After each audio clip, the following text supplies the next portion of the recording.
and we'll call our friend Aristides and Brendan and bring them both in, if at all possible. I had to update Skype because Skype chose this moment to update. So, as I said, I can prepare everything like 12 hours before program and just have everything set and ready, and doesn't mean shit. The moment the screen goes on, they fuck everything up. So you're back to zero the moment you turn the screen on. So I just want everyone to know that the telephone pole went into action in spades today, and it knocked everything out. And I mean everything. So OBS, we're streaming now so far as I can see. We're going to see if it's connected. I'm going to need your help to figure that out. So let us know if we're streaming. Will Bender says howdy. Welcome aboard to Will Bender. And we appreciate your visiting us, and hopefully you'll stay. And it's amazing that you got here at all, considering. Amazing that we got here at all, considering. Now, things are looking pretty bad. I've got nothing coming up on my screen. So we're working blind, and I'm going to fuck things around a bit just to see if that can get things going back to normal, so to speak, into some manner that I can work with or pretend to produce. None of this is a professional production, and there's, of course, if it were, it would be taking place in a studio where we wouldn't have a federally designated power pole, which is installed specifically for one reason. It's dedicated to my residence, and this was confirmed by PG&E over an incident in which they blew out all of the power and internet over the, several square city blocks, the entire neighborhood of Rushing Hill. We all got a $30 discount on our internet bills for that. With me, because I'm on the Affordable Connectivity Program, that means I have essentially free bills for a few months. And Mr. Aristides says, I hear you. Okay, good. So we're attempting to bring you on, Aristides. I don't know if you're getting any calls, or it doesn't seem to be working, the addition. So let's see if we can get these things to work at least a little at a time. And you have no idea, of course, this does everything it's intended to do, which is, of course, to completely break the morale of the production. On my part, because of the sheer nature of the frustration that's involved with just closing everything down and restarting everything. Now, I did it the way Aristides taught me, and that saved an enormous amount of time, and it still kills so much time, it's unbelievable. Brendan Zogid also has joined us. Thank you so much for that, dear Brendan. And yes. It's Wednesday already? Oh, wow. It is. Unbelievably. Believe me, I did not want Wednesday to be here. I would have given anything just to stop time. So, okay. I think we've got all the gang on board. We're going to test their ability to be received or recognized by the online broadcasting software. I don't trust anything at the moment. Because everything was shut down and could not start again. And by the way, this includes my cell phone. I attempted to contact everyone on my cell phone, and my cell phone is completely intercepted. It cannot get anything out. So the cell phone is completely shut down. If I ever needed to call for help, they've got me. They can kill me just by preventing any phone call from going out. Now, what I can try to do is get the phone changed. I will contact Assurance Wireless about that, and that may throw them off for a while. But for now, what I can tell you is they've killed my cell phone. Theoretically, even an old cell phone can theoretically call 911. So if you have like a spare. Okay. You mean like if the batteries are right? You mean the batteries have to be charged? If it's on, yeah. If it turns on and it's not connected to the service, it will still call emergency services, just as a heads up. Yeah. Okay, theoretically, but we'll find out. We'll probably find that out the hard way one of these days. Yeah, because I know I believe what you say. I believe that's the way it's supposed to work. Certainly, what I can tell you is that with the kind of phone that was issued to me by Assurance Wireless, that one time I was suffering from the vasodepressor syncope, that syncopal collapse, and I called the 911. It didn't work at all. So it's like I had to shut it down and start it all over again. And it worked the second time only.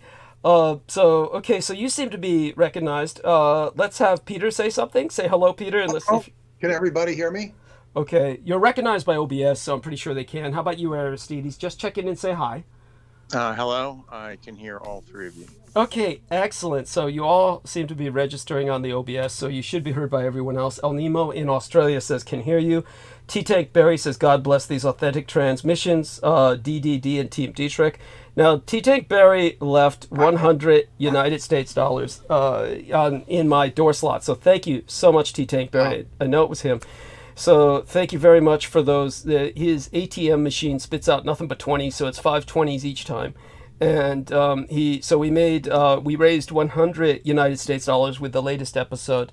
We couldn't do it without the listeners. Trillion Phoenix gives a thumbs up, and our thumbs up in return to Trillion Phoenix. Welcome aboard, all ye gentlemen, and hopefully we'll have some ladies joining us soon. T-Tank Barry says, Peter and Aristides clear. Okay, excellent. And he says, you're welcome, brother. Honestly, T-Tank Barry, I owe you so much, and deeply appreciate that. Beyond expression. And of course, T-Tank Barry, I'm proud of him. He's got a good job that he got himself into, and that of course is, we won't go into too much detail with him, but he uses the name T-Tank because he's involved with civil engineering in Silicon Valley. So he deals with, actually, I think it's safe to say this, water safety in Silicon Valley, and hence the name T-Tank for Barry. And with that, okay, the usual frustrations are over for the prep period. He finally got us up. Now, we're going to go on screen share soon enough, and this gives you an extent to how much they've fucked me over again. Let's do a screen share here for Brendan Zoge in particular to see. And so let's do a start sharing. I don't know if you can see this, Brendan, but we're going to go to the studio, and we're going to go to the time. So they fucked me over again. And feds have been in my computer, and they've left a different time zone. I don't know what time zone they're working out of, but these days it gets more and more, obtuse. I can't even figure out what time zone they're in. But they left at 12:20 p.m. With their latest adventure into my computer. So how do we change this again? Are you unplugging the computer when you leave, or is it a battery, like a laptop type scenario? It's always having power. Ever since the last time that they broke into my computer and uploaded the forbidden video, one of the banned videos, onto my channel, I've just left it on sleep like Peter Moon does, because there's no point in turning it off. Yeah. So that makes the time change even more anomalous, because typically that would only happen if you have like a really old computer where the motherboard battery is dead, right? And you unplug it and it resets the time clock. Yeah. So on a normal computer, that's not supposed to happen, as we know. Yeah. Thank you. And it keeps happening every time I leave with my computer. So and another strange thing is that obviously the operating system's connected to the internet, because we're on it right now. So it is supposed to automatically update the time signature. So thank you. Very strange. Yeah, no, it's of course this is all Dietrich land, and welcome to Dietrich land, and welcome to Acid Head, Acid Kick 96, Sid, welcome to Sid, Vicky Johnson, she says, love you, Douglas, I love you in return, dear lady, you have no idea how much, mwah. Love you, honey. Okay, so what we're gonna do is do our best to what do I do about the time again? It's always so anomalous to me that I turn to Brendan for advice on this. Is this something that we double click on that? Okay, and nothing happens. Oh wait, it says here we are. So here we are. So okay, this is what it shows us. It says welcome. No, let me go back to it again. Okay, here we are. Wednesday, February 21st. It's got the date right at least, but it's hours and hours behind. Oh yeah, sorry. Try left clicking on it. Okay, left clicking. I was on mute. I didn't realize. Yeah, no worries. Okay, so then we go to adjust time. Adjust date time. Okay, there we go. And with Let me this, zoom out here. See what's going on. okay, it says 12:22. It's like they're in Hawaii or something. Go on. So where it says set time automatically, Yeah. double click it. Okay, because it's on right now. Just click it off, you mean? Yeah. Okay. Click it off. And then Then now click it on again. click it on again. Okay. Let's see if it works. And then Okay. click set time zone automatically to on, the one below it. That's what they keep turning off. Okay. And then now it should update. Is there hold on, just 2 seconds here. Okay, that should be good now. Okay. So Great. click out of the screen and it should have updated. Okay. Give me a second here and let's close that screen. Go down here, 6:16 p.m. and it's the 21st of February, 2024. I'll go to my Google Calendar. And so, okay, so it matches. Okay, so good. We are only what's stranger. No, it's got me in the next day. Should I, restart that page? Reset it? Let's see if I reset it, what happens. Okay, so it's got me back on Wednesday. Today's the 21st. Yeah, it had me on the 22nd. I don't know if you saw that, but for those, I was screen sharing, so yeah, Peter. You just refreshed because it was going. Yeah, no, I saw it. Okay, you saw it. It was on the 22nd. That shows how much these guys fucked me over. They had it several hours behind and a day ahead. It's, you know what it's set to actually? It's set to something like Japan time or Australia time. That's what I figured. Okay, that makes sense. Which is, or Taiwanese time. Yeah. So we might know who it is. Yeah, could be, but it's like I don't think it's the Dietrich Artelek, because I can't understand the purpose in just frustrating me or doing something silly like that. That would be like, it wouldn't be a point without just shutting me down completely. Either shut me down completely or be of assistance. So it's probably the enemy. But it's something to keep in mind. It's 11 a.m. in Tokyo right now, so yeah, it's somewhere around that. It's somewhere around that area. Thank you. Yeah, I think it's probably Guam, which might be. That makes sense. Yeah. Perfect. Yeah, that would be the military base area. Okay. And that would make sense why it was in the next day as well. Yes, of course. Thank you, and that makes sense. And man, they got the special unit out for you. Yeah. Naturally. Those guys usually are just out there like scheming on taxes. They don't want to do anything. No, it's true. It's true. By the way, just so people understand this, I wish I could screen share with the entire public. Probably it's the best that I don't, because every once in a while I'll click the wrong button and we get the porn file comes up. But all the guys that are on Team Dietrich who are with me see this, and that means multiple witnesses. No, I'm not just making this up. I'm not indulging myself in some paranoid fantasy. They are coming into my computer repeatedly. The feds are in my computer literally more than I am. Because I'm not in it that much, comparatively speaking. And every time they're in, they make certain I know they've been in. It's their way of just, again, psychological warfare. And they set it up so that the moment I try to start production, because I come home and start production as soon as possible, it becomes impossible to start on time. And they're hoping, of course, to bite into the audience that way. Now, people might ask, why doesn't the feds just shut you down completely? I've explained that at length before. They have privatized themselves into a form of impotence.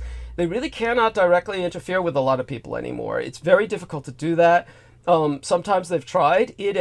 Tried to kill me. Yes, they have tried, and it has failed. So otherwise, they're left working through their defense contractors.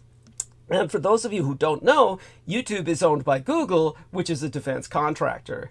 And yet, they don't have the power to give orders to these defense contractors. The government is subservient to free enterprise, because free enterprise ultimately lobbies government and pays for government. So hopefully that explains that in a nutshell. I can go into much deeper detail than that, but hopefully that covers it for now. It's just a general explanation. Other than that, my usual admonishment for everybody's upvotes: as soon as we start transmission, whenever we can start it, we are automatically hit by many downvotes. And this is to prevent us from appearing on searches. And the less we have votes that are positive, the less that YouTube will distribute or disseminate the transmission, the bandwidth show, the live stream.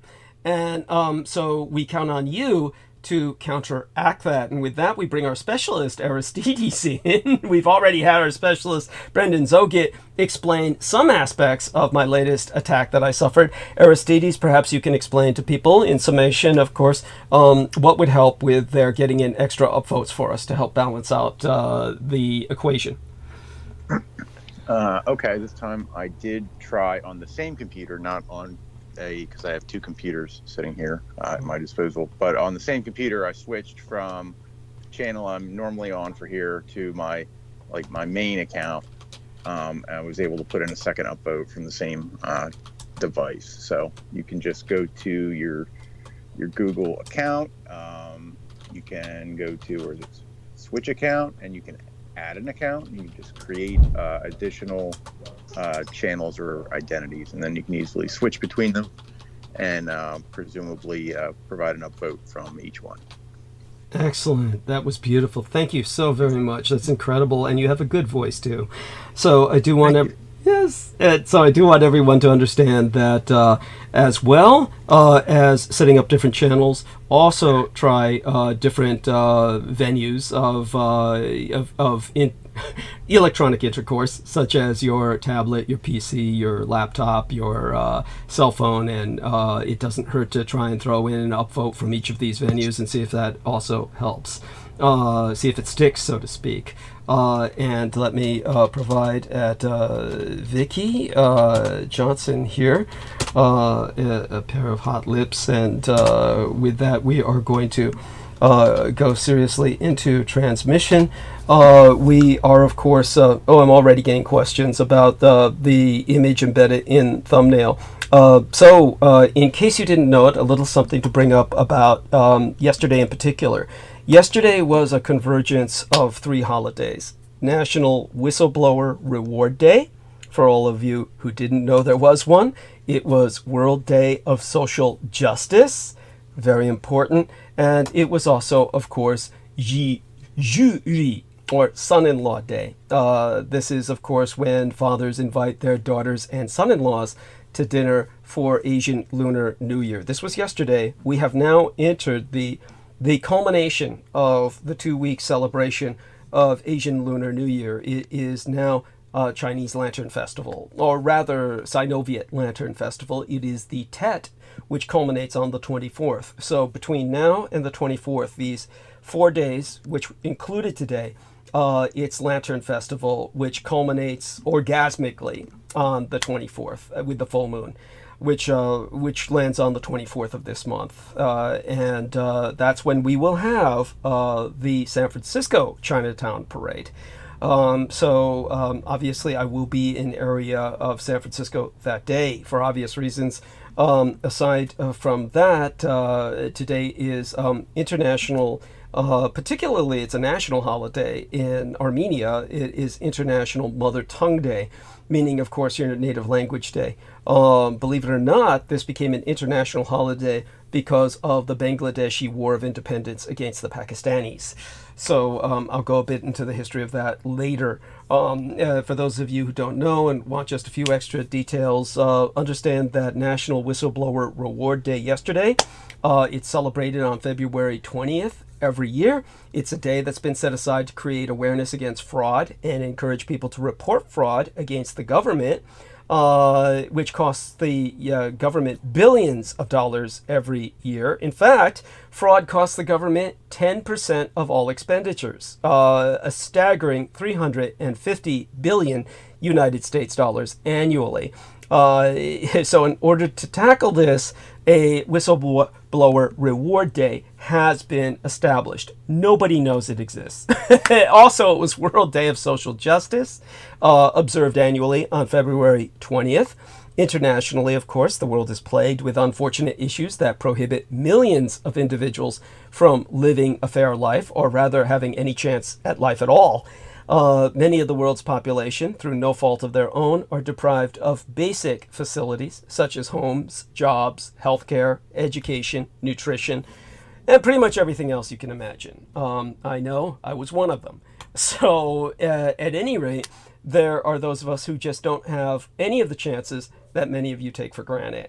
So do understand, these are 2 days that converged yesterday.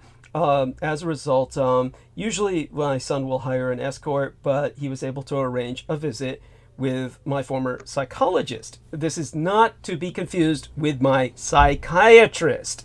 For those of you who don't know, my psychiatrist is understandably very camera shy because she is very deformed by a horrible American napalm attack from the Vietnam War, which burned her entire body as a child from head to toe severely. So severely that the fact that she survived at all is a miracle. The fact that she is actually ambulatory and not on life support is an even greater miracle. And I have no qualms about relations with her at all, but she doesn't like to be photographed. My psychologist, on the other hand, when she tried to report gang stalkers attacking her, harassing her telephonically, cybernetically, the federal government told her to, quote unquote, their words, fuck off back to China, which she was never born in China. She was actually born here. But it just goes to show, for all of you dumbass white motherfuckers out there, and all of you, swear to God, if you don't understand where I'm coming from, suck shit and die. I don't give a shit. None of you can understand why I have the attitude that I do towards America. It's because living here as someone who's even partially Asian, you're looked on as someone who doesn't belong here. It doesn't matter if you've been here for multiple generations. They'll lock you up in a concentration camp and then scheme to kill you if they win the war. Fortunately, the Americans lost the Second World War. And always remember that, because I'll always shove it down your throat. You fucking lost. And because of that, the Japanese prisoners survived, though they all left.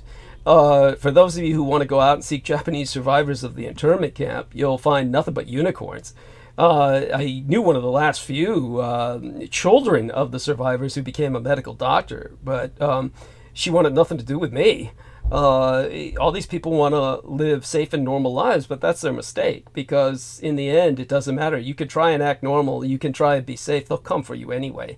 So it's all a matter of just America cutting off the immigration from Asia to the point where Asians effectively in America don't exist. And certainly not East Asians. The majority of Asians that are in America are Filipinos and Asian Indians. These are what the British would refer to as Orientals. They're not Asians. They are. This is what the British would orient their navigation toward, because the Raj was the center of their empire. So these are a completely different ethnos, and they have nothing to do with Far East Asians. There's very, very few Japanese or Chinese or Koreans or Vietnamese in America, comparatively speaking. There might be little populations here and there, but the demographics are so small that it certainly does not count politically. So with that being articulated, a photograph was taken of her with myself. My hair grows out quite long very quickly when I have large doses of blood, which I've been getting all month, and I've been trying to shorn my hair or shear it on a daily basis, but it just keeps growing. So at any rate, I'm the one with the long hair, in case you didn't guess. I'm the taller individual. So there we have that, and aside from that, I want to welcome everybody here who understands where I'm coming from. And all of that being said, I just want to welcome everyone aboard who's not familiar with the situation or the theme. And we are going to turn towards Peter Moon. I am going to probably take advantage, now that things have stabilized, to take a short break to compose myself because of the trouble I had getting the show started at all. And I'm going to take about 5-7 minutes to do just that. I'm going to definitely, however, be right back and let you know as soon as I'm back. But we're going to turn the stage over to Peter Moon, who's going to explain a few trivial things. I won't be able to hear you, Peter, but I'll be back, like I said, in 5 to 6 minutes, and I'll certainly let you know as soon as I return. Just take it away, introduce everyone to what's been going on in your life as well, and we'll take it from there as soon as I get back, okay? About how much time should I expect? Oh, like I said, about 5. Literally, I'll be about 6-7 minutes at the absolute longest. More like 5. You know, I'm just going to compose myself, really just breathe and and just get myself together after an attempt. I was trying to call you on the cell phone and everything else, so you can imagine at this point I'm flustered enough where I just want to get into something more comfortable and just slink back into my position here on the studio of pillows, and I'll be ready to go with you. So, give me 6 minutes, and I'll be right back. That's fine. Okay. All right. Thank you. Thanks. Okay, so Brendan, are you with us? Brendan Zogan? Yes, I'm here, Peter. Yep. Oh, good. Is it feasible or a good idea? Because I don't mind, but is it feasible? Okay, if you could just be on mute while I talk, because it's overwhelming. But is it feasible that we could maybe get all this, 15 minutes early? So, we could meet 15 minutes early so that if this happens again, we don't have to subject the audience to all of this? Brendan? Sounds like a good idea. I'm asking Brendan. Yeah, I know. I'm waiting for him to get off mute. Yeah.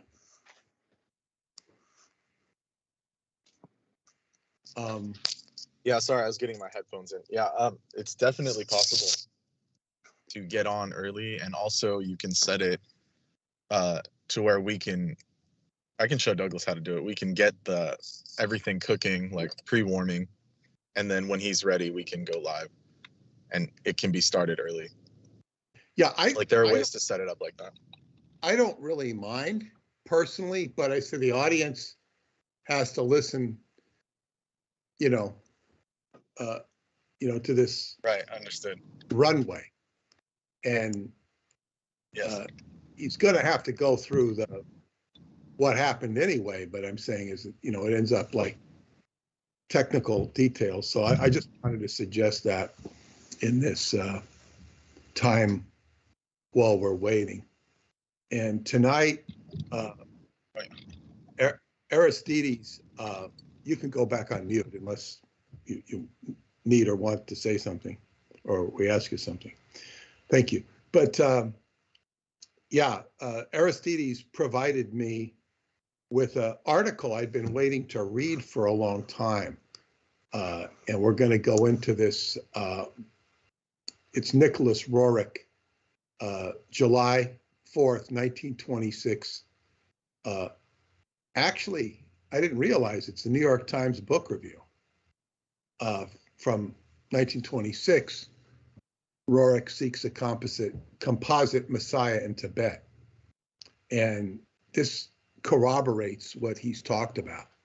And I'm going to ask him about this. I'm going to precursor it, following up a theme I talked about last week with the synthesis of Judaism, Christianity, and Japan, and the Shinto religion, which this is has amazing perspective to see what's really going on in the world as we unlayer it. There is so much false information that's been embedded into not just the media, but into people's gray matter. And I comment sometimes, and I see it every day, this utter assertions of BS that are on Facebook and people promoting what they're doing. And I just refrain from saying anything. And it's like every time I refrain from saying anything, it seems to cultivate chi, energy, rather than engaging them. It's bypassing them. Let me give you an example. Say people, say you have an issue with people treating you rudely, and you generally react very poorly to it. perhaps even boorishly. There are times when you should speak up, of course, but I'm saying somebody who has a consistent problem being treated rudely, and they always kick back at it. Try not kicking back at it. Reverse the flow. So all of a sudden, if you're getting 5 annoyingly rude gestures at you per day, and you always fight back at them, try not fighting back at them. They tend to go away. So, as they say, we live in an environment that has a lot of toxicity in it. I can't believe the toxicity I see coming out of my own body when I take these electrolytic foot baths. And it's just like, wow, it becomes a necessity, not a good idea, to detox because of all the stuff you absorb from walking about in this world. So we have a lot, as they say, people are just embedded with false information. And there is actually positive information out there. That's the good thing. And there's all sorts of, but the problem is with health and stuff, there's too many regimens. So you have to pick what's right for you. That becomes a challenge. But as they say, we're just loaded with false information. And then when we go back into history, this is very compounded. And it's compounded part by circumstance and part by agenda. And this is why Douglas, when he goes into his diatribes, his historical diatribes, he's like putting such clarity on world events, which are clouded by both agenda and circumstance. And so much of this has to do with the Mideast. So much of it has to do with what's going on in the Ukraine. And Douglas has talked many times about what's going on in the Ukraine with the real prize there is the gas, the neon gas. I think it's the neon gas, noble gas that provides is what enables the chips to be made. The AI chips, which are so crucial. And this is the real prize because this natural resource exists in the Ukraine. So we have an interesting circumstance, I don't know, interesting, perilous circumstance by where Ukraine is running out of money and weapons, and Russia's getting all sorts of money from oil sales because they're circumventing the sanctions because India is buying $30 billion worth of gas. So Russia's now getting prosperous, if not rich, which is enabling them to get weapons from North Korea, perhaps China, I don't know. So my take is on it, if with all this dissatisfaction, potential dissatisfaction with the Republicans not stopping the aid to the Ukrainians, that this could turn the House over to the Democrats in the coming election in November. They could win the election anyway. I mean, they might not, but I'm just saying if they do win the election, they're going to turn around and give money back to the Ukraine as Russia's, making this great and was going to start getting ground back. And then it'll swing back the other way. And who profits from this is defense contractors. and it just carries out this drama.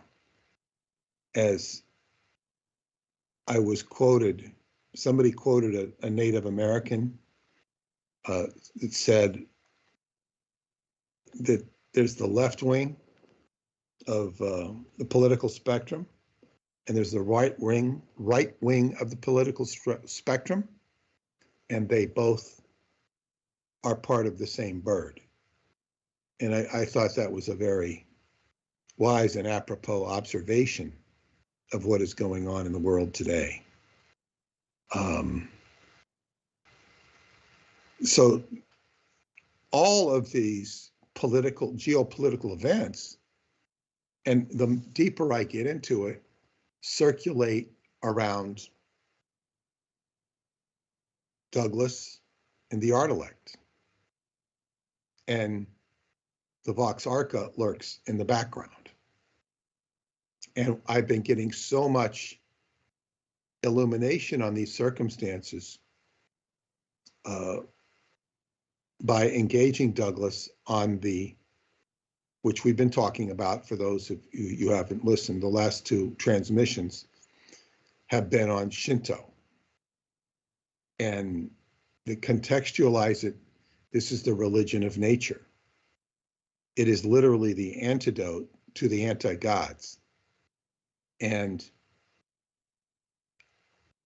this is, as I say, it directly opposes nature.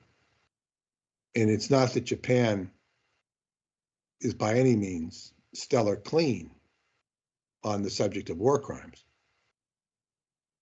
But the emperor is literally engaged during World War II, prior to World War II, during World War II, and post-World War II, engaged nature, the kami, the spirits, which we know from the kamikaze, the divine winds.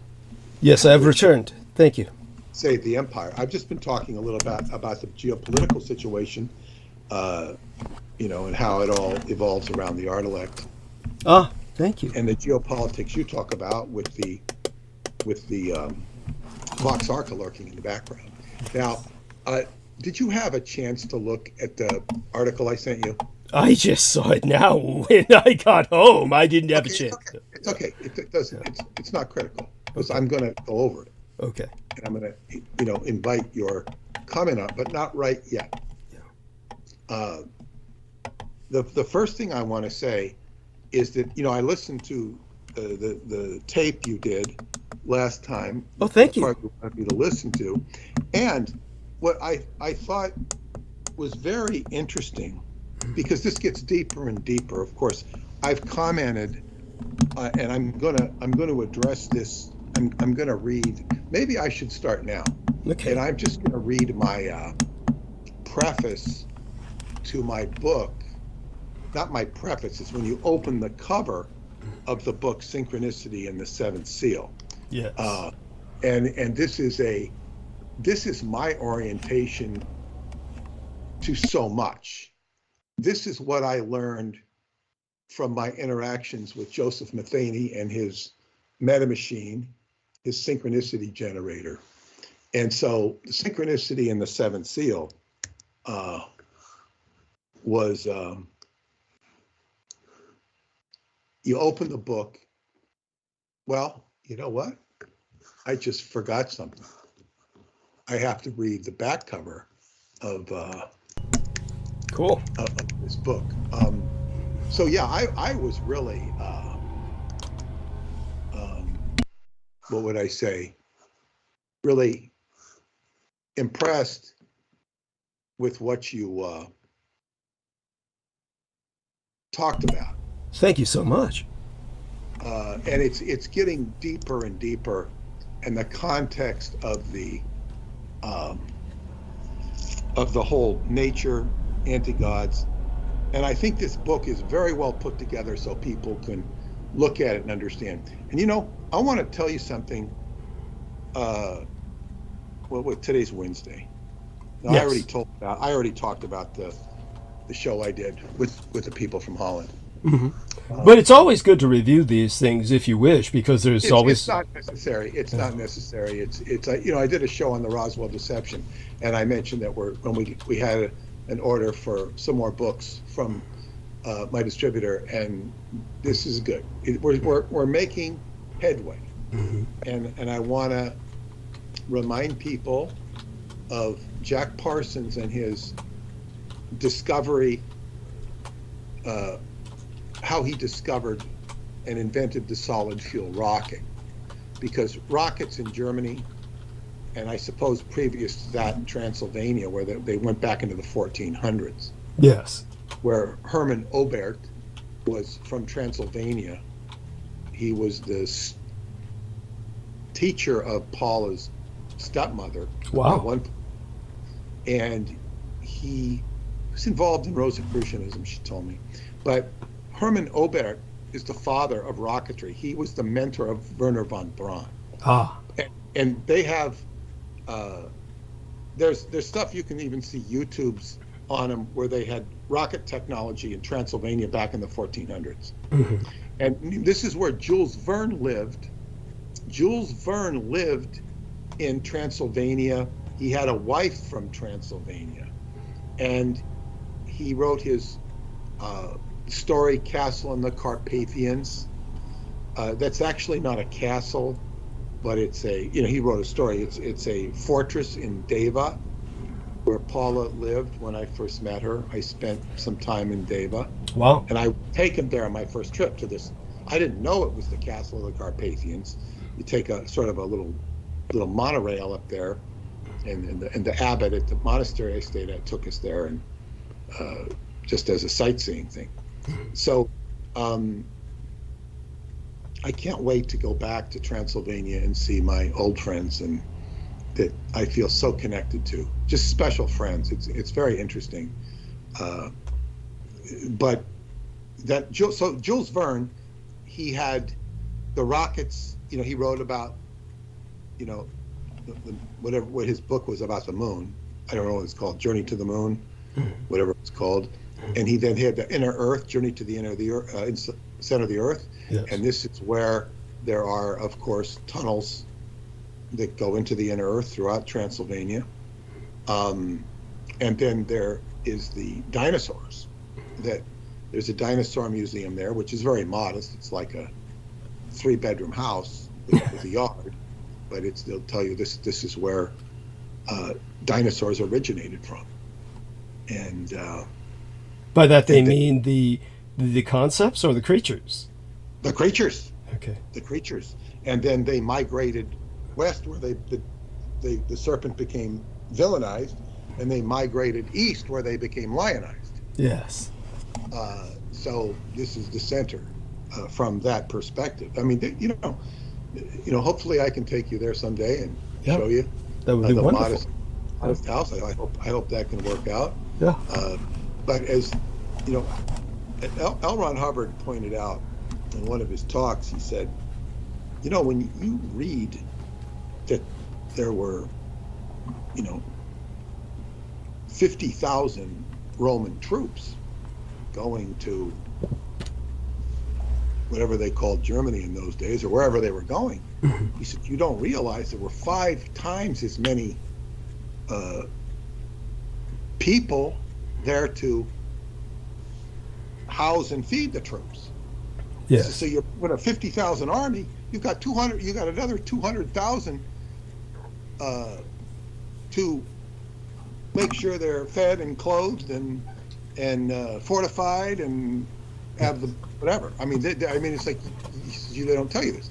Of course, he was military intelligence. Yes. So what I'm saying is, by the way, what he's talking about is called a logistical train. Go on. So if I take Douglas to Romania or to Montauk, I almost feel, if I don't have actual literal people traveling with him, entourage, it's like it's got to be an energetic entourage. Yes. So I don't have discombobulation occurring. Yes. In and around. Yes. fireworks going off. And this is something I'm not joking, I take it very seriously. Thank you. Like what is the guardian factors involved of transporting him from point A to point B and doing it safely. You have no idea how much that's appreciated. Go on. Well, it's damn necessary. You know, it's like you recognize it's like, you know, so this bullshit that happened in Australia doesn't happen. Not that would happen, but you have. It's just like I told you, like with this incident in football, where we had this guy who attacked my friend Terrell, and you know, he ended up calling the police on him, which was absurd. But then, just so our listeners understand, it was the assailant who called the police, which is what makes it so absurd. It was really a cry for help. The assailant actually was white, and Peter Moon's friend is black, and so this actually had the additional tension of being a black on white fight, which is always. And that's then, what it reduced to, and they're actually both my friends. Okay. But you know, Terrell, who's, you know, melanated, is closer friend. Yeah. But the thing is, it reduced to that, and you know, the cops didn't really believe all the black witnesses saying, and I had left by the time I didn't even know the police were. I talked to him. I didn't know the police were going to call the police, and you know, the ridiculous thing about this is that I had a context on this. Now I went back into the whole incident.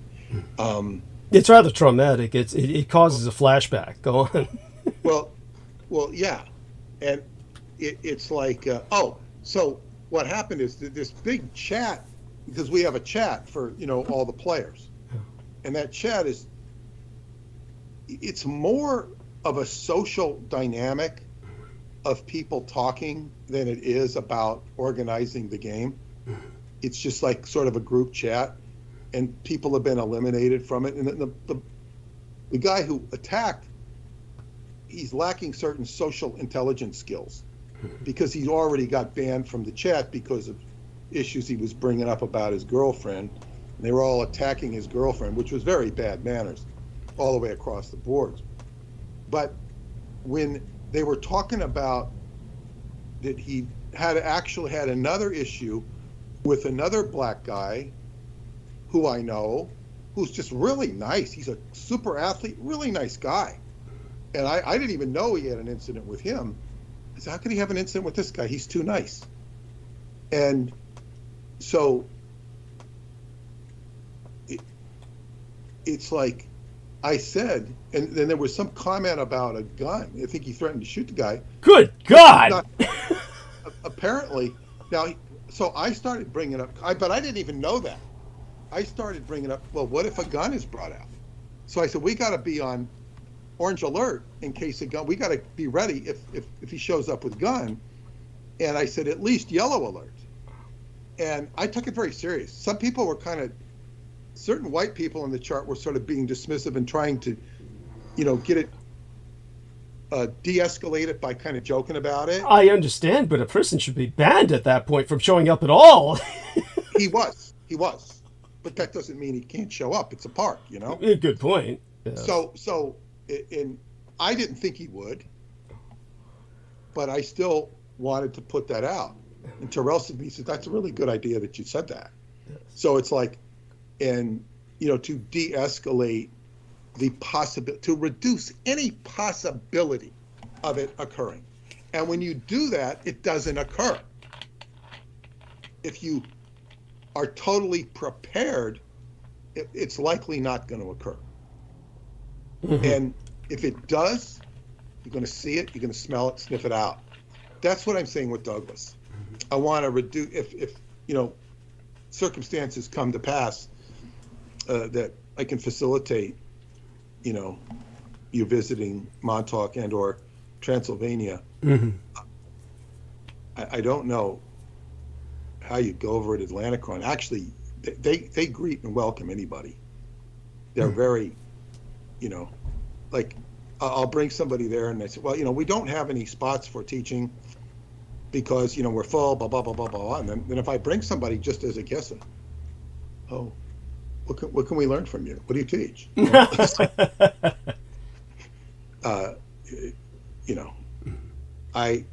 I haven't,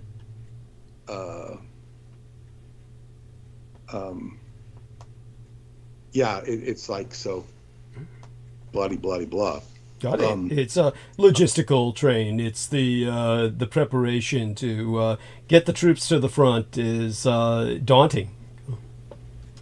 Oh yeah, and I did a really good job last year with getting the Dream workshop done. I mean, I had real challenges because I didn't know how I was going to get certain people from point A to point B, and it all worked out. It worked out seamlessly. Plus, with the cancellations that had happened, those worked out seamlessly. I didn't even have to, pay extra charges at the hotel for cancellations because, Paula helped me so much with translations. She was so helpful. Oh, she's indispensable in that regard, I would imagine. Well, they knew exactly who I was and just, oh, great, so good. And so everything was copacetic. It all went very smooth because I put, extra effort. And I would also comment that it's not something I want to do again. It was meant to be one time thing because I'm not doing this as I'm not a travel agent. I worked very hard and I'm always the traveling secretary when I go there. If I'm going there with one person, two person, but when I'm taking a whole group, I often end up arranging for hotels and this sort of thing. Mm-hmm. Not always, like I made these people book their hotels, but I told them where to book it. Yeah. And some of them didn't book it in time for the way back, so they had to stay down the street, which was no big deal. But so I'm always involved as a traveling secretary to some extent, but as far as like it all the time I had to put in last year was not worth the effort, and I didn't want to charge people because it was not the purpose to be doing this to make money. And I'm itemizing how much I'm making off this person. I didn't want that energy for what I'm trying to do. Yeah. I'm not begrudging travel because when I did it last time with Vonda, she's having to, make deals with people just to get them to come. Lowering the price, doing this, and I think by the time it was all said and done, I think the whole trip cost her about $500, and it cost me about $500, which was great. I mean, you consider that's all I paid for the whole trip. Right. She was partnering me. She did all the hard work. But in other words, she didn't make any money off of it. No, that's sad. I looked at her at the end of the trip. I said, I know we're not doing this again. I didn't even know what the figures were. I said, I know we're not doing this again. Right. Because she was raked over the coals not by people so much, but by circumstance. Because she says, no country operates like this. Right. Where she's trying to get prices and nobody will give her prices. It'll work out.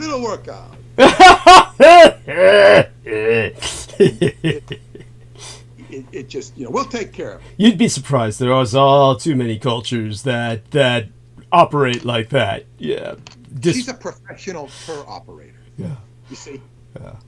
She wasn't, just somebody trying to, do this. She's a professional. Take people to Egypt, take people to Turkey, take people to Greece, take people everywhere.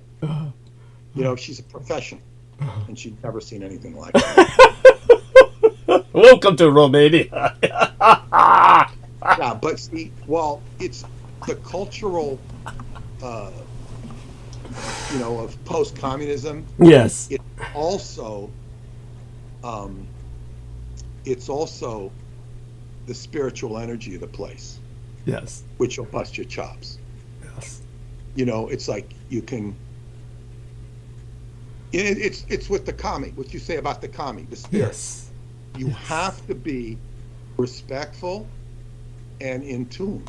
Yeah. And as I say, I learned the hard way. Wasn't that hard, but I learned fast, relatively fast. But it took me like 4 years to pay homage to the spirits, the Solomonari. Yes. And I end up getting wonderful experiences, a beautiful wife, and all sorts of wonderful things. So no regret there. But, you know, I listen, and even some of the Romanians will, you know, snicker at me. And I have to explain to them. And then another thing, Maggie was here a couple weeks ago, my Chinese friend who was with us. Yeah. And she's acculturated to Romania because she's got a Romanian boyfriend now. That I basically introduced her to. And he's a very special person, not only to me, but to everybody who meets him. And she says, we were talking about, and I didn't get to finish my talk with her, but it's kind of like what can happen in Romania is they can provide you a service and then put their hand out for money. You know, in other words, oh, by the way, it's $10 more. Oh, by the way, it's 20. This is like a very bad habit. Yes. Culture habit. Pettiness. It's petty capitalism. It's very, go on. It's very offensive, actually. Yes. It's like instead of, and this is another thing, and this is what my publisher told me, and Paula confirmed it. He told me before I ever met Paula, and when I got to know Paula and she was like, it was intimate with her, I asked her, by the way, you know, what he told me is, he says, well, if you go to Romania, you know, it's like in Romania, if you want an operation, it costs so much. You know, it might cost $2,000 for the operation. It's going to be cheaper than in America. Whatever. I'm just throwing that out as a wild figure. He says, but, you know, if you want the doctor to do it right, you have to give him another $1,000. Bakshish, you know, and there's what they call it in Egypt and other countries. But it's like, I said, what are we going to do? Well, you know, I mean, is the guy actually going to do the operation wrong? You know, is he going to not stitch it up? And I said to her, believe me, that's not inconceivable. That's not inconceivable, believe me. She goes, yes, it's true. Now, I've been told, I think by one of my friends who's a doctor, he says it's much better now. You know, one would hope. One would hope. Now, I have a good friend there who actually studied medicine in Oregon. I met him, and he'd come to the camp and serve as a registered nurse, which he got his degree in Oregon, and then he got his medical degree. But he moved back to Romania. Like, he's completely acculturated American, but he is Romanian. He grew up as a Romanian. Speaks perfect English. Played semi-pro baseball in America, but he said that he went to Romania because he says, I can help more people in Romania than I can in the United States because of the, you know, insurance system. It doesn't allow you to help people. Yes. Yes. So they have these.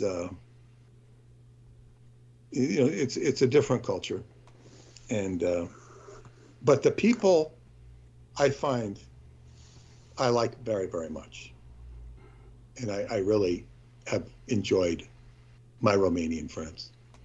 You know, culture is culture, and most of the people I know would not be of that mindset. You know, they would be out thinking that mindset.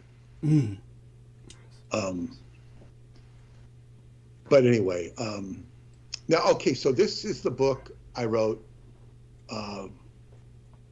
in about 20 years ago, maybe a little less, Synchronicity in the Seventh Seal. And this book was written to exorcise. It was an exorcism. I wrote it as an exorcism to clean up the energy field that I had accumulated for myself as an author after writing about all of the synchronicities I had with Aleister Crowley and 666, the residue of Montauk itself, the residue of all of that investigation, which on the upside had led to the discovery of pyramids and pharaohs, and which even, well, this book helped lead me to Qigong. It was a long process, and long process in Qigong. I was mentioning the solid fuel rocket. Yeah. Of because I went off into Transylvania, you know, I just okay, Transylvania, rockets. Right. Well, Jack Parsons took the liquid fuel rockets, which he experimented with, and he'd write to Werner von Braun, and they had a correspondence. He'd even talk on the phone with him. Expensive in those days. Oh God, yes. Yeah. But one day he was looking at some roofers and was looking how the tar, and he says, you know, tar burns slowly. So what he figured out, instead of having a liquid volatile fuel, he could burn tar. Now, burn tar, and he put it in the shape of a pentagram. Now, I don't know how much that shape of the pentagram was integral in terms of getting it to work. I think it was, but I can't speak for that. But he put it in the shape of a pentagram. And that would be a long, slow burn. Now, this was, so if you're watching a takeoff from Cape Canaveral, as I did when I was a kid, or even in more modern times, even with the shuttle, what you would see is this kind of like, it's like a very long, slow takeoff. And then all of a sudden, you begin to see the rocket begin to lift off very slowly. And then it gains momentum slowly. That's the solid fuel rocket. Invented, created by Jack Parsons, and later developed, although I don't really think they changed it that much. And that's what Jack Parsons put us on. He's responsible for getting us to the moon and into orbit with that rocket. So, of course, he also was very much involved in magic, sex magic, and anyway, so all of this residue, I needed to do this book as an exorcism. And in the process of doing the book, it evolved. And my interaction with Joe Matheny and all resulted in, I feature him in the book and some of his adventures that he had, some of them current while I was writing the book, where he was attacked. But, and of course, a very key point in the book is where, he ends up in Chinatown, which was one of his favorite haunts. He'd go to get away, but right after he'd been to Montauk, he goes to Chinatown, and that's where he had this encounter at the Qigong Tong. Yes. Qigong. And, it's like Qigong Tong, and it was the center of crime, and, and I, Douglas and I visited there together, not inside, but, anyway, the back, when you pick up the book, it says in very, I guess what you'd say, ominous writing on a foul leather look. It's not real leather. It says, "Beware to ye who enter the ruins of Suleiman the king. For beneath the ground of where his mighty temple once stood lies the complex of caverns and hidden chambers which house his greatest mystery, a sealed bottle of brass guarded by the denizens of the deep, a legion of demon who will thwart anyone attempting to unseal the bottle in order to penetrate its secret power. Heed the warning for your own sake, for if you do not fear the demon and should be so lucky as to pass them and undo the seal, and it is only luck that will enable such, you will be brought before the inside of the bottle of brass itself to confront the mirror of your own reality, which includes not only your wildest dreams and their fulfillment, but also your greatest nightmares. Here's the mirror we talk about with the Japanese relics, indicative of it. Yes. Different, but indicative. For a third and final time, heed the warning once again, for the path is littered with the skulls and bones of those who have failed to penetrate the mystery, yet adorn themselves with the insignia of their own failure. Here are all the failed Scientologists, and failed magicians, and failed creeps that unfortunate, encounters with. So that's like a warning seal. It's put on the book. And then once you open the first flap, it says, despite warnings, you have dared to enter the realm of the demon legion who have cast misfortune upon mankind and orchestrated his suffering since the fall from grace. Beware, for this is the legion that cast out the Messiah of Egypt, taunted the Savior of the Christians, and corrupted the religion of the Prophet of Islam. The legion tears at the soul of humanity without mercy or conscience. Once you have entered their domain, there is no way of escape. There is but a single key couched in a magic word which offers a ray of hope. Only this word can reach the demon, quell its restless heart, and subdue the rage it has inflicted upon humanity. Only this will exorcise the tormentors from the tormented. Learn well this magic word and study all of its implications, for full comprehension of it uncorks a seal within each seeker that unfurls an everlasting light and compassion that can reach all creatures and spirits. Only this word can tame the beast and make him purr. But more importantly to you, it is the only way of surviving the ordeal within the bottle of brass. It is still not too late to turn back, but if you do, knowing what you now know, you will be relegated to a life of chaos and the accompanying madness which ensues. Tread lightly, man, for this is a perilous journey and the most important one you will ever make. Study the word.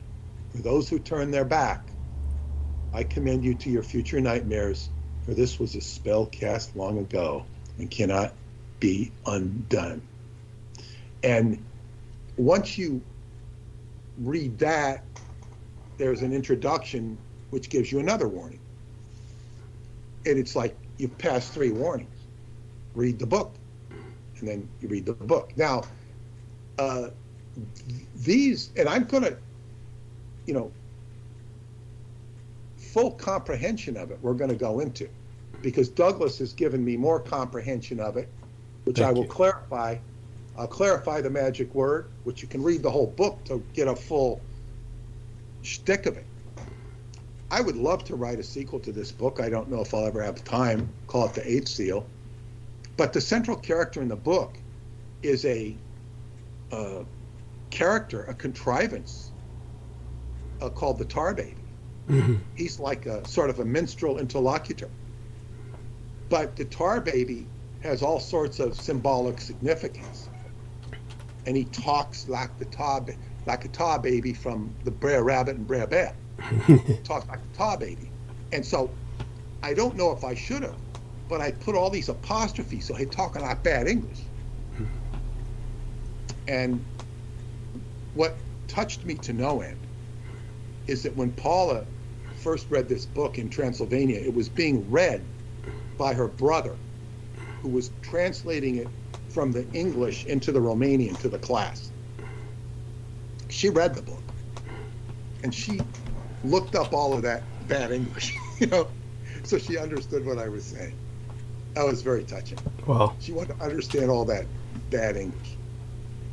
And what impressed me to do that, the bad English, was I must have been 9 years old, and I would take these books. They used to have these books with the golden seal on them. They were children's books. And we had Disney type books. I don't know whether Brer Bear and Brer Rabbit and the Tar Baby. And I would sit there and I'd be reading it to my brother, who must have been like 4 or 5. And probably my sister too, and I'd be reading it. And my mother really encouraged me, interacting with my little siblings and reading the book. And then I'd start reading the Brer Bear and the Brer Bat, because it would have DE for the. Yeah. And my brother would be laughing his ass off. He'd be cracking up at the bad English. And my mother was horrified. Her best subject was English. Yes. She could diagram sentences far better than I could. But she was horrified that, that he might speak that way, which he never would. And because she was so adamant about it, I thought, it's just, I guess, the rebelliousness of a kid still inside of me, saying, what is this? And of course, I would catch her reading, they'd want to hear the book. They loved the story after hearing me read it. So she'd read the book, but she'd change the English to good English. Interesting. She'd ruin the whole flavor of the Tar Baby.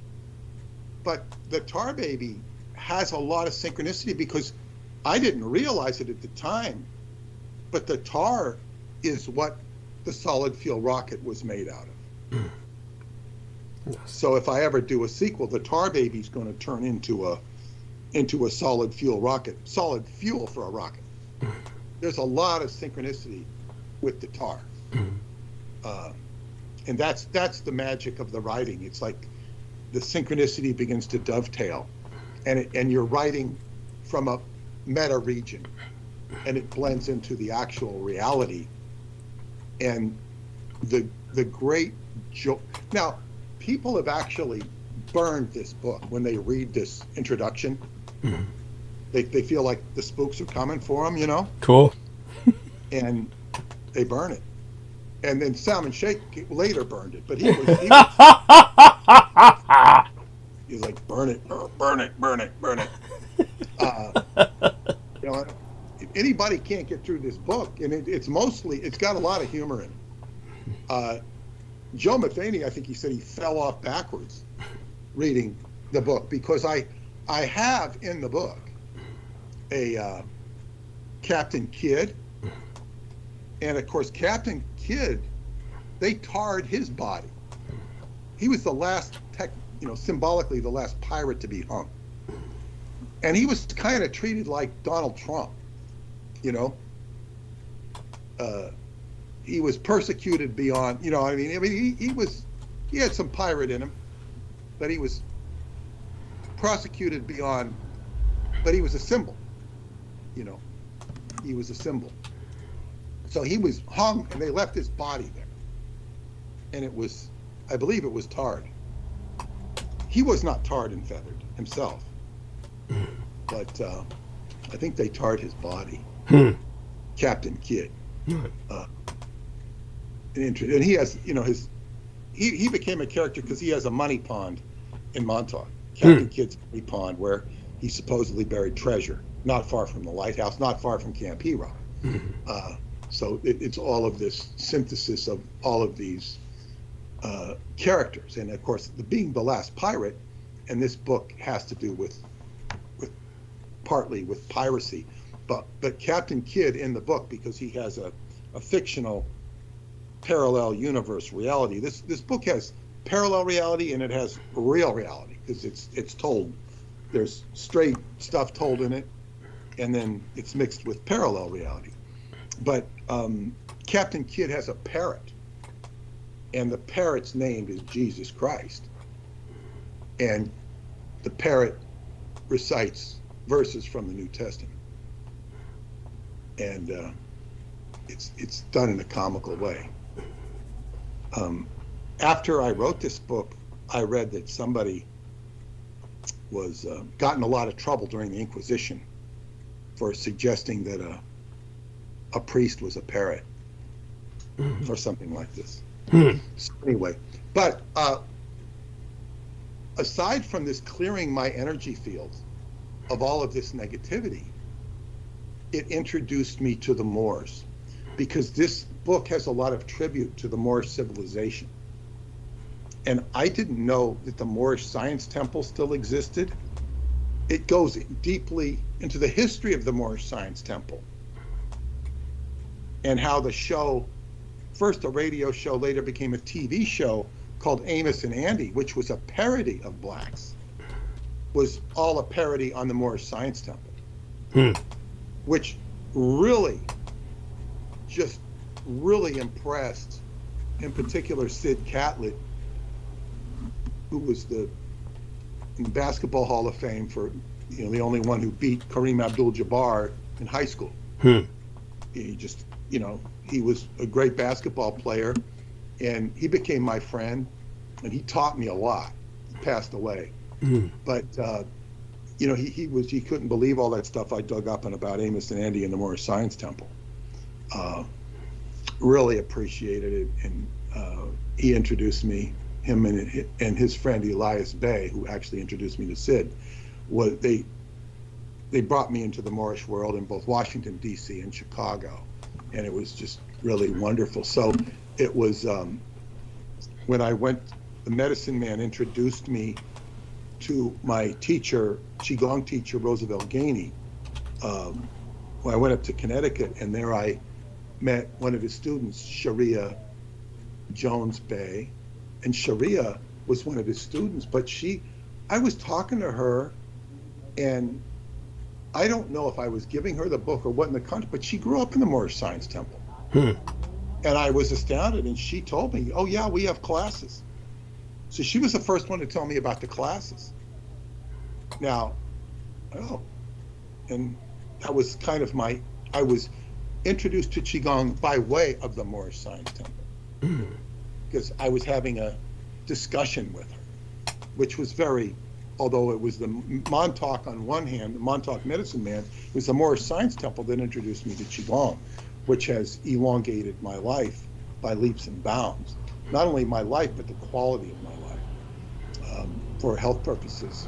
So this was a very powerful book, and I wasn't expecting to have Moors come into my life. And of course, it integrated me in with the black culture. So it's like I fit seamlessly into the guys with football, because we had, all these black guys come to play, and there was, I was the only one that would stay and play with them when all the white people would go away. They couldn't assimilate. They felt uneasy, and that enabled me to keep playing football. And I just, because I was so used to hanging around black people, it is a different acculturation. But then you just, it's almost like a subtle body language thing. You don't react like a white person. And it's subtle. It's just subtle with all this white shit that goes on. It does. It does. So anyway, but this book was very valuable. So it's there to educate people. You can get it on the website, skybooks.usa.com. But what's so incredible about this interaction right now, it says here, I got to tell you what the magic word is. Sorry, for those of you who don't know. It says, learn well this magic word and study of all of its implications for full comprehension of it uncorks the seal. Within each seeker that unfurls an everlasting light and compassion that can reach all creatures in spirit. As I begin to read this is the antithesis of the anti-gods. And but this magic word, to cut straight to the chase, is actually a letter, Hebrew letter Shin, S-H-I-N. And the Hebrews define it as tooth. Its esoteric meaning is recognized or change or spirit. It's the middle letter of the transliterated Aramaic. It's translated from Aramaic into Hebrew, but it comes out Yod He Shin Vau He. 5 letters, pentagrammaton. Fire, water, air, earth, and Shin representing spirit or change. The pentagram represents the ability to change air, earth, fire, water, and in its spirit. And when this pentagram is pointed up, it's positive, spirit over matter. When it's pointed down, it's matter over spirit. And this is, and when I was kind of really assimilated this into my being, the computer, I had some email that I received, which I thought was from Joe, but it wasn't. I clicked on it, and it had this whole pentagram appeared. Wow. And all of this energy just exercised from near the computer. It was to my left. I just felt an exorcism right there. Wow. Of just energy around the computer. Yeah. It was, I think, probably before that, that a psychic friend of mine had visited, and she says, you need to clear out this room.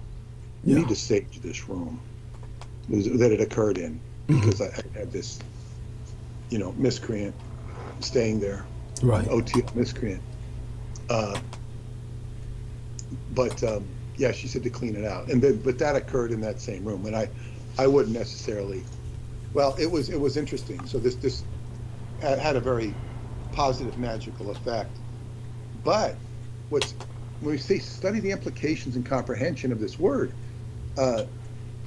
Douglas was pointing out, because I then discovered at the Taoist Holy House that, and they didn't pronounce it like you do. Right. They pronounced, and this is Cantonese, the Cantonese, but I think they were speaking Mandarin. I don't know that the word means the same in Cantonese. Okay. I should have asked Maggie. Right. But the Shin means heart in Chinese. Right. In the dictionary, it says Shin Dao. Shinto is Shin means spirit, which is consistent with Hebrew, which is where the Hebrew and Japanese languages are very similar. And this is you can see YouTubes on that. That's not even controversial academically. They don't understand what the connection is. They have to come to Douglas for that.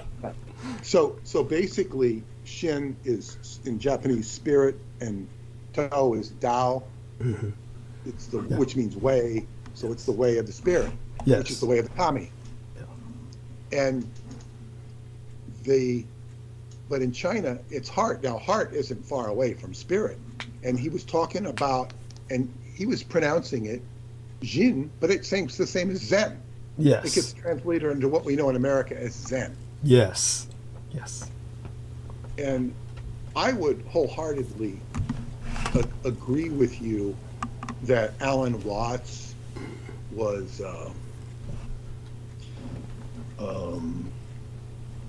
I guess what you'd say, what's the word? I don't want to be unkind, but he did introduce East to the Western mind. Yes. And that's really a good thing. But he came from, he was an Anglican priest. Yeah. And he comes from England. And I don't know how much, but when he talks, it's very, it's kind of arched. It's kind of human and arched at the same time. That time period was breaking down barriers. Yes. So he's breaking down Western barriers. Yes. And I had some of his books I read. I remember when one of my friends in Scientology used to go to his houseboat, in Sausalito. He thought Alan Watts was just great. I was not impressed. I never met. I just wasn't. And the reason I wasn't impressed, well, he eventually committed suicide. You know, I had never known whether that was true or not. I've heard, you know, but yeah, I wouldn't disbelieve it. I don't disbelieve it. They cover it up. Yeah. Because it ruins his brand. It's true, yes. Now, what you see, where I kind of learned in this was in the Bay Area. He was in Sausalito, is right north of the bridge, the Golden Gate Bridge. It's one of the most beautiful cities you ever want to see. It doesn't quite get the same fog treatment as San Francisco itself. It's just beautiful. You know, Paula put it there on list of places to live. Very expensive.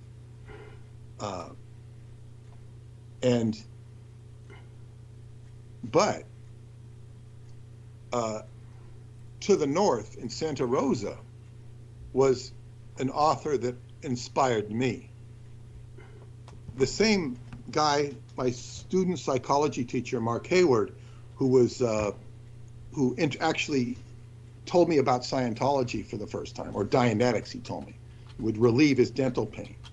He says, oh, I'm going to get a session of Dianetics because, you know, before I get to the dentist, it's going to work so I don't have so much pain and aggravation. That's amazing. And then I'll get another session afterwards. I said, oh, that sounds great, because I don't like the dentist.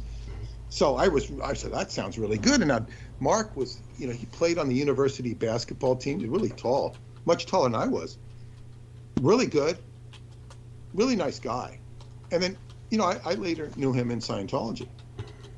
But Mark, while he was my teacher in high school, also talked to the class. He didn't talk to the class about Dianetics or Scientology. That was kind of on the side with me and my buddy. But he talked about a book called The Master Game by Robert Dirac. And that just lit up my, you know, my pinball machine. It's just like, wow, I went right to the store and got The Master Game. And, you know, and much to my disappointment, in later years, about 10 years ago, Graham Hancock wrote a book called The Master Game. Oh, yeah, that figures. Yeah, which the master, you know, the Master Con. Yeah, I was about to say. Yeah. Be a better title for it, in my opinion. But in any case, this book is, you know, just talking about, you know, there's all these different games you can play in life. And that one struck me. That was like my heart. And I looked up his phone number, because it said he lived in Santa Rosa. Looked up his address, and I wrote him a letter. And he wrote me back. And that book was very, very key. Now, anyway, he referred me. He says, you know, he says, number one, finish high school. Number two, decide on a career. And three, apply for admission to the league. The league was vague. And the reason he said that, I think, is because I told him I had used the trick in Hermann Hesse's book, Journey to the East. He's looking for this mysterious character named Leo. And he finally looks him up in the phone directory, wherever he was in Rome or wherever. And that's how he does it. I said, I used the trick in that book. I looked up your name in the phone directory. That's how I found you. And then he says, apply for admission to the league. So I wrote back and asked him about that, and he referred me to a guy named Edward Von Tassel with a San Francisco address. Oh. Von Tassel is very curious because Von Tassel is not only the name of George Von Tassel, who had the Integratron down near Yucca Valley in the desert in California. He also worked with Howard Hughes. But the Von Tassels were the Dutch family that married into the Montauk Indians and sort of brought them to Sleepy Hollow, where they married into the family of FDR, Franklin Roosevelt.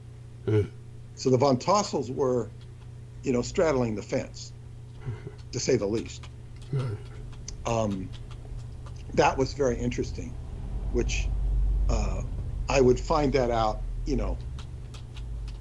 10 and 20 years later. I mean, it was like this long process of, and I still don't know who Edward von Tossel was, other than he wrote me a letter or two, and but he had a San Francisco address. It was interesting and mysterious. But later, when I got out of Scientology, Robert de Ropp had a book called The Sacred Warrior, which told of all his experiences later in life.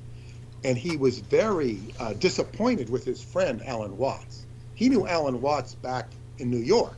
And he'd meet him in the bookstore, and Alan Watts would just wax enthusiastic about the redwoods out in Big Sur.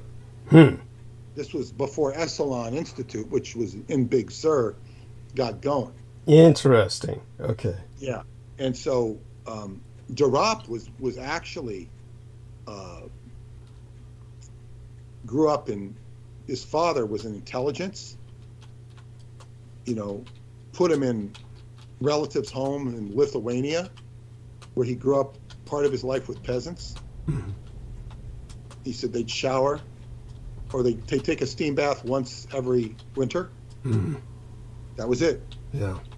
And then he learned how to roof his own house by working with the peasants. And he was a biochemist at the Rockefeller Institute in New Jersey or something, but he lived in New York, and then he migrated west. But so he knew Alan Watts. Said he was very disappointed at Alan Watts to take his own life.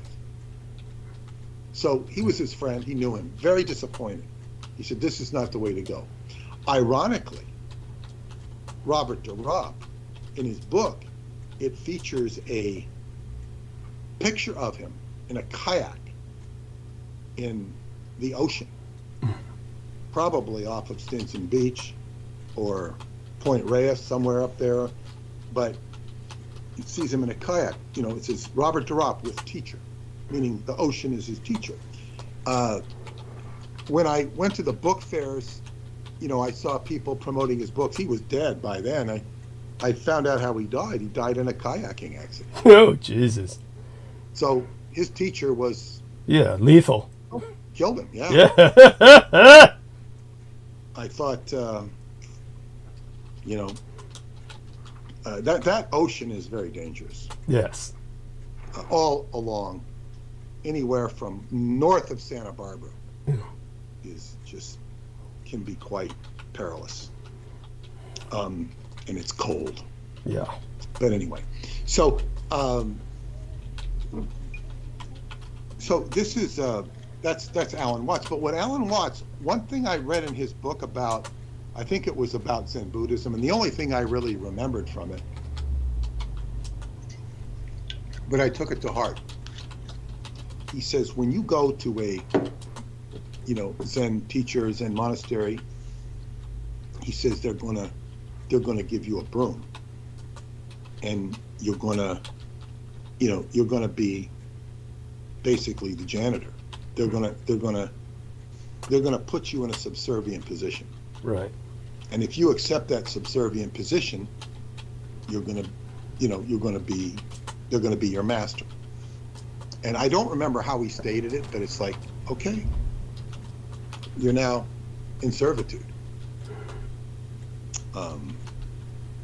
What was that line in Lord of the Rings when the Hobbit Pippin gives his life to the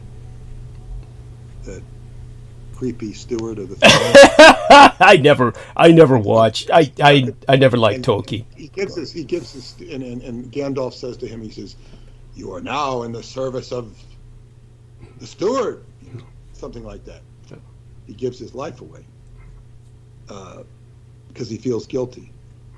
But in any case, I said, I viewed any of these Eastern teachers as stepping into a sucker's game.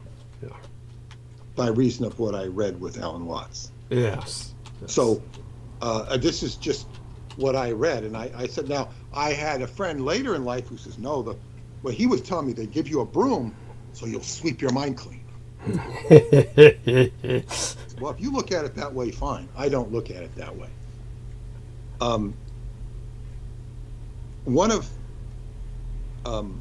It was very interesting to talk to what I called her my second mother, who lived next door to me, when, because I called her on Mother's Day and whatnot after my mother died.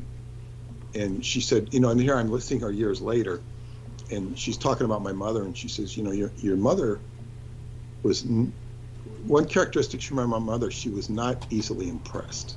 Mm-hmm. Not easily impressed. And I think I have that characteristic too.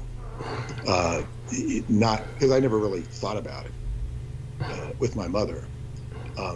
But I was not, I was never impressed by teachers from the East because they were from the East. Mm-hmm. When I got involved in Scientology, it only strengthened it. It only strengthened it. You see, because but there are teachers who do have wisdom. There's no doubt about it. But there's also a lot of falsity and stupidity that goes on in the name of Eastern masters. But the true essence of Zen, in fact, I would like to go back and re-listen to what you said, because it's very deep. Because Douglas was pronouncing Zen as, how'd you say it? Jin. Jin. Yeah. So I'm listening to him saying Zen Jin, and it's almost like genie, Jin. And then I realized, this is Zen. Yes. This is Zen. And and of course that's the tradition. It's coming through China, and India, and the way you were interlinking it with the Indian literature was fantastic. I've never heard that before. Thank you. It's really incredible. That's why I'd like to go back and see it. So this is the tradition of Zen is very nature oriented, and this is coming at Shinto from the West into Japan, coming into Shinto in Japan from the West, the Chinese influence, which is also melding with the Israeli influence of the tribe that migrated. Do you know the name of that tribe, Douglas, that migrated from Israel? I would have to look at my mother's notes. I don't remember it consciously. If you get an opportunity, it's great. It's not crucial. Understood. For the book, it's great. I'd like to know it. But I have something, okay, and then it's also merging with the technology of the island of, what is it called, Moravia? Yeah, just MU, but, I always, yeah. Mu is not the best word to use. Yes, that's right. So I use Mua, just Mua, yeah, MUA. Moravia, yeah. But, or Muvaya, yeah, MUVIA. Yeah. But this is the lost continent of the Pacific. Yes. And Southern Pacific. And so you have these cultures merging. Now, what's very interesting, so we have the Asian culture. The also thing I wanted to ask you, they have this arc that they celebrate. Yes. But to your knowledge, was the real arc, was it brought over to Japan, the actual ark? There's one in Ethiopia that they claim is the real ark. I don't think it is. But, there's elements of it there, and there's elements of it that were brought to Japan. Certainly what was brought to Japan, they realized had to be housed in a sacred housing unit, so to speak, and that's where the Japanese picked up the tradition of the ark that they carry in their ceremonies, where you see the men parade and bear the ark upon their backs. And it's obviously not something in the shape of a throne in the traditional sense, or a palanquin. It's not obviously not meant to bear. It's not the thing that could. Well, it couldn't. You could say that it couldn't level armies with, laser-like energy. No, it's simply a the United States Army. Yeah, no. What the Japanese use in what the Japanese use in those ceremonies is symbolic. It's meant to house a god, one of the kami, but it is not the god. It is not the god, and the relic. This gets into semantics. Yeah. In a sense, but not really. I mean, the kami are disambiguated from a greater god. So it's an important. Well, but you can take monotheism and break that down too. It depends how clever you get with your semantics and definition. You can break it all down. It's like, and then people get fixated. No, it's this way, it's that way, and right. It's like that becomes the work of theologians. Okay. Which is, when they're doing that, they're in one respect, they have that thumb up their ass because they're trying to explain things instead of just doing it. But what's now, I have had occasion to watch two scholars. I think I mentioned Elaine Pagel. She's the quintessential scholar on Gnosticism, that type of stuff, and I have to reconsider her position, because first I rejected it, but then I heard another scholar who said it from a different angle. I'm sorry, I forget his name, but she had said that the Gospels were a clear Roman invention that were blaming the Jews. And the way she said it, because she didn't have her whole, I didn't like the way she omitted certain things she wasn't mentioning. She may know them, but this guy I heard, and I'm sorry I don't remember his name. It was about the Dead Sea Scrolls, and he's a professor. I think he studied in Ivy Leagues. He started talking. He was very unimpressive to me until he started actually getting into his subject. Then he impressed me, because he was talking about his experience as a teacher. And it's very interesting, I found. He was in California when Jerry Brown was governor, and it was very hard to get a job. But somehow he got a job, although he had a lot of credentials. But he taught, I think, Islamic law, a very obscure subject. Maybe it was religious law. They didn't say Sharia, but whatever they said, Sharia law. But whatever they said, he got a job at Cal State Long Beach, and he said that in order to fill a class, to teach a class, you needed so many students. And he says nobody at that time was interested in Islamic law. It was not going to fill up. And Jerry Brown had instituted a law, like, you have to have a class, it's got to fill so many things. So he had to teach something that he could get some signups for. So he said, people are going to bite at the Dead Sea Scrolls. So he put that on. He really knew nothing about them. He also taught stuff on the New Testament, on James and Paul. And in teaching these, it's very interesting for me to watch Heather Anderson, David's wife, because she's a professional teacher, and she can take a subject and just teach it. Any good teacher can do that. They can take a subject that they don't really know, and they can take it apart and teach it. It's a credible ability, and then they know it, at least well enough to teach it. And when you teach it, you learn it. And this is what this guy was emphasizing. He said, so he began to read the New Testament and read the Dead Sea Scrolls. And he says, most of the people who do the Dead Sea Scrolls are concerned with translation and accuracy.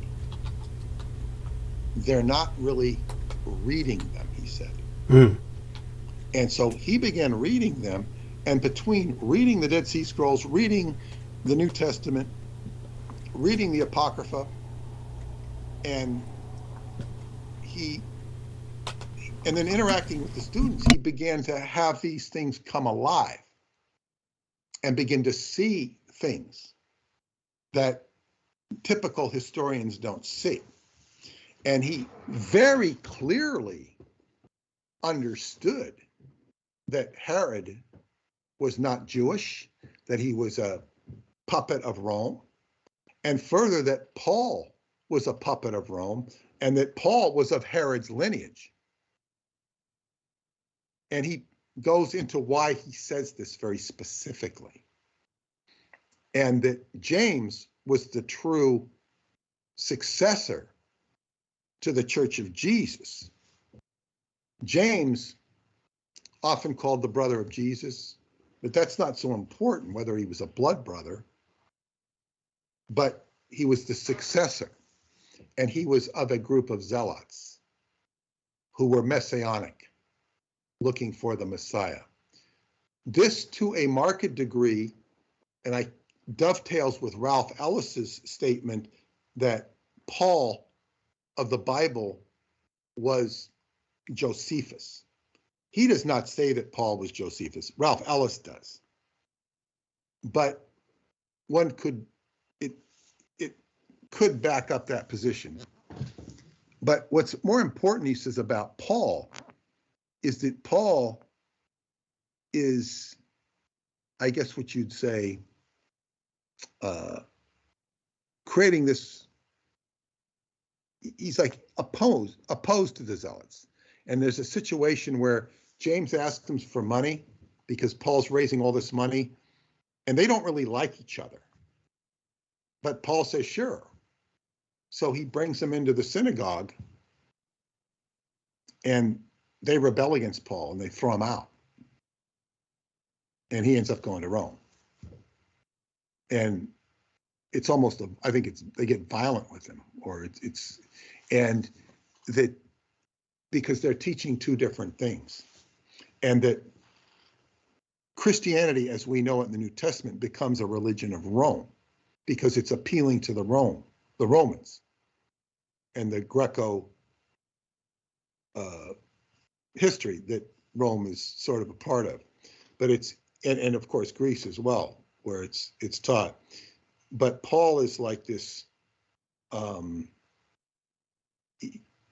they're making it that Judaic or true, and then he also gets into the division of the Jews, that the true Jews that were anti-Herod and were zealous about a Messiah.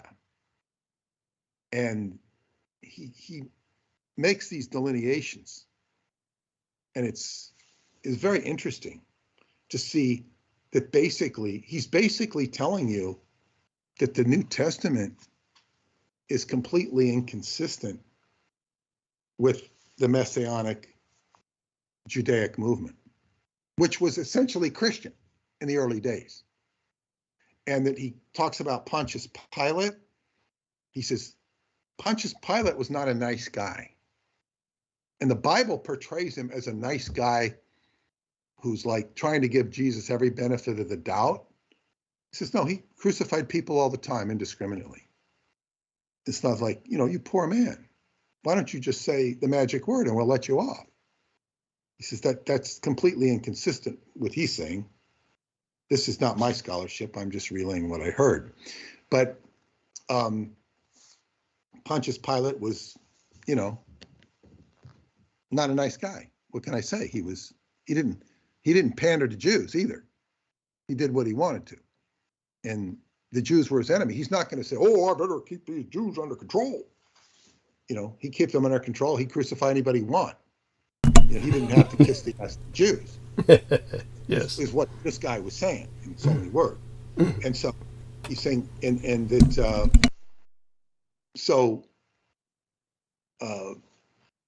and that, Herod's temple was an abomination, according to these zealots. Now, he also distinguishes, saying that these were, and he makes the connection correctly. There were the Sadducees, who were part of the priesthood that were anti-Jesus, but James was related to Zadok. Zadok and Sadducee are the same thing. It's just two different phonetic descriptions: Sadduc, and Zadok. So this is all. There's a lot of misdirection and confusion of Judaism around that time of the beginning of the Common Era. There's a lot of confusion, and he's delineating it. And he says, if you read the Dead Sea Scrolls, which were written before this period, you see all the subtle differences and what's really going on. He says, the Gospels do not compare with the historicity or the faith that was going on at that time, which were very Messiah-driven. And when we think of Messiah-driven, we have to think of the Teklet Blue and what we're putting in the new book, what Douglas has lectured on several times about the Teklet Blue. And it's like very clear that Judaism was severely compromised during that time period. And yes, I mean, corrupted to the core. Yeah, now, I'm not going to pursue all of these delineations that this guy was making for this book, but I could see them. And what's interesting to me, and then he's talking about these tribes. The tribes all split after the time of Solomon. They split, and I also saw videos on the fact that you could have what were these? The Samaritans. The Samaritans have their own Bible. He said that this video said that the New Testament, or the Old Testament that we know, was written down by the tribe of Judea. This is written down. Judea, Israel was split into two sections. The southern section was Judea, which was the tribe of Judah and the tribe of Benjamin.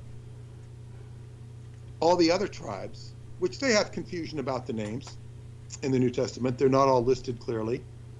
And so there were 10 other tribes, and there's all sorts of debate. But one of the tribes was the Samaritans, and they have their own Bible, their own Old Testament. And it's basically the same, but it's different. In other words, it opens up the possibility that the Bible we know, the Old Testament, is Judah-centric. That's probably why the name Jew has stuck, because of Judea, instead of Hebrew. It's the Hebrew Bible, sometimes called the Hebrew Bible. It's usually called, but it's associated with Jews, which really is more Judaic than it is. What's the word Jew? You know what I'm saying? Like, where's it come from? Hebrew is, I guess, more accurate. So the Judaic Bible is open to being slanted at best, specifically directed. I don't know if it's like 0.5% off, 1% off, 10% or more. I don't really know. This is just what these comparative. Now, that's just the Samaritan version. What does the other version that goes to Japan, what is that version? Is it possibly tied to the teachings of Seth?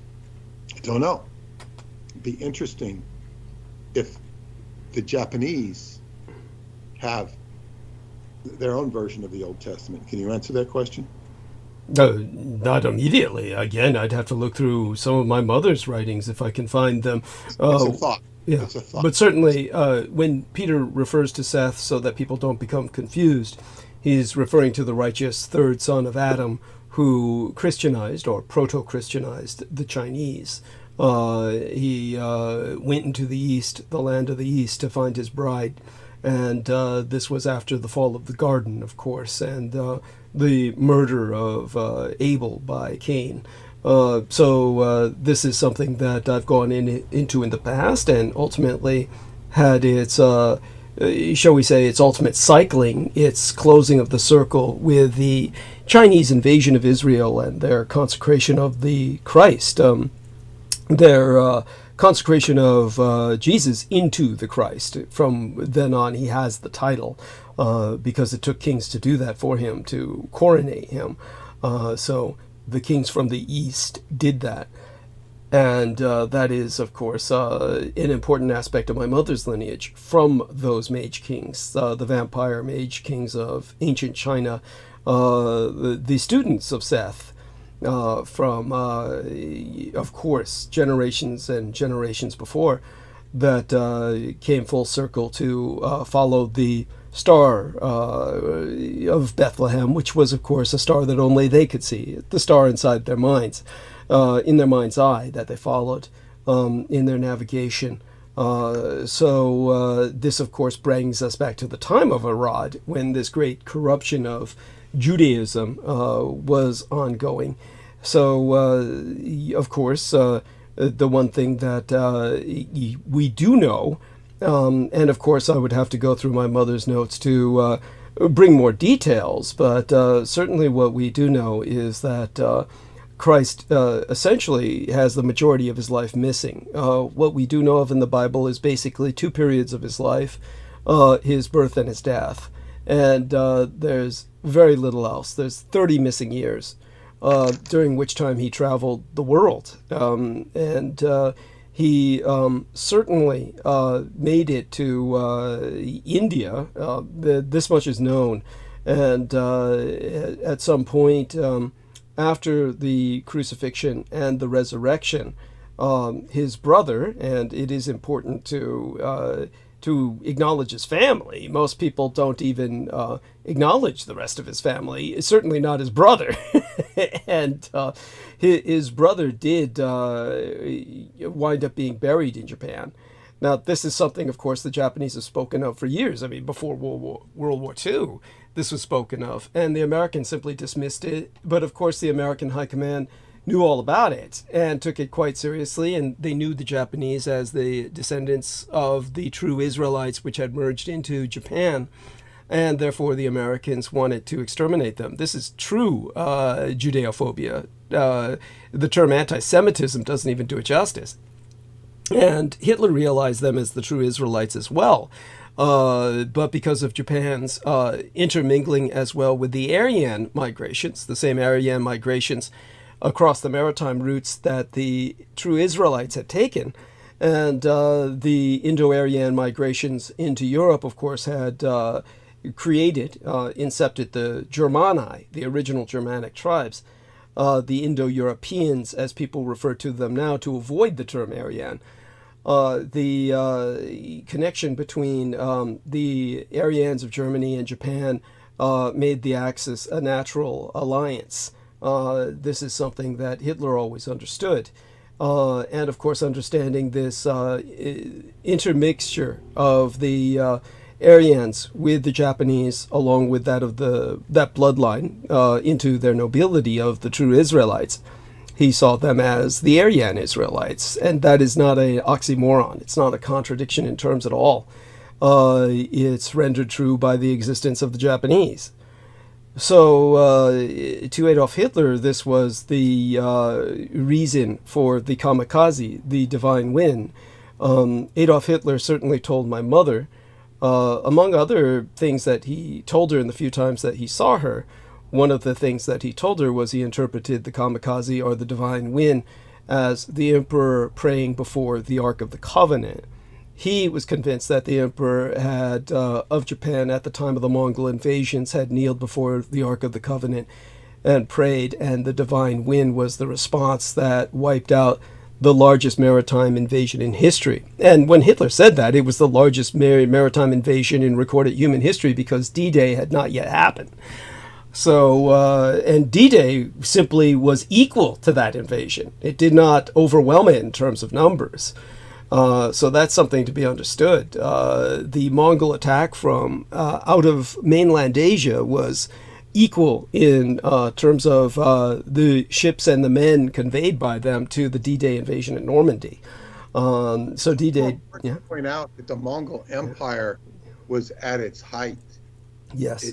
I mean, this is Kublai Khan.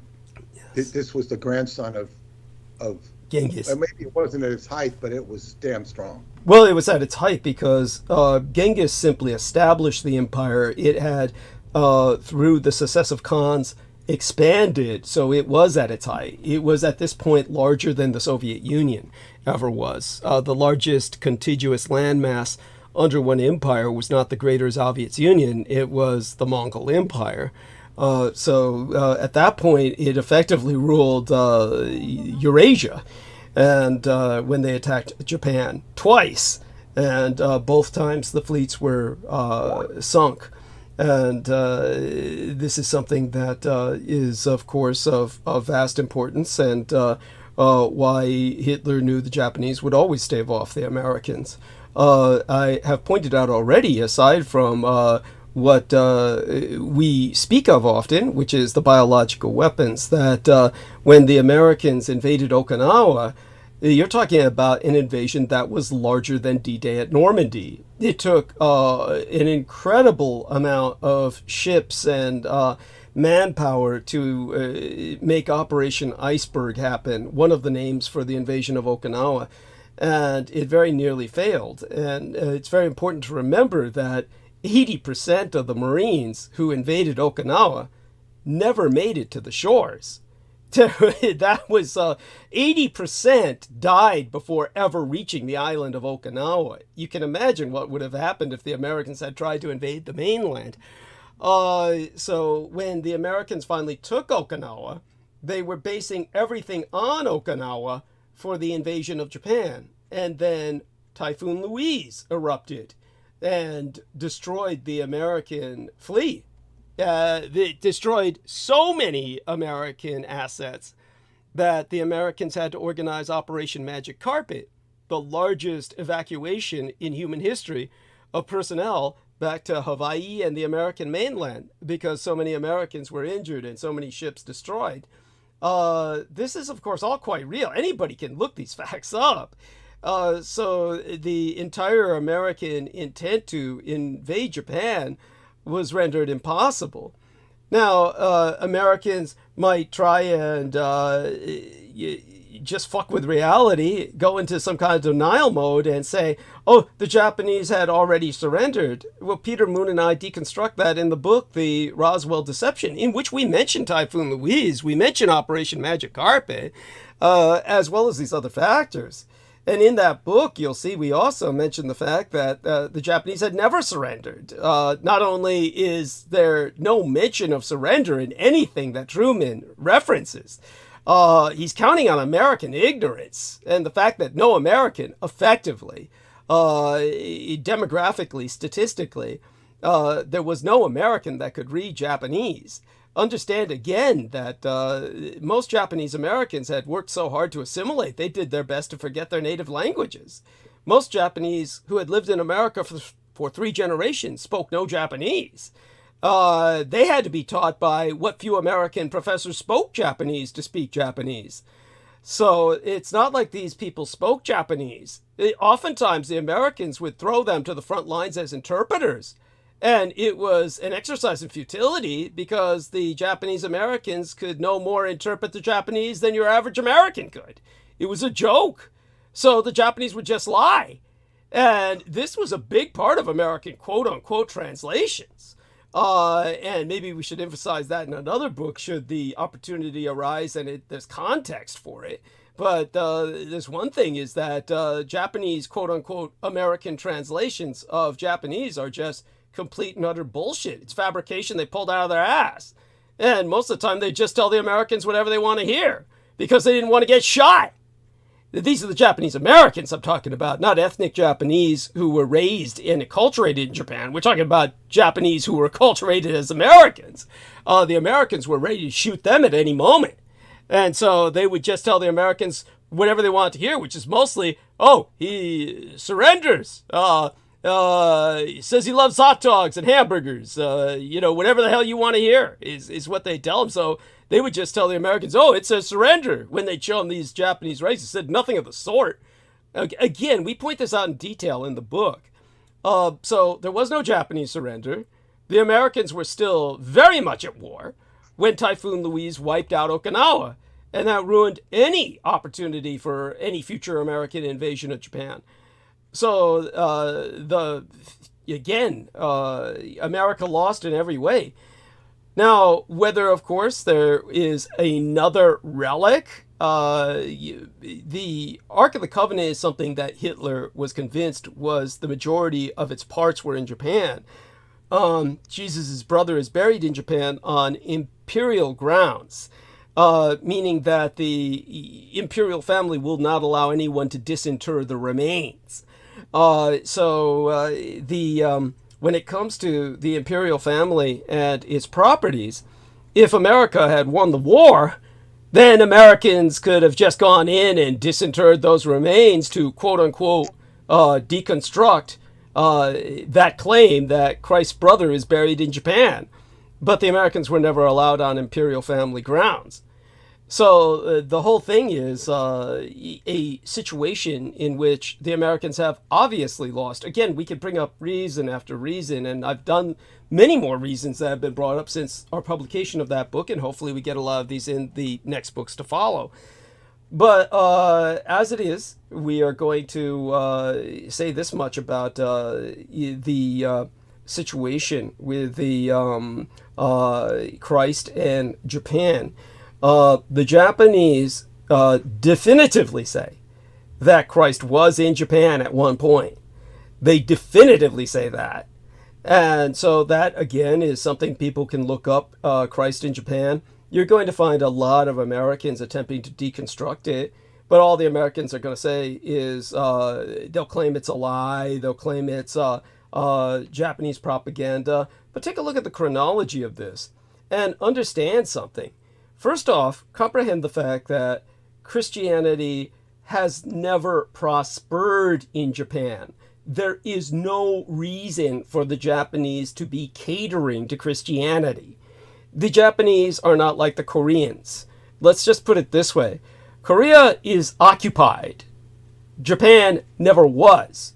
The Americans were in Japan to reconstruct, to basically destroy everything that they had damaged, or rather renovate and reconstruct everything they had damaged, actually destroy everything that they had damaged that was still standing so they could reconstruct it from the bottom up, which is what you do when buildings are semi-wrecked. You've got to destroy them anyway and then reconstruct them from the ground up. That's the only way that it's done properly. You don't rebuild damaged buildings or reconstruct damaged buildings, except for extraordinarily historical exceptions, like something's a cathedral or something and you're trying to save whatever was left of the original foundations. Otherwise, that's not what's done with urban reconstruction, which is the majority of what happened in Japan. There's, comparatively speaking, Japan's cultural damage from American bombings was nothing compared to what happened in Europe. The Americans simply didn't manage to do that much damage.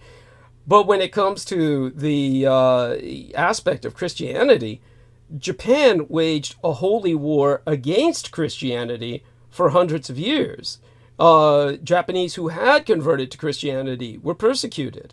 Western priests were crucified in the likeness of their Jesus God, as the Japanese shogunate would say.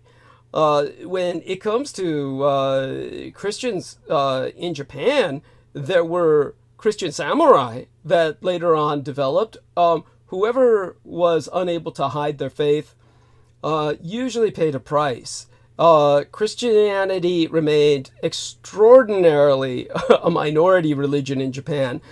There was very little Christianization of Japan. The most Christianized cities were Hiroshima and Nagasaki, and the Americans bombed those. albeit there was context to Nagasaki where it was done as basically an act of cowardice when they were running away from the Kokura National Arsenal, which they were trying to bomb with the much larger, much more potent plutonium bomb, and couldn't get anywhere near the arsenal because the arsenal had too much interceptors, too many interceptors that basically threatened the mission. So the mission aborted, and then in a panic, and we explain this in great detail in the book. In a panic, Captain Sweeney of Boxcar, which was the name of the plane carrying the plutonium bomb, he dropped it over Nagasaki. It wasn't even an intended target, and so he dropped that just to get rid of the bomb because the bomb was threatening to go off for reasons we explain in the book. Now, when it comes to all of that, that wiped out the majority of Christians that were in Japan. Since then, Christianity has never rebounded. It's, people go over to Japan all the time and try to Christianize the Japanese. It's a joke. So it's not like the Japanese have any need to cater to the Christians. There's no reason, there's no sense of a need in the Japanese psyche for Christ's brother to be buried in Japan or for Christ himself to have visited Japan. And his brother stayed. And this was after maybe traveling back for a bit with Christ to make certain that he was buried later on. And there's a place in Central Asia, in India, or on the border between India and another nation, maybe Nepal or some other nation. Again, I'd have to look it up. There are documentaries about this. Look up Christ Buried in Asia, where the locals will say swear up and down Christ was buried there. Though there is, according to the Japanese, when Christ's brother returned to Japan, he could not carry Christ's body with him, but he brought his skull. So they say his skull is actually buried with his brother. That's one tradition, what you could call an iteration or a tradition. Whether that's the case or not, his brother's buried there. And again, there's no need for the Japanese to be catering to anybody, Christian or otherwise, with this tradition. So it's obviously independent of a sense of religious identity. And when it comes to the Koreans, on the other hand, they are occupied by America to this day, and they are Christianized, completely Christianized. The Koreans are far more Christian than they are any other religion. In South Korea, we're speaking of. So in South Korea, they are biblical fanatics. That's how you have so many freaky cults come out of South Korea, like Reverend Sun Myung Moon claiming that he's Christ. And Reverend Sun Myung Moon, of course, is dead now, but his son is a fanatical, radicalized right-winger who lives in America, and they use the Russian AK-47 as part of their religious itinerary. Everybody in their church has an AK-47. He has a crown made of AK-47 bullets or rounds. This is Reverend Moon's son. Don't take my word for this. You can look this up. These were all freaks who converted George Bush Sr. because he was a member of the CIA.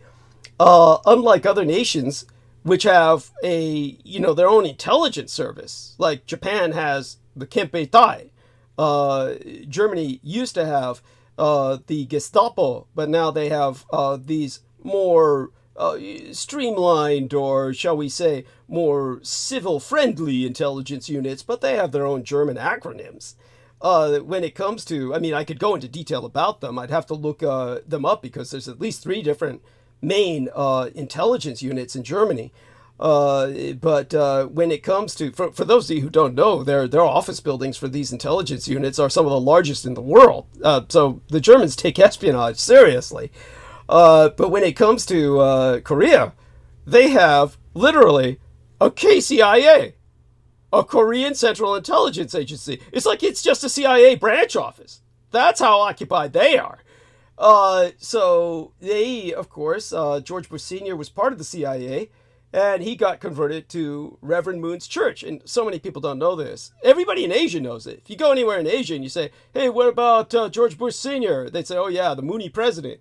In America, Nobody was allowed to know this. Nobody was allowed to talk about it. Nobody was allowed to ever bring it up, or they would meet an untimely death. I'm not exaggerating. People died over trying to talk about that. When it came to the reality, though, George Bush Sr. Would bow at Reverend Moon's feet and kiss his feet and say, he's the son of God. That's the reality. So don't tell me the Americans won World War II. It's a fucking joke. Your president bowed to the knees of a Korean, and the Koreans were just considered part of Japan. All the way until the Japanese simply let him go. It's not like the Americans invaded Korea and liberated them. The people who invaded Korea were the Russians, but they never got any further than that demilitarized zone where the Japanese nuked their asses and stopped their advance. Certainly the Americans weren't there to stop them. Again, we detail this in the book. So buy the Roswell Deception as a gift for your family, your friends, most importantly, your enemies. Spread the word, because there's no other way the word will get out. They're doing everything to suppress it. That being said, when it comes back to the Japanese sense of, you have a essentially non-Christian nation, yet their emperor has Christ's brother and maybe Christ's skull buried on imperial grounds.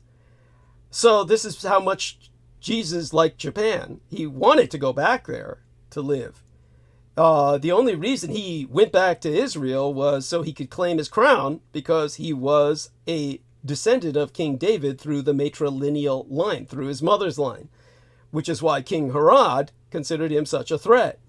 So you're talking about the connections to Asia are profound.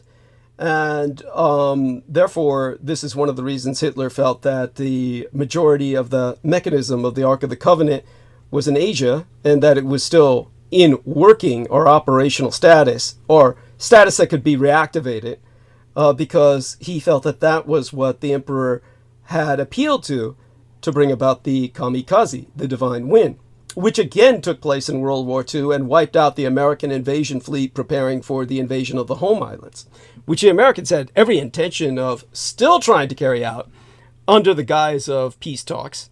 That was the way the Americans operate. That was how they operated with Native Americans, and they considered this to be just an extension of the extermination of Native Americans who were descended from Asians, including the Zuni tribe in particular, which is specifically descended from the Japanese.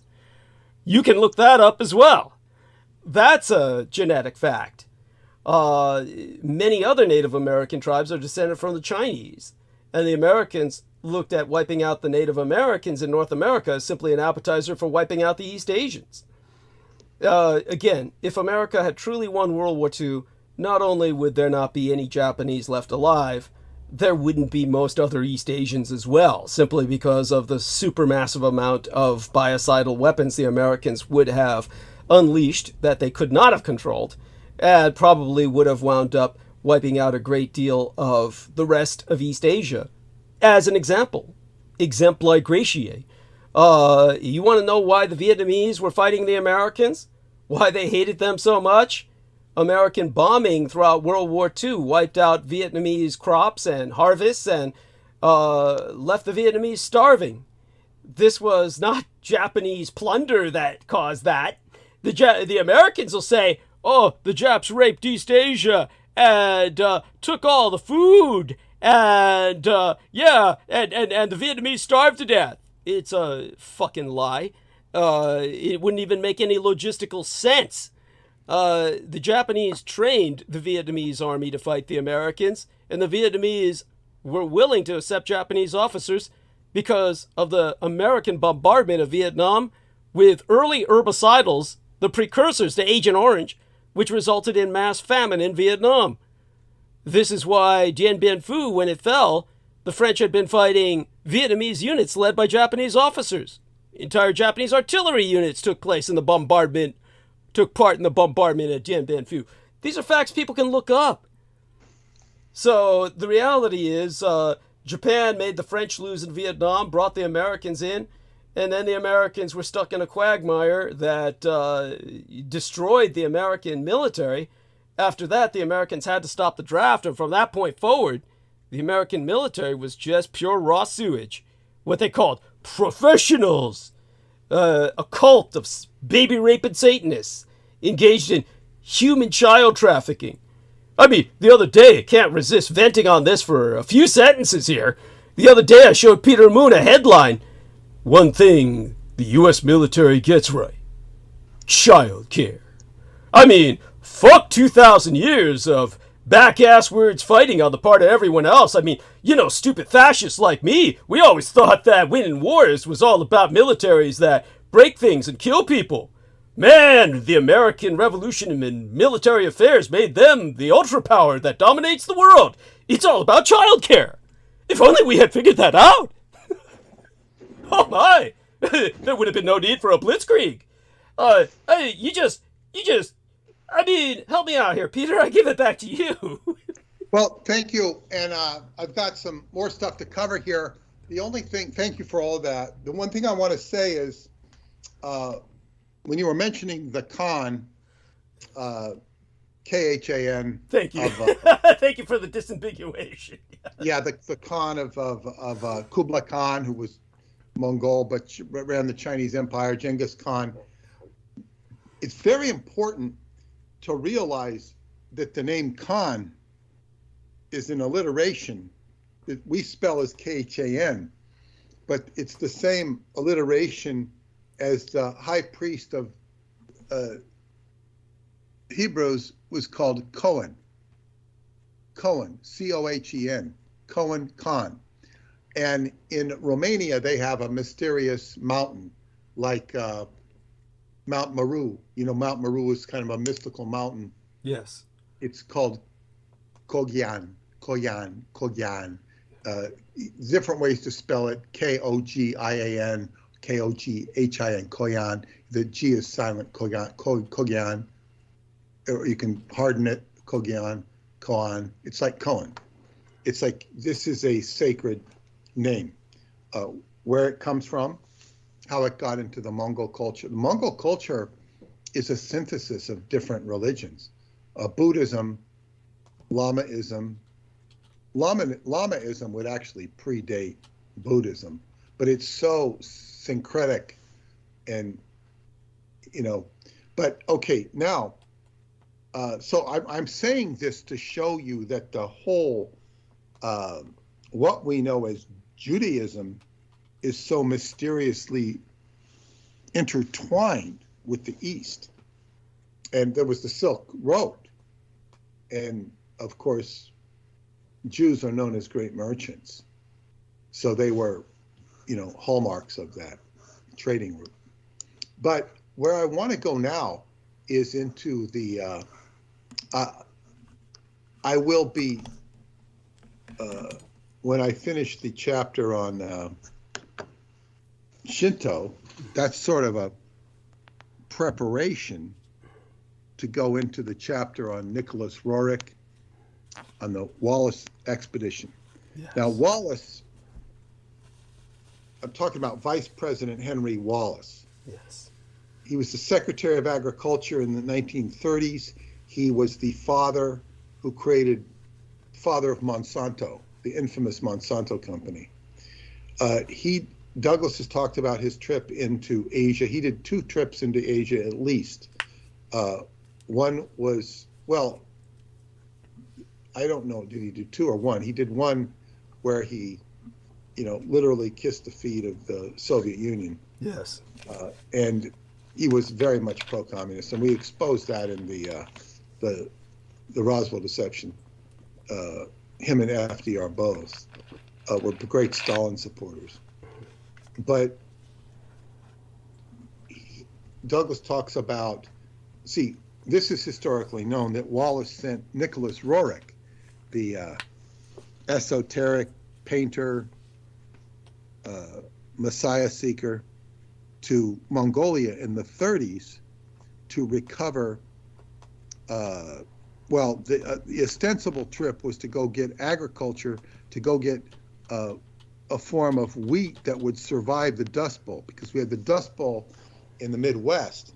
Yes. That was suffering, and the crops were ruined by the dust, so they wanted a hardy grain. And Roerich was sent on this mission. He's not an agriculturist.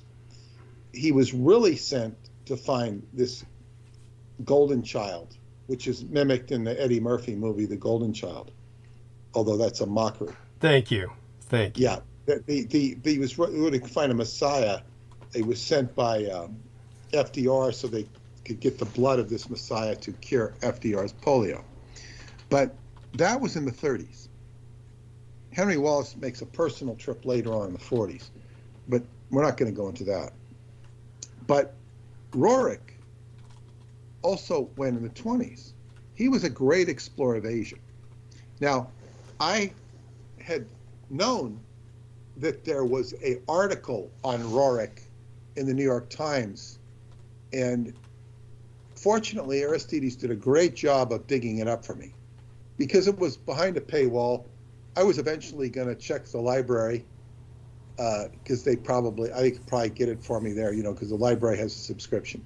If you want to go through a paywall, at least to the New York Times, your library might cover it if you don't want to pay whatever it is. So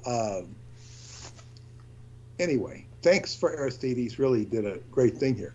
Now, I'm going to read this article, kind of read it quickly and get it. And I sent it to anybody who was on the mailing list. So sign up at the Time Travel Education Center if you haven't.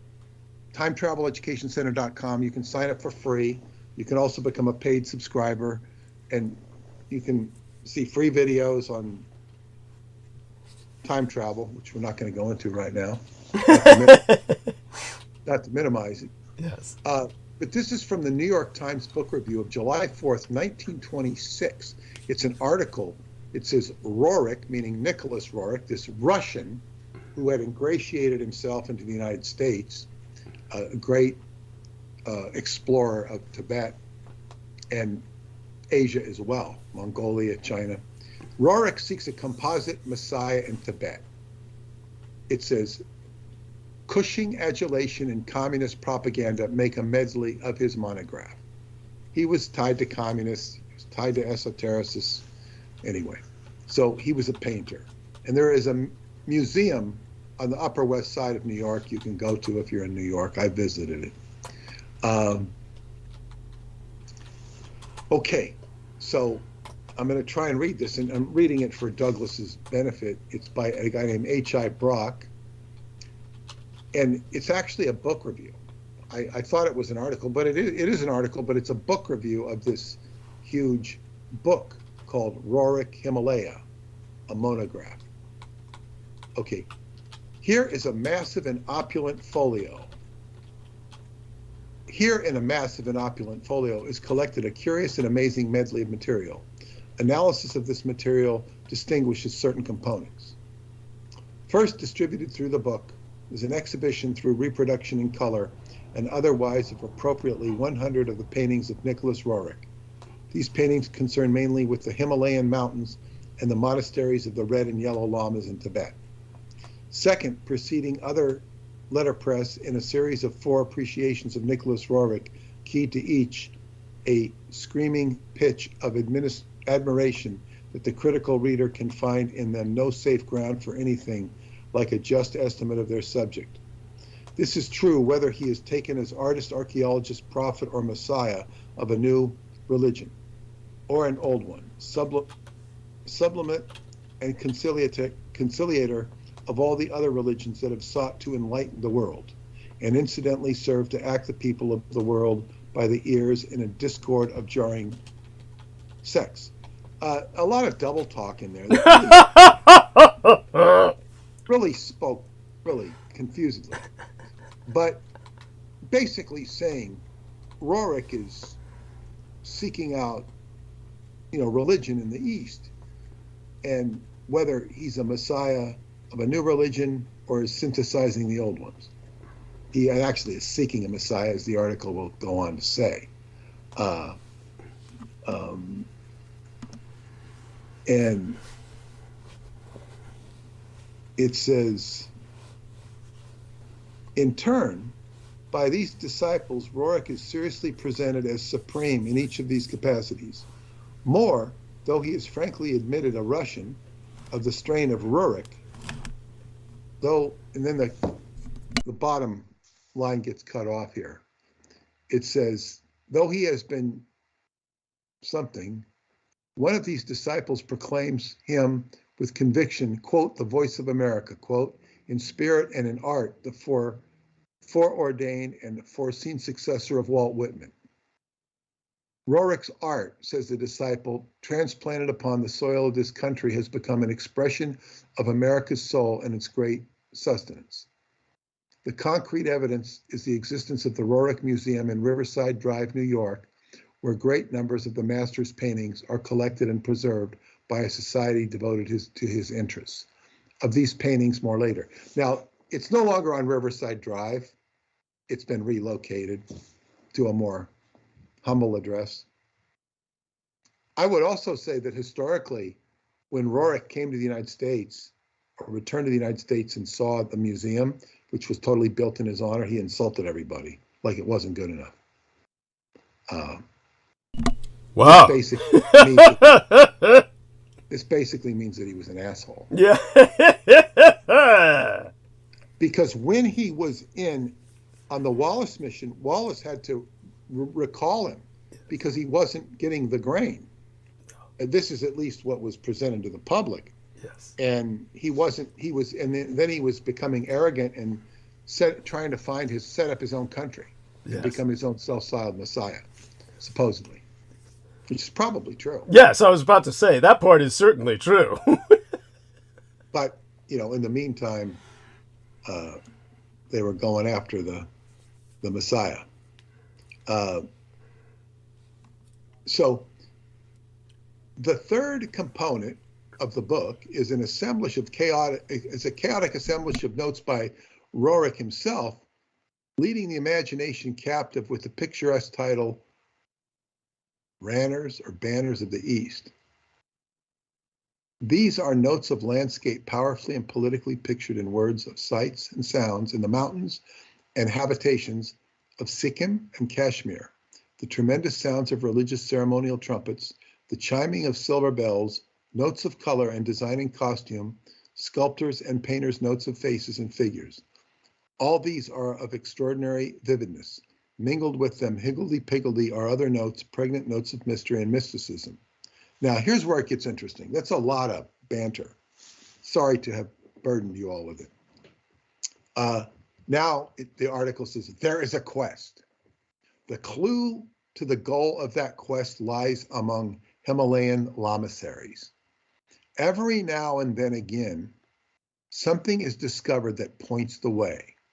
It is a seemingly trivial word dropped by a peasant or a lama, an encounter with a personage, a silence more eloquent than words. The impression is that the fount of ancient wisdom is at hand, just around the corner. It says, Sir Oracle, I can't read that, but at a set date, and that date is not quite yet, there is something of the same fascination about it that you get from reading a detective story. But in his text, at least, Roerich does not lead you to the solution. The last entry is dated September 19th, 1925, and the place is Ladakh, L-E-H, Ladakh, capital L-A-D-A-K. Ladakh is still a country on the margin of Tibet, and the traveler is on his way, inward bound toward more mystery. I've never heard of Ladakh, but I will say, I will interrupt this reading, that Paul's brother THEÓÚS had said that there is a country or a lamasery that's surrounded by 3 countries. Yes. It's a very special lamasery. Now, 3 countries, I assume those 3 countries, just by simple logic, would be China, Mongolia, and Russia. However, if there's a country called Ladakh, the countries could be Ladakh, Tibet, and something else. Well, but Go ahead. My mother mentioned Ladakh. It would be Ladakh, and that was right near Jammu and Kashmir, which the Indians and the Pakistanis are fighting each other over. It's on the border between them and this area of Tibet that's claimed by communist China today. So in a sense, it's its own country because it maintains so much autonomy. It's between these warring superpowers of India, Pakistan, and China, and therefore the altitudes are so high that their soldiers are so busy fighting each other around it, they just kind of leave it alone. It seems to be either strategically unimportant or there's a enough of a barrier in terms of taboo or fear that keeps them from invading Ladakh. Well, that's probably not the country, because to get to this particular lamasery or monastery, you've got to go on the Siberian Railroad. Okay. So okay. Yeah. That's probably not the most efficient way to get there. Let me carry on. Of course. But okay. So it says Ladakh is still a country on the margin of Tibet, and the traveler is on his way inward bound towards more mystery. However, the story has been told more or less outside. The quest is for a manuscript purporting to give account of the years that elapsed between the boyhood of Jesus of Nazareth and his appearance as a man of 30 searching in the temple in Jerusalem, preaching in the temple in Jerusalem. About the middle of the last century, a certain Notovich came out of the East with what he said was the translation of such a manuscript, which he had found in a Tibetan lamasery. That document has been printed in French and English and is accessible to anybody and everybody in several editions. Notovich's so-called translation was branded as a fake. Rorick's quest is for the manuscript Notovich claimed as his source. It has even been said that Rorick has found it, but there is nothing in his book to say so. What Rorick does say is that there are legends in the Himalayas of the coming to India and Tibet of a Jewish teacher called Isa, who was identified with Jesus and was one who defied the Brahmins and championed the lowly.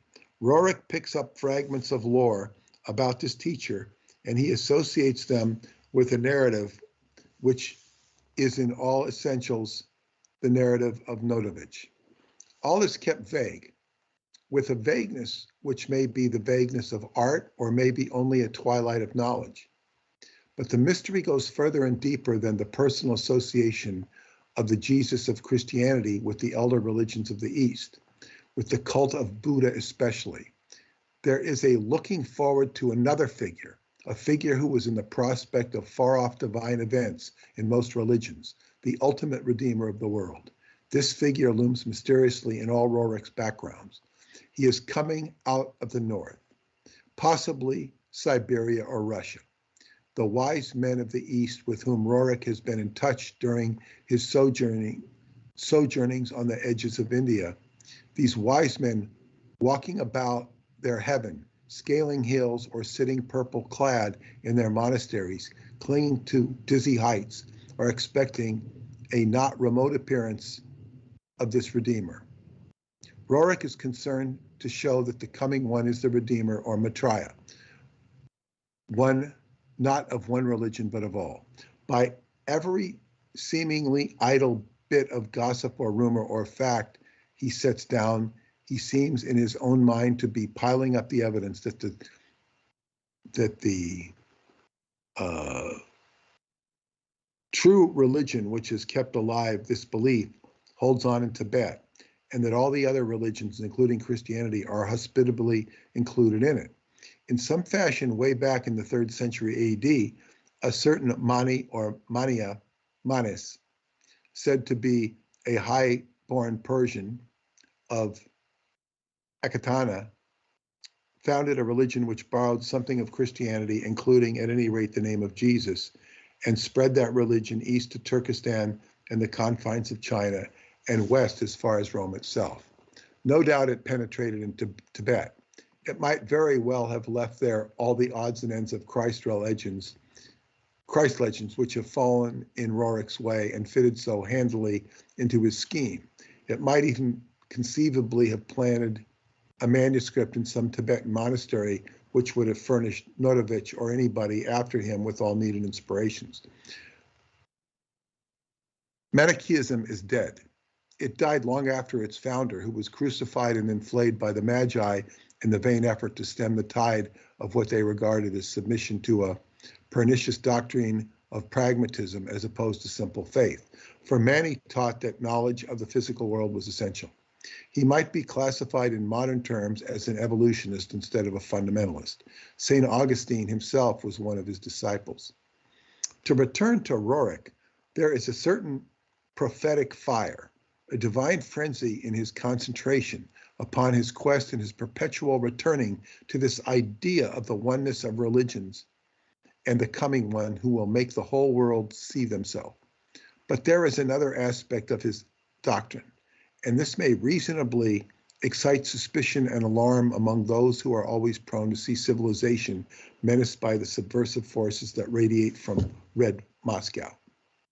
Without convicting myself of agreement with these persons, let me present the case as they might see it. The titulary figures of the two great religions affected by Roerich's reconciliation are Buddha and Christ. He calls Buddha the great communist. He calls Christ the great communist. I gotta switch pages. He makes much of the Russians Saint Sergius, builder of communes, who refused personal property because of his realization of the harm of the idea. He celebrates Origen, who understood the true sense of the teachings of Christ, and all the believers were together and held everything in common possession, and sold the estates, and all properties were distributed to each according to his need. He involves Moses and Plato in their communal idea. And the Redeemer comes out of the north. Siberia is specifically mentioned. The British authorities, who kept an eye more or less attentive to Roerich's movements on the margins of their Indian empire, are more than once held up to reprobation for pettiness and ungenerosity of spirit. Add that Nicholas Roerich and his party of quote-unquote archaeologists are in the heart of Asia, where international intrigues meet, where the lion faces the bear that now walks like an agent of the Cheka. Is it not quite simple to regard that Russians who paint pictures and rhapsodize about the religious unity of great communists is an agent of Moscow?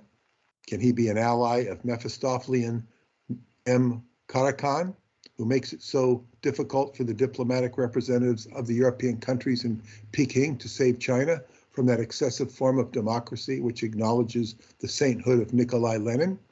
All right, now it goes off into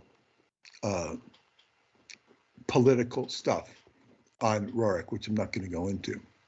However, what's important here is that this corroborates what Douglas has said about Roerich being interested in a Messiah. Now, this is in the 20s. So he had a pedigree of Messiah seeking. He had explored extensively Asia in the 1920s. So it was logical for all the exploring that was going on there between Roerich, between Brooke Dolan, who accompanied the SS expedition to Tibet, which was also in the 20s. There was an impetus to dramatize this. There was the movie Lost Horizon, which of course was about Shambhala.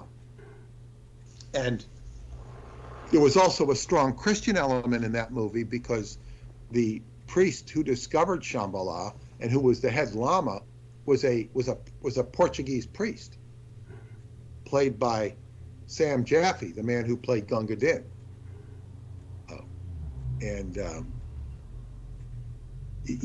So they have a Christian element in Shambhala, which might seem disingenuous.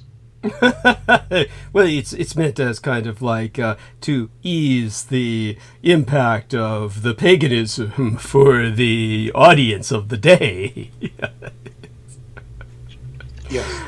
And so basically, you have this.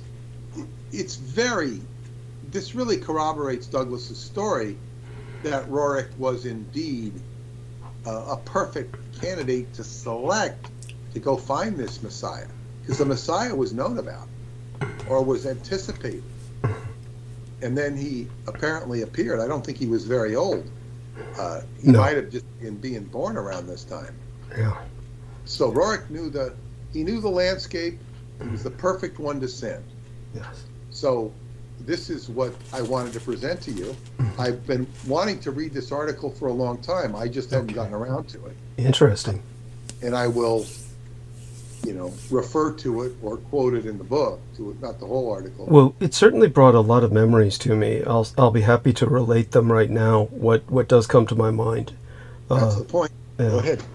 Well, it's not directly related to Roerich, but I do want people to know that when I bring these certain subjects up, and then Peter brings other subjects up, and then it triggers memories, elements of the original trend of thought that I was on. So I'll return to that, but it's all relevant. And what I'll do is certainly by next Sunday, we might speak to the Roerich and Henry Wallace expedition again and elements thereof. All of it ultimately is connected. But for people who want to comprehend more about Japan, when I reflect back on the teachings of my mother, which of course are ultimately they source back to the vampire mage kings of China, and of course the ninja clan from her Japanese side, from which she retained their oral traditions, the traditions that were only spoken and never put into writing. Understand that what was written clay, as I've brought up before about Japan. Japan is, for those of you who do not know this, actually an enormously popular archaeological zone, but you'll find almost nothing in Western sources about archaeology in Japan. Usually all you're going to find is one case where some professor was planting pottery, so he was able to claim that pottery was found in a site, so therefore it had ancient pottery in a site that was previously not believed to be inhabited during an ancient period of time. This was an exercise in fraud similar to Britain's Piltdown Man, and this hoax is basically all you're ever going to find on the American internet. And I know this because Brendan did a very thorough search at one point on Japanese archaeology, and that's all he was able to find in English. But there are site excavations all over Japan. It is known to be the location of the oldest pottery ever discovered on planet Earth. And Japanese pottery was in turn found in North America that was hundreds of years old.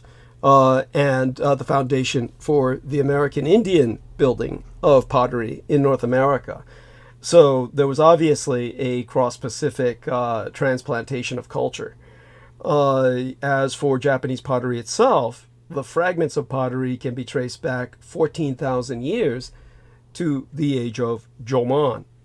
Now, as I brought up before, there was the Great War between the continents that were ultimately victim to scalar weaponry, which was deployed in massive amounts, and these destroyed those continents. Atlantis, Lemuria, and the continent of the Pacific that is simply writ as Mu. We don't like that, of course, because people instantly identify that with the looing of a cow. So I'll usually add an a mua, and people would refer to the inhabitants as Mulayans or Muvayans. I've heard two different pronunciations for it depending on your Chinese or Japanese dialect. But what the age of Jomon pottery tends to present or represent were the products of the great chimerical experiments on the sunken continent of the Pacific of Mua, the Dogu humanoids, as they're known, DOGU. The Dogu humanoids will show pregnant woman and animal-human hybrids. These were the products of the genetic engineering of that sunken continent, was one of the reasons for the apocalyptic world war, which caused all the continents to sink.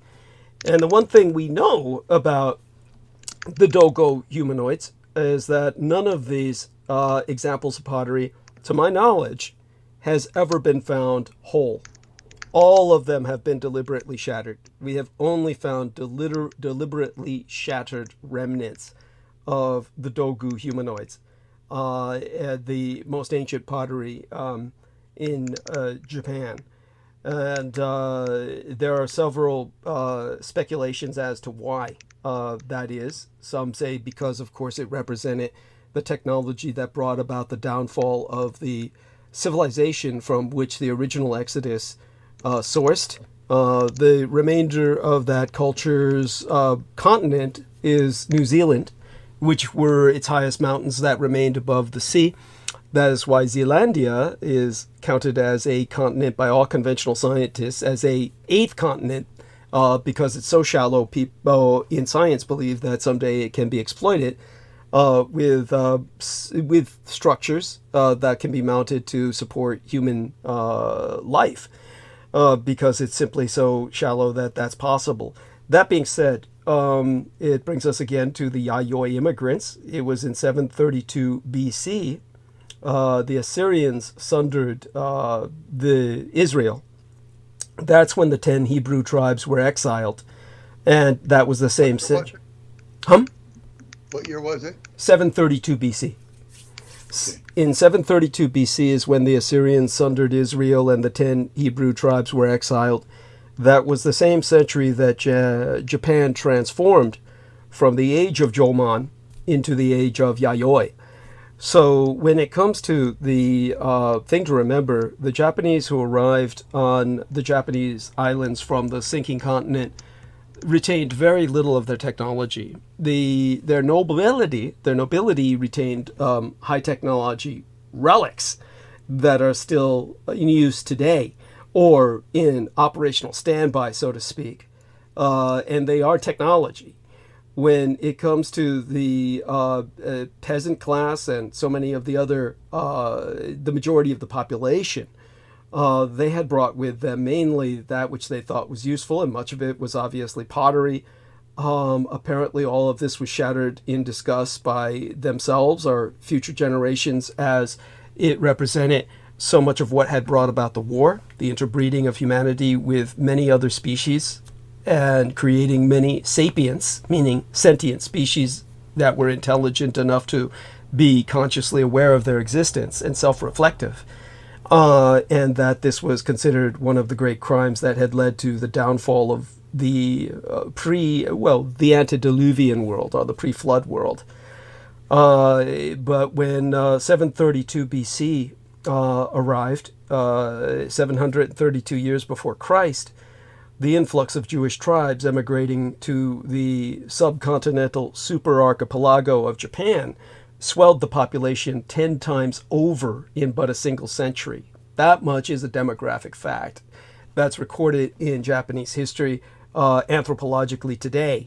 So we know that the advent of the Hebrew migrations of the true Israelites was enormous. When I think about that, the reason that my mother never specified a single tribe of the Jews arriving in Japan was because they all did.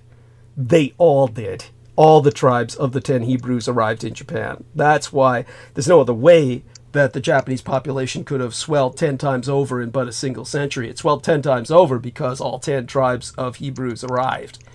So this brought about the vast changes in culture and technologies. This is why the historian Joseph Eidelberg, the Nazi historian who studied this phenomenon,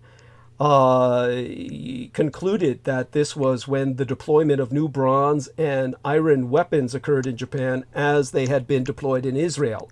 This is why he reported to Adolf Hitler that the true Israelites are not the Jews of Europe.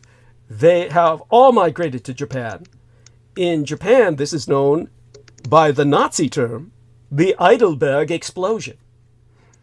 And the Heidelberg Exposition presented examples of this throughout Europe, proving it to the Nazi high command. The man's name, Heidelberg, Eidelberg, Joseph Heidelberg.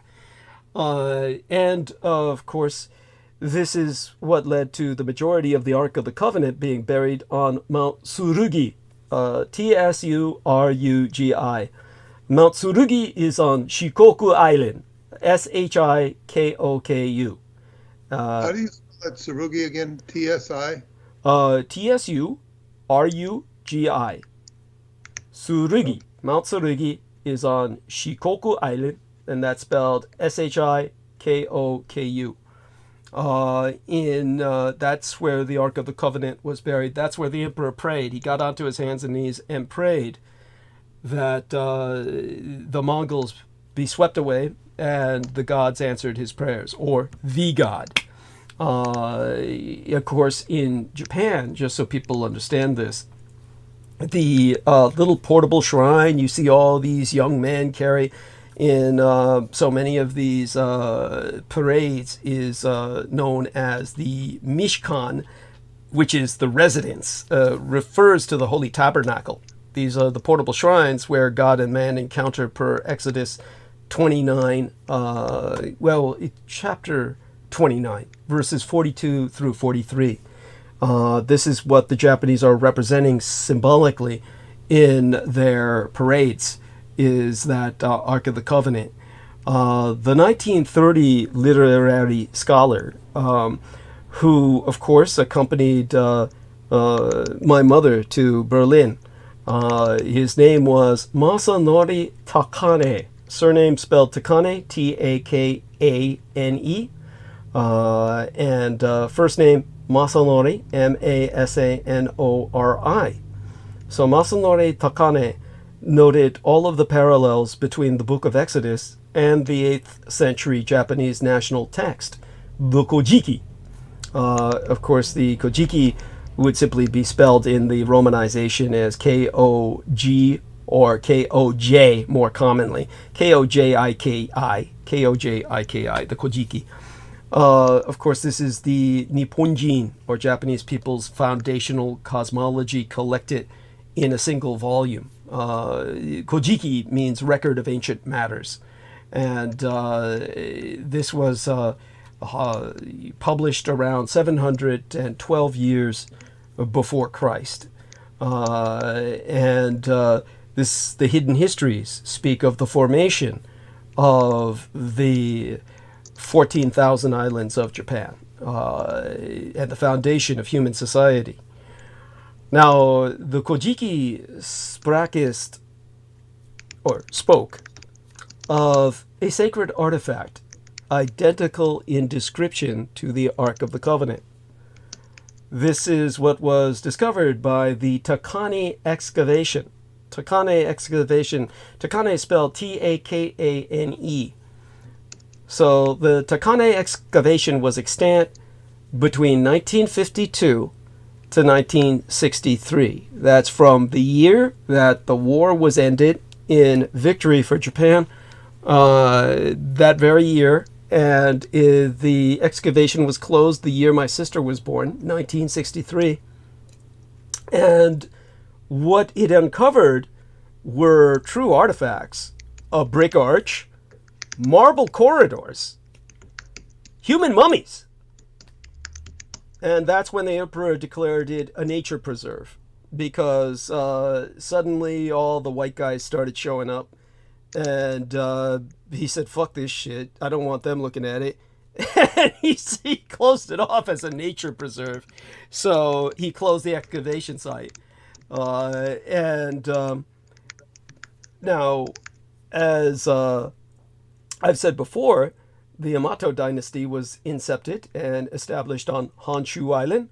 Honshu, the main island of Japan. The Kyushu dynasty, which my mother was a descendant from on her Chinese side, which is written of by Chinese records, was not spoken of until one historian named Takehiko Furuta. His surname, his family name is spelled Furuta, Furuta, Furuta, and his first name, Takehiko, is spelled Takehiko, Takehiko. And Takehiko Furuta was the first historian who dared, in Japanese, to speak of the Kyushu dynasty publicly. The Yamato dynasty had always known of its existence, but never spoke of it publicly. The Yamato dynasty ruled until 648 AD.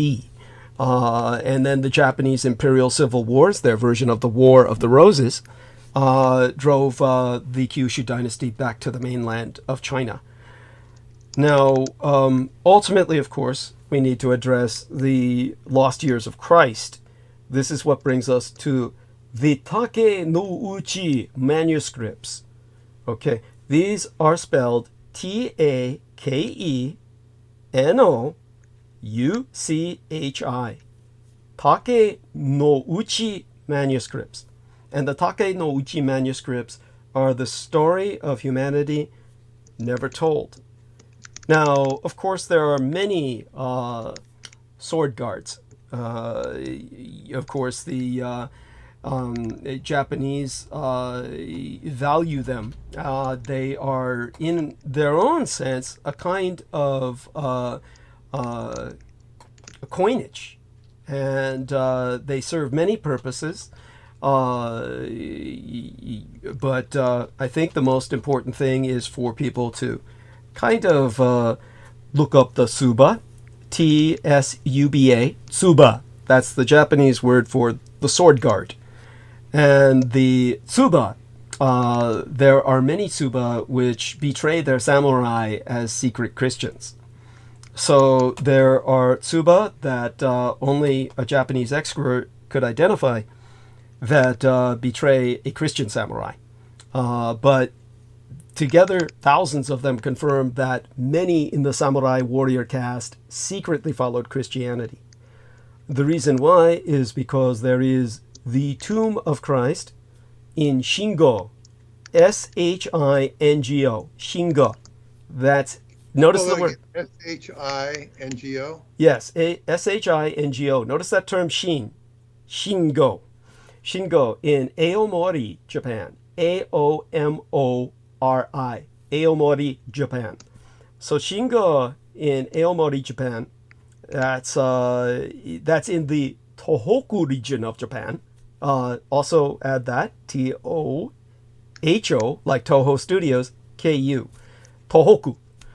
That's a Shingo village in Aomori in the Tohoku region of Japan. Now, Shingo, if you ask Japanese about it and you're an American, they'll say, oh, you're looking for Jesus Village. That's what they'll say if you're an American. And they'll just say, because they're unfamiliar with the whole brother thing, that it's the home to the grave of Christ and his last living direct descendants. So this was maintained by the Sawaguchi family. Sawaguchi is spelled Sawaguchi. Sawaguchi.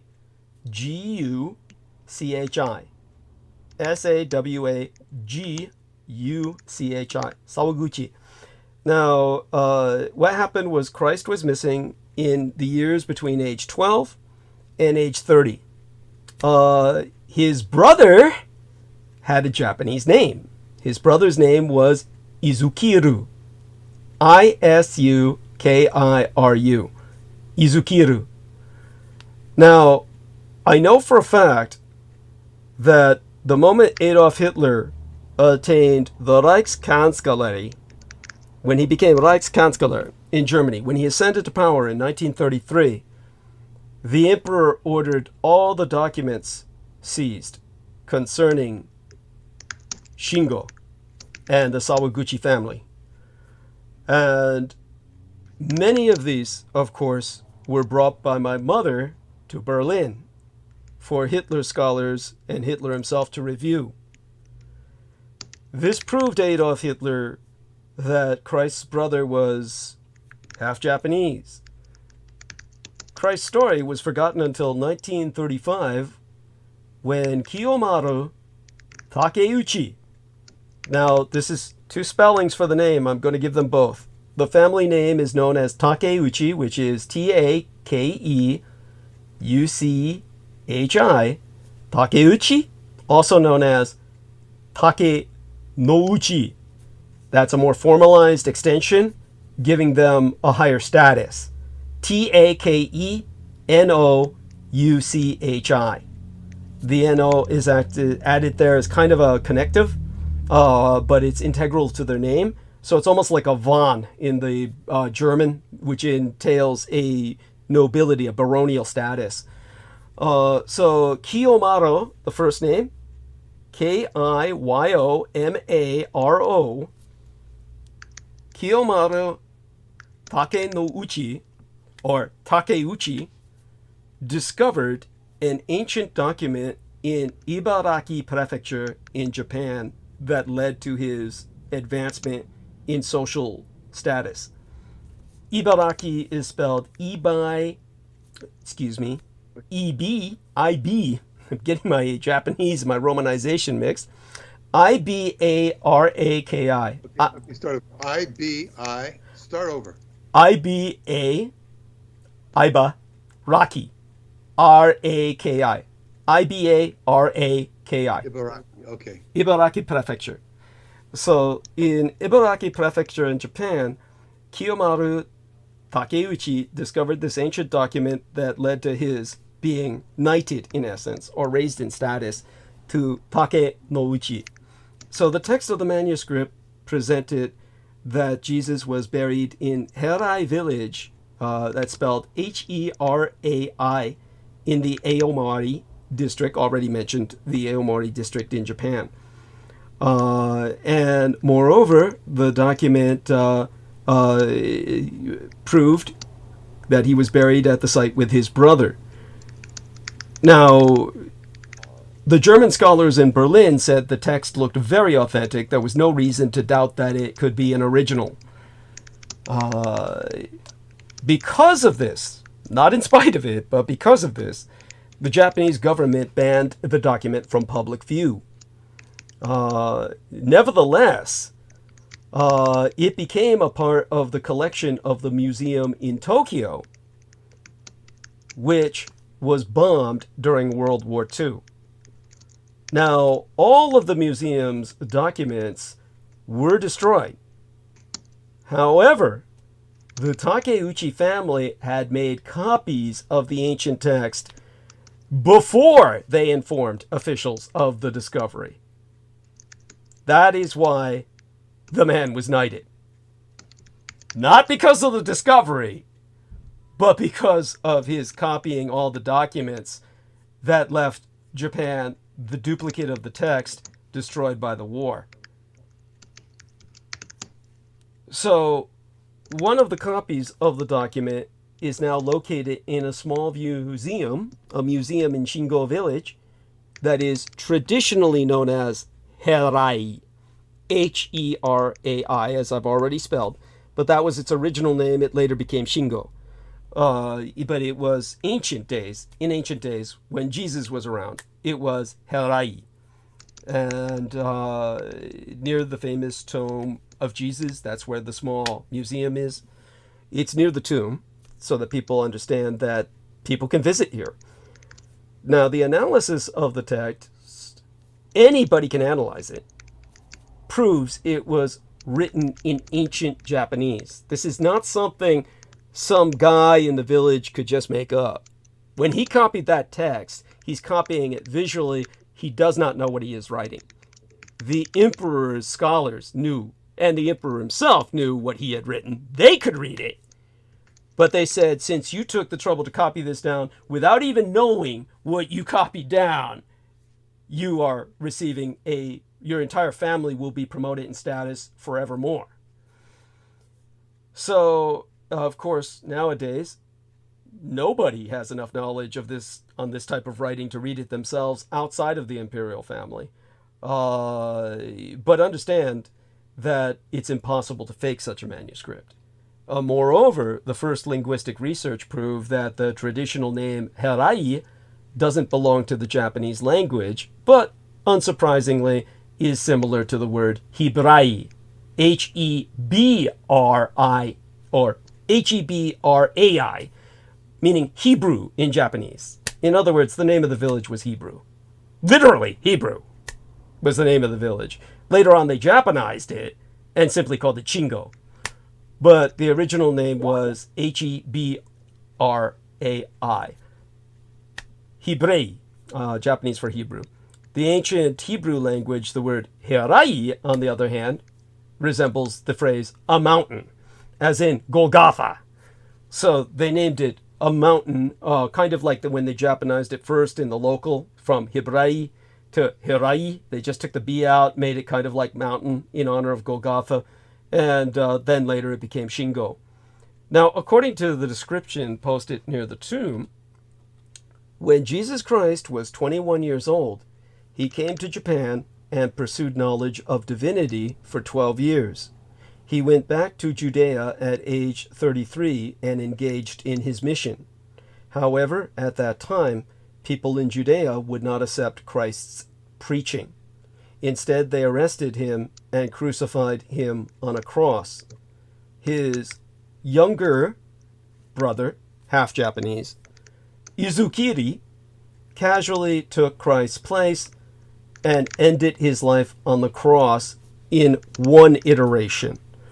In other words, there's an iteration in which Christ escaped the crucifixion, went through the ups and downs of travel, and again came back to Japan, settled in what was then called Hirai village thereafter, and died at the age of 106. And on that holy ground, there is dedicated a burial mound on the right to deify Christ, and a grave on the left to deify Izukiri. Now, from my understanding, what my mother said, basically what had happened was that Christ had been crucified, but his body was later brought back to Central Asia. It was too much for the brother to take with him, and he simply took the skull with him back to Japan, where he is indeed buried. So she said the brother's definitely there, and the skull of Christ is there.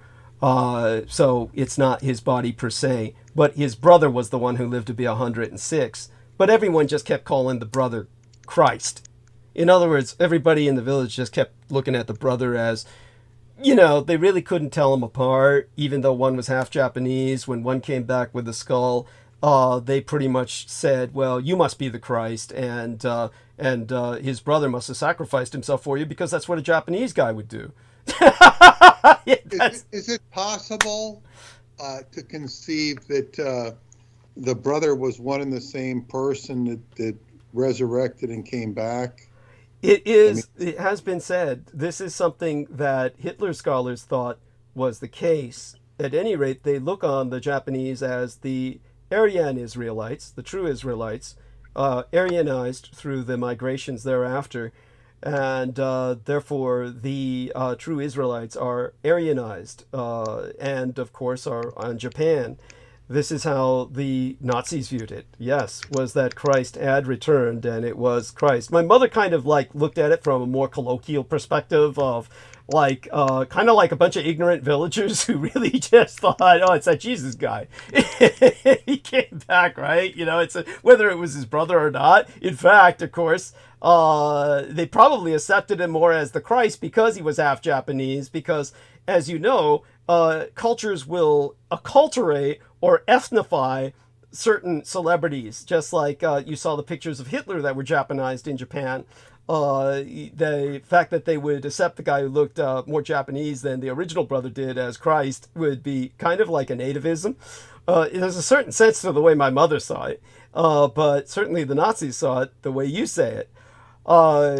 So there is a book by Michael Desmarquet. His name is spelled Desmarquet. First name is spelled Michel, as in Michel. Kind of like the way Romanians might spell it, or Armenians. Michel Desmarquet. And I think the title of his book is the THEOÚS prophecy. I'm going to spell that. THIA, Thia, THIA, double O, like in moon, and then UBA. So THIA, double O, UBA. I have no idea how to pronounce that, but it's called the THEOÚS prophecy, is what I would guess. Prophecy follows that word. Now, according to that book written by this individual who tried to investigate this, he felt that Jesus left home at age 14 and arrived at Japan when he was half 100 years old, where he got married and had 3 daughters. That he supposedly taught his rules on living, but it seems that during his travels throughout Asia, his teachings became more global than before, and that he reportedly lived in Hawaii for around 45 years and died there when he was about 100 years old. Now, the Japanese version of his story described his brother as 2 years younger than him. And again, they're said to be buried at the same site. Now, when the Japanese say that there's this grave on one side and the grave on the other, obviously it's brother and brother, but my mother said one of the graves held only the skull. Now, archaeologists, of course, have looked for evidence such as bones, teeth, or artifacts, which could suggest the existence of burial at this place. And I've said exactly as before, this is on what is now imperial property. There's no more excavations allowed. I do know that the burial is located on a mountain, obviously. It's shaped by the soil. There's Christian crosses and other features related to Christian symbolism all over the place there. The most interesting evidence confirming the connection between the Japanese and Hebrew languages, aside from the Japanese Hebrew dictionary that's 600 years old, written by a Scotsman, as a matter of fact, if I remember correctly. If I remember the individual's name when it comes to that particular priest, Hebrew dictionary, let me see if it was the dictionary. If I look up this from some of what I had written the other day when I was thinking about this, yes, it was the first Japanese, the Hebrew linguistic dictionary was compiled upon the arrival on Japanese shores in around 600 to 500 BC. That was when the incoming Hebrews compiled this, or their scholars later compiled this Japanese Hebrew dictionary that was compiled in that century, 600 to 500 BC. That was, of course, contemporaneous the commencement of the written Japanese calendar commemorating the coronation of the first emperor, Jimmu Tenno. Jimmu Tenno Heika, or the great first emperor. 660 BC is when that was. He was coronated in 660 BC. So when it comes to that time that he was coronated, there was an order that a Japanese Hebrew dictionary be made, and the oldest Japanese Hebrew dictionary sources back to that century. So we understand how important the Jewish impact on Japan was. But the other evidence besides that is this old song. There is this ancient song that has been known in Hawaii, or Hibra'i, the ancient Japanese Hebrew village, for the last 2,000 years. It's literally 2,000 years old, and it contains the lyrics, I'll just, here we are. Rather than saying it out loud, what I'm going to do is basically cut and paste this. And this is the lyrics as I romanized them when writing them down while Peter Moon was reading that article. So here we are. Let me see if we can get these over to Peter via his email. I'm going to send this to him in his email. And let's do a composition here. And here we are. Hebrew lyrics. Hebrew lyrics. Lyrics And here we are. Recipients is Sky Books USA, and of course Peter Moon. All right, so I'm pressing the send button. You should get that any second. And in the meantime, I'll also replicate them here in the chat box. And here we are in the chat box for everyone here. And that is for our listeners. I will read them aloud, and that way you'll get a hint of some of the flavor of this, I suppose. But these ancient lyrics are Nanya do yara, nanya do nasareno, nanya do yara, which means, what is it? What's happening? What are you going to do? I mean, it's all pretty fucking... it's all pretty blasé. But according to Dr. Tom J. Chalko, his surname is spelled Chalko. Tom, T-O-M, J, his middle name, middle initial. Tom J. Chalko, doctor. Okay, obviously a professor. According to Professor Chalko, when repeated many times, these words have a different meaning. The first part of the song, Nania, Nania, as in N-A-N-E-E-Y-A, Nania, when translated, means, it is me, Joshua, the child given by Jehovah, as in Yah. Yah is just the short, Yah is the short for God. That's the term that the Ethiopians use more than other cultures. But it is me, Joshua, the child given by Yah, our Jehovah. So he concludes the song sounds like the Hebrew, which is known from the texts which were written in Jesus' lifetime. So in terms of what Jesus took back to Jerusalem, obviously there are more than a few stories about a wise man from the Middle East who reportedly traveled to the East. He was seen in India, Nepal, and China. In the Kashmir region is where the people worship another tomb of a wise man called Jesus. Simply put, it's impossible that so many stories from different parts of Asia don't have any reasons behind them, especially when it is acknowledged that for many centuries Christianity was not a popular religion in Asia. The fact that they all acknowledge that he was there is something that gives more credence to the story, not less. It's not like they're appealing to some sense of identity to vindicate or validate some belief system. Of course, Jesus' students, his apostles, traveled to Asia far and wide after that. And of course, in ancient times, the word brother could be used if two men were relatives, but also if they had a strong bond, as for example, close friends, or religious brothers, as in part of a religious fraternity. So it's always important to remember that. Yeah, I think that we've carried on long and far. Peter, thank you for your patience. It's very, the story just keeps getting deeper and deeper. And, instead of like,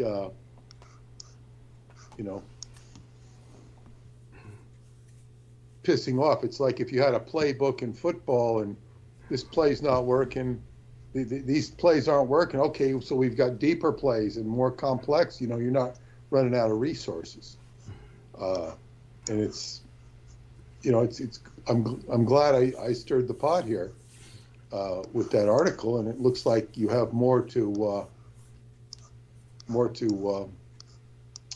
add to it when you have more time to think about it. Yes, thank you. And by the way, there's two links right here in the text box in chat left by our friend Brendan Zogit that are very important.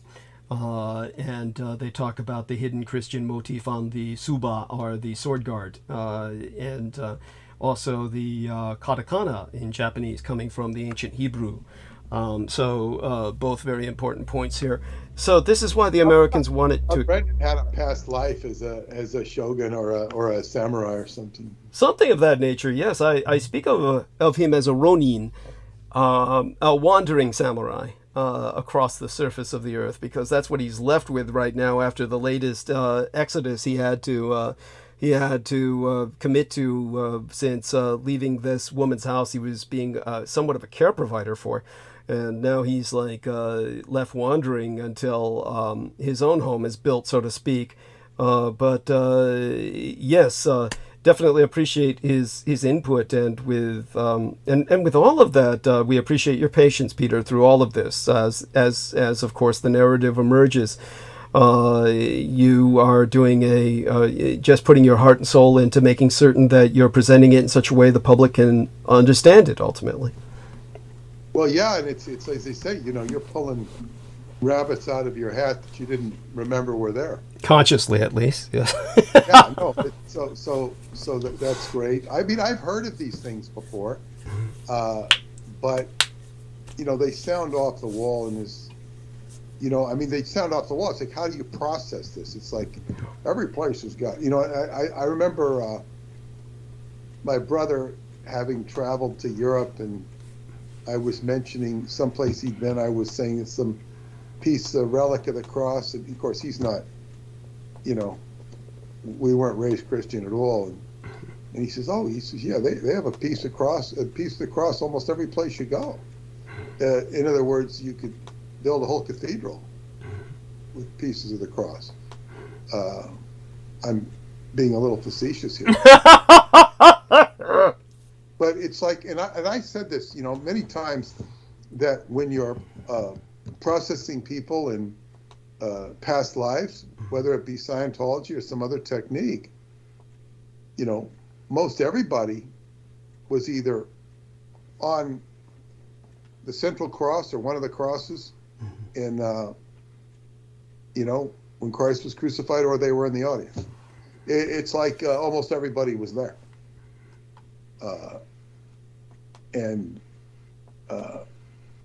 It's like Will Chamberlain, basketball player, scored 100 points one time in a game in Hershey, Pennsylvania.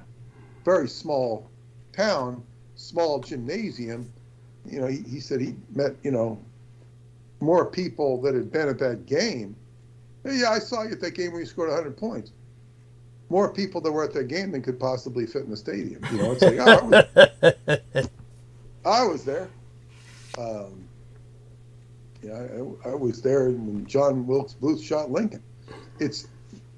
People identify. This world is much more iconic than people realize. So, we have certain iconography of what we believe the Hebrews to be, what we believe the Christians to be, what we believe the Muslims to be, and the press creates icons. We even have Carl Icahn, a investor, what they call him a corporate raider. It's a different kind of icon. It's his name, Icon. But we have all these things, and when I first hear these things, it's like you have to wonder if somebody made it up, just like I'm saying. I was at that game. But from what you're saying, it sounds like it's not the case. It sounds like these are genuine. Something happened. Thank you. It's not like a bunch of evangelists, went to Japan hundreds and hundreds of years, thousands of years ago. So we're going to bury this. So they'll find out that it's true, which those people would do that. And don't forget, Japan had a holy war against Christianity for hundreds of years. It's not like they're trying to prove themselves Christian or have any need to. Most people who go to Japan today, the one thing you'll agree is whenever Japan is, it's not Christian. It's not a Christian nation. So there's no need for them to be trying to put up a front of, Christ came here, because it's not a point of national pride to them. So that adds to the credence. And well, bless you, Peter. It certainly does, and it's like, I've always rejected Christianity in general, because what was that word? I think it was that comedian Jeff Foxworthy. He says, why do the Southern accent, people consider people from the South dumb? He says, because their accent sounds so dumb, which he is Southern. It sounds so dumb. And to me, Christianity just sounded so dumb. I mean, literally stupid. And it's not intelligent. Like, you can have faith, and you can break down faith into what it actually is, rather than putting your hands up and saying, I believe. That's what it is. And I've told you, this story about me going into the Jesus tent when I was in high school and seeing Reverend Cody. and give me a J! Give me an E! The Jesus spell out. But I remember this lady sitting next to me. She's going, hallelujah, hallelujah. I'm saying it in sort of a black accent. She wasn't black. There weren't any black people in there. But it's just kind of this just exaltation and validation, which I found. I didn't buy into it, but I thought it was harmless. And your other friends were intimidated and frightened. Frank Doc, who you met, he didn't. He wanted to get out of it, and I convinced him to stay. Just it didn't kill him. It was because I wanted to see what this was about. I'd never experienced anything like it, and but the thing is, but as I say, this guy was so stupid. This minister with the beautiful wife and the Jesus is like the pickle. She makes this dish, Florida Delight, but one day she didn't make it, and it was missing the pickle. I said, "What is this? This Florida Delight?" It doesn't, and it was missing the pickle. And he says, "Jesus, all these other religions are good, but they're missing the pickle." Jesus is like, it's like it's so. And my friend who he's very intelligent, David. He went to Yale University, probably on a scholarship. But whether he went there on a scholarship or not, most people didn't even apply to Yale University on the East Coast. He got in. Very intelligent. And I remember telling him about this, and he just the look on his face, he just winced, like just winced, because that mentality, didn't. That was a very intellectual community. People were very intelligent, but but it's like, where do we draw the line with stupidity and faith? Or I once heard a sportscaster on radio talking to his fellow Catholics saying, "Well, what do we believe?" He was clarifying, "What do we believe?" Because some issue of religion came. Well, what do we believe? You and me, we're Catholics. What do we believe? Like, what the hell does that mean? What do we believe? It's like, well, we believe what the priest said we believe. This is what passes for religion. And so when we get into the actual truth of Christianity, people just abdicate these questions to a priest, to, like Tonto did with the Lone Ranger, Kimosabe, he who knows more. Yes, Kimosabe. Yes, Kimosabe. Tonto, of course, means stupid in Spanish. Or fool, yeah, fool. Stupid. Yeah. Stupid. This is what I would call in Spanish school. I can clarify this with Paula, who speaks Spanish. and I don't. I think I'll look up the Romanian word for stupid. Yeah. So I could never respect what Christians thought or believed, and because their thinking process was not clearly thought out. One of my very intelligent friends from that time period, Davis, I haven't spoken to him, but he became a Christian, which surprised me. But obviously people find some missing piece of their life or heart in Christianity, and there's certainly no law against it. But it's like, where does the, it's like, and I have in that book, Synchronicity and the Seventh Seal, it talks about tears happen when the mind can no longer understand. Like, you just kind of understand. Why did we lose the game? Why did we lose my, loved one? We that's when tears actually happen, because the brain can't process it, cannot understand it.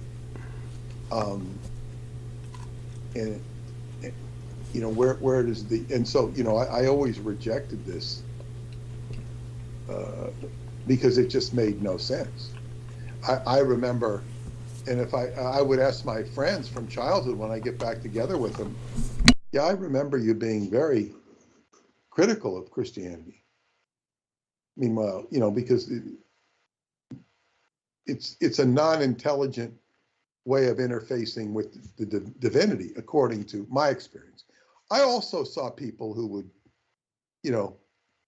people on TV or whatnot who had some sort of capacity to integrate.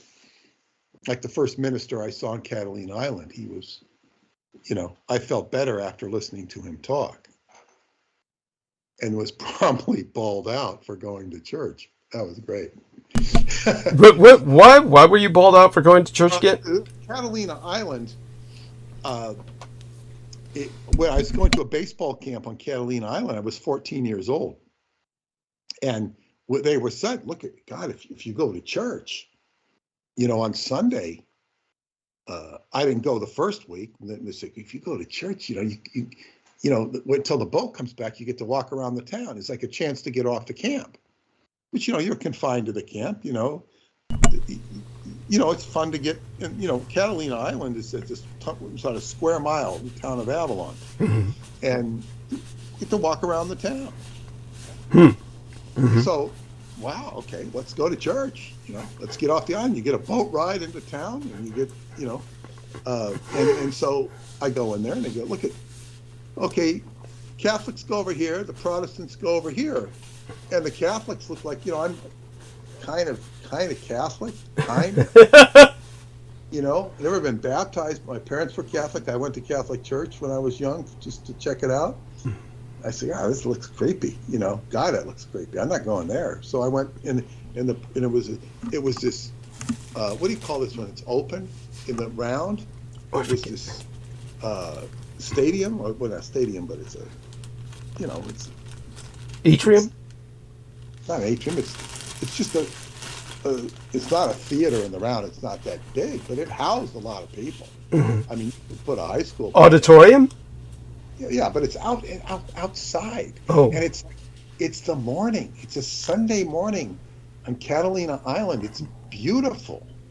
It's beautiful. The sun is shining. The mountain islands are mountainous, and it's just beautiful. And then he's, just talking about whatever he's talking about. And it was, God, it was inspiring. It was nice. And, it was the first time I'd ever heard a sermon. Because when you went to Catholic school, they babbled in Latin. I mean, Catholic church, when I was a kid, they babbled in Latin.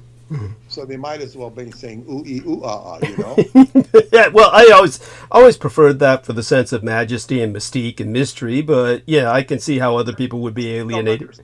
Damn thing. And then maybe we'd said some prayers in English, but I couldn't follow them. And it was just, you know, I mean, what are you doing? It's like the only reason you're going is to get in good with God. You're supposed to go. That's about all I knew. And they had donuts outside. But you know, but back in the old days, they used to make kids learn Latin and Greek in school. Just secular kids learn. My mother learned Latin. Yeah, yeah. She knew Latin. Yeah. My friends learned it, but I don't know how well they knew it. It was, and then they said enough of this Latin, and they changed it to English. But and then so what happened is I went to the, you know, to this church service, and actually got something out of it for whatever it was worth, and I could relate to it. Not so much to what was in the Bible. It didn't inspire me to read the Bible, but I thought the minister gave a good talk. And then, because he's talking about life and talking about, you know, this, that. I didn't walk away believing in Jesus. And then we get back to the camp, and the counselor this guy really had some problems. Sounds like it. He had some real problems. He had an alcohol problem, but he, you know, he was like, and he was Jewish. Oh God. You know, he was Jewish, and he did teach me how to play first base, though. And I tell you, I've never seen a right-handed first baseman in the big leagues who knows how to play first base, and I mean that. He taught us to play behind the base, so that when the guy comes in to, you know, slide or to come back to first base, you can just swipe your hand down.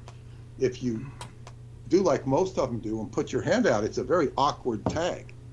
You've got to switch your left hand over.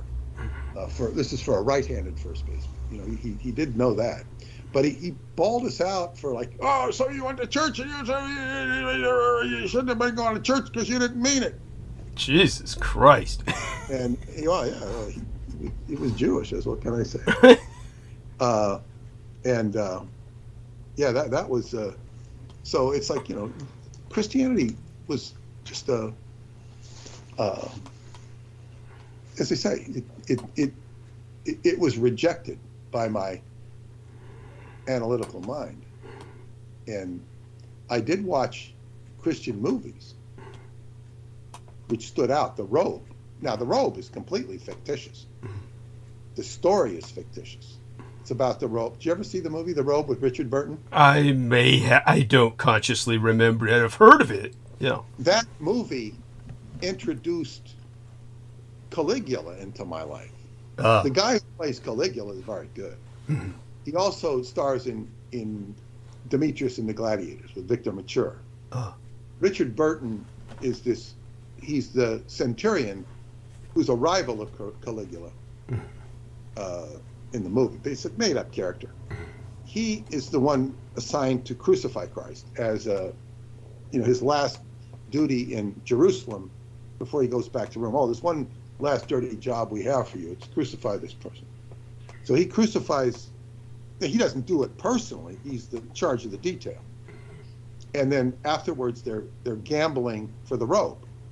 You know, it's just, okay, what we're going to do? Oh, we'll gamble for it. Which technically, I mean, I think it's reddish in the movie. It would have had some Teclet blue if we're probably getting down to it. True enough.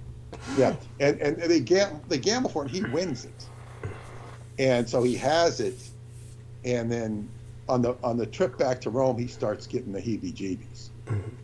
He starts like freaking out. You know, he's beginning to feel conscious, and then he, I think, starts acting weird. He goes back. I think he talks about it with the emperor, and then he gets Tiberius, and he gets sent. Not Tiberius. I don't know what the hell. Anyway, Caligula ends up becoming emperor, and he goes back to Jerusalem, and meets Peter, and has his epiphany and becomes a Christian, and then he goes back to Rome again. Or when he goes back to Rome, and then he's like flying in the face of everybody. Right. and his girlfriend, which I think is Gene Simmons, and he and I think she might even be close to the Emperor, but anyway, they defy. And my favorite line in the movie is when Caligula, actually gets the robe, and he says that, this magic robe, because it has got magical powers. Mm-hmm.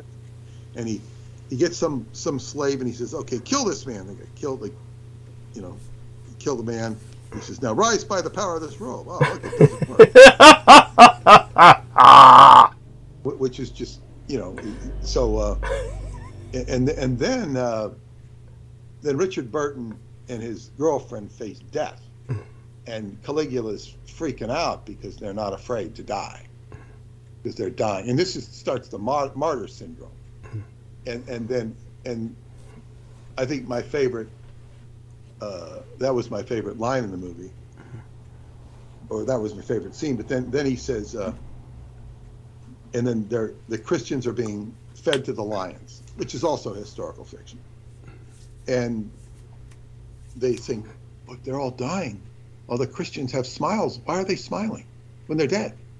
They're smiling as the lions are eating them. I mean, they don't quite say it that way, but it's just, if you're getting eaten by a lion or being killed in any way, you're not going to have a smile on your face. It doesn't work that way. Your spirit might be smiling, but your body's that's for sure. It does.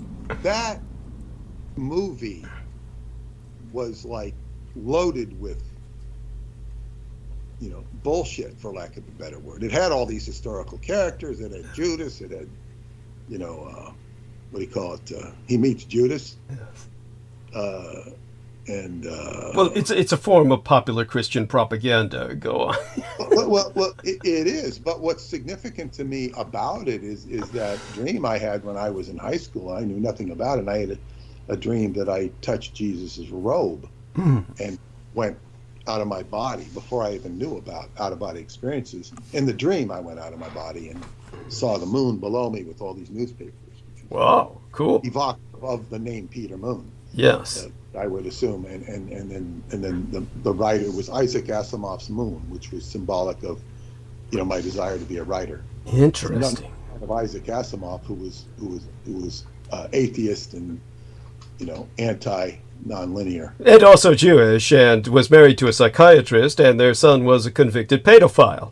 Just so everyone knows. And he died of AIDS. He died of AIDS, yeah, to top it all off. By the way, I'm doing a screen share here. Give me just a second. Because you mentioned Peter Moon, the name. Can you see the cursor moving? Yeah. Okay, good. So this was our latest episode before tonight's.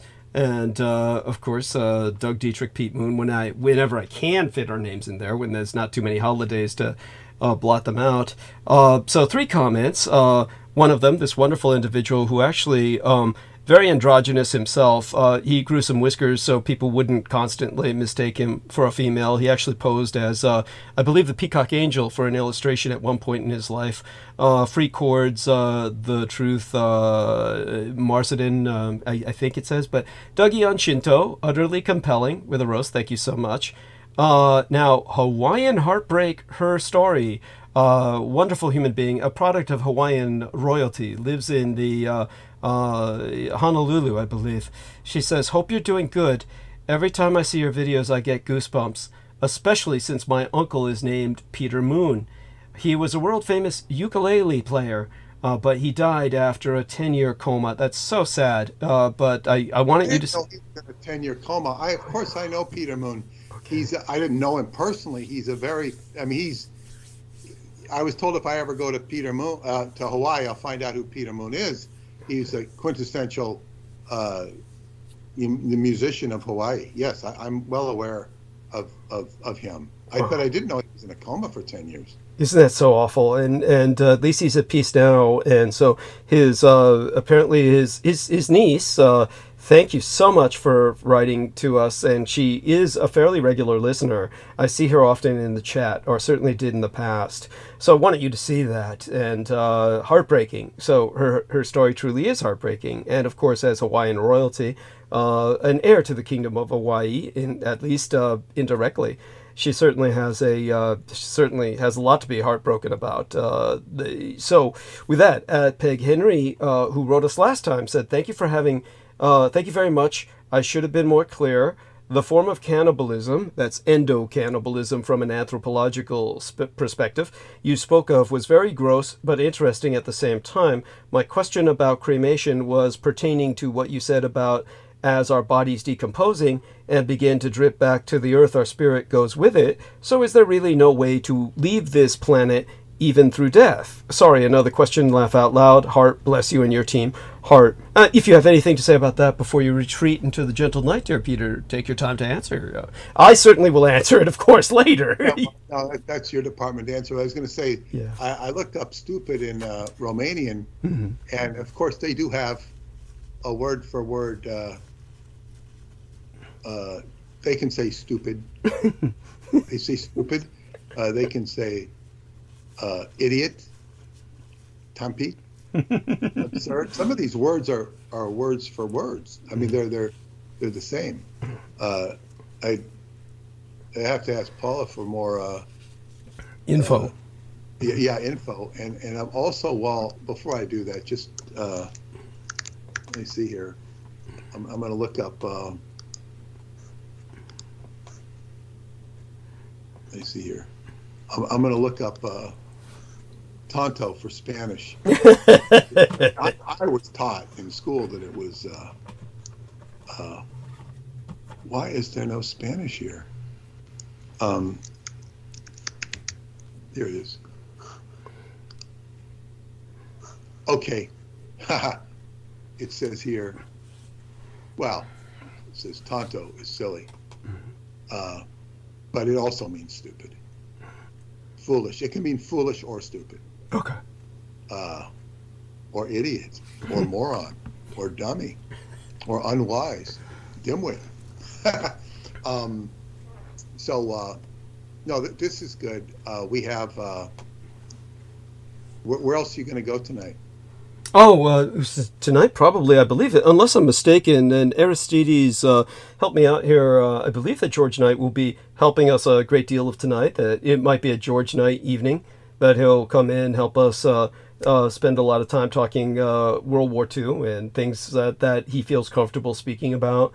That's my impression for tonight. We'll see if we can get other people on before he arrives to kind of do a roundtable. Didn't have too much plans for going into a monologue tonight, but that might happen, a short one. It depends on, if I get into the mood or if people are drifting off in terms of participation, like on the roundtable or George Knight doesn't show up, then I'll be forced to. So it'll be organic. Tonight will be rather organic.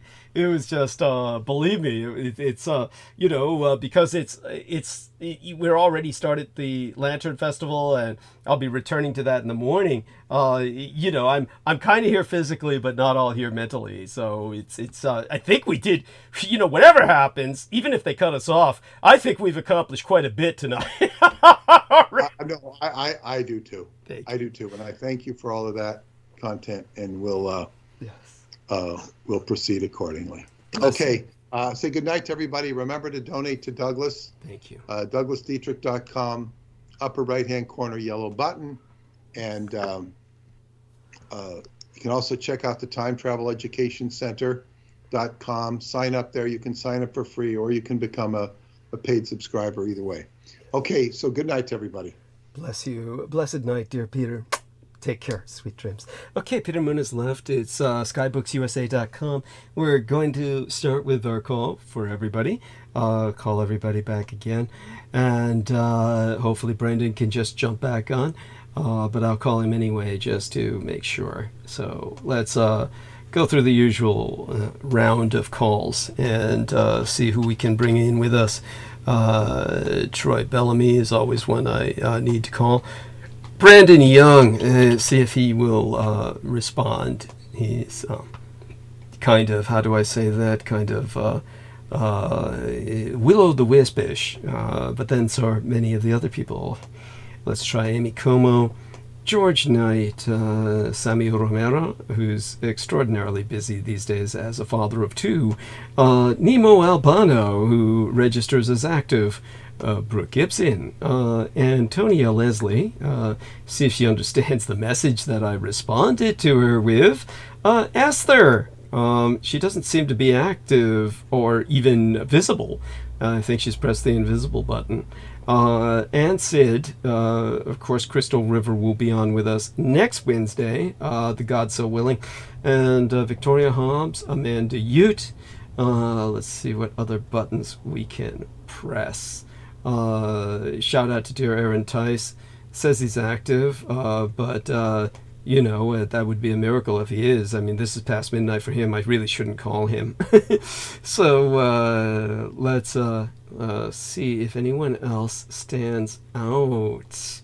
And with that, I'm just going to press the button and see where we go from here. If there's anybody I've forgotten, certainly my apologies. Now, somebody's just joined us. I believe that's Sid. Yes, welcome aboard. And K. Troy, Bellamy, Sammy, and Nemo unavailable. I do so hope Nemo joins us later. And hopefully Brendan Zuggett in a matter of moments. And hopefully Brooke. I did speak to her briefly. Amy Como joined! Oh my god, she's awake. How did you manage that? Did you find a new drug? I'm barely awake. Oh! Well, we love you no matter what. Perhaps if you're barely awake, we can talk you into coming on camera. That came out the wrong way. That really came out the wrong way. But yeah, just appearing on camera, something like that. Yes. No, Douglas, no. And so, wonderful young lady. Now, of course, you know both these gentlemen, Aristides and Sid. Or do you know Sid? Have I introduced you to Sid? Douglas, are you wasted? Yes. Yeah, we've met. Yeah, we've spoken. Right. Honey, there's a lot to keep track of. I can't remember everything. I mean, good God, you got to give me a break, right? Give me some slack. So. Yeah, so darling. So what's it like these days? So was there any kind of like interaction with those people who were abusing you as a general manager without proper compensation? Any interaction with them since we last spoke, or not? God, Douglas. Of course. There's all these owners who are like, what happened to the property manager? They're begging for you. They're begging for you to come back. They came crawling back, didn't they? They're offering you a decent salary, aren't they? They're actually going to pay you what you're worth, aren't they? 3 times what I'm worth, actually. Really? Oh, you're kidding. So you got the job back. No, but I love the fantasy that I live. Me too. I love how you come up with all these things about my life that should be happening. All of this should be happening. Yes, it should. Yes. It should be. But no, We think these things, maybe some of them will come into being. Yes, maybe this could happen. That's right. And take some of the drugs that Sid takes, and it'll feel like it's true right now. That'll help you go into the gap, maybe release a little hints of your desires and intentions. Yeah. By the way, Aristides is still on mute. I don't know what the deal is there. Maybe he fell asleep. Maybe yeah, God knows. It's or He's totally asleep. You know him. Aristides, come on, man. It's not that late. I mean, Jesus Christ, you're usually up till 2 in the morning or something. Okay, there. Hey. Yeah. There we are. Yeah. All right. What did you say? The truth is, I was sleepy, but I'm coming back. I'm coming back. That's cute. That's adorable. So, I'll be refreshing myself for a few minutes. And you guys have got this. And when I come back, I'll be a bit more engaging. And now, help me out here, guys. Aristides, Sid, maybe even Amy will remember this, depending on whether she was listening or not. Did George Knight not say he was coming on tonight? That this was going to be his night? That he was going to do a lot of talking tonight? I think he did. I think so. I think I remember that. Yeah, you love how no one's sure. No, Amy, what about you? Do you remember anything? I thought Christóús was coming on tonight. Who? That's messed up. I love it. I fucking love it. Oh, no. Next Wednesday when Crystal comes on, I'm bringing her on at the beginning of the show. Actually, bringing her on at the beginning so that there can be some interaction with Peter Moon until she gets tired of it and then comes back. We'll see how that works out. Matter of fact, remind me on Sunday to forewarn Peter about that he remembers, I think, because then there's sometimes he remembers and then there's sometimes he doesn't, because we all have witnessed that. so we'll remind him of that on Sunday. And I ask all of you to remember that, because I sure as hell won't. So all that being said, I'm going to refresh myself, and you three people have got this. And Amy, so if that what we mentioned, that fantasy of they came crawling back to you and are really, if that's not what's going on, what is going on? Have you found a home? Last time I spoke to you, you were living in a hotel. You were pursued by maniacs with guns. Truly, tell people it's true. I can't even. I don't want to go back there. No, I am at a yoga retreat. All right. I know. Yeah, and how long is this retreat? Because you've been there a week, right? I'm just turning it into a giant spa vacation. Fabulous. Now until the end of my time. Oh, I love it. I love it. She's found a home. She's joined a yoga cult. She's become a yoga cult leader. I love it. Yes, people are now literally bowing down before her. That's right. Just all she sees is humped ass in rows as far as the eye can see. It's there we are. I'm so proud of you, Amy. So proud of you. Without you, thank you. I could not have done it without you, Douglas. Yeah, that's right. That's right, baby. Just remember that. All right. Are you going to take your break? Yes, I will. I will. I'm going to now. I'm going to go mute. Yes.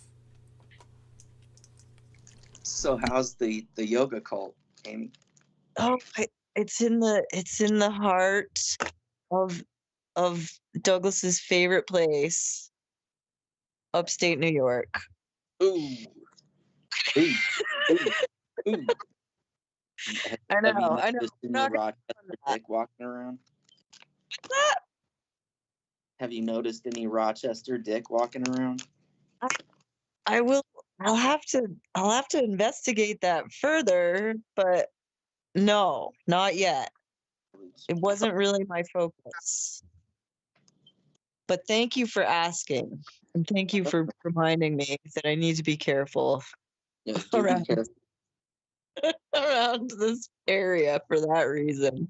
What you might find. Well, and it does, like, you do drive around and you get these smells, like just not natural smelling areas, and you're driving, so you gotta wonder, like, it's gotta be like some contamination, like in the waterway, like in the air. It's I know what really you mean. Yeah, certain areas of a highway in less populated areas, right, will have spaces of really foul smell, and you wonder where the hell it's coming from. Yeah, and it's like it has like a familiarity. Like it's like I've smelled this shit before, and it's not good. It's like just desolation in all areas, like train tracks with realtor signs on them. Yeah.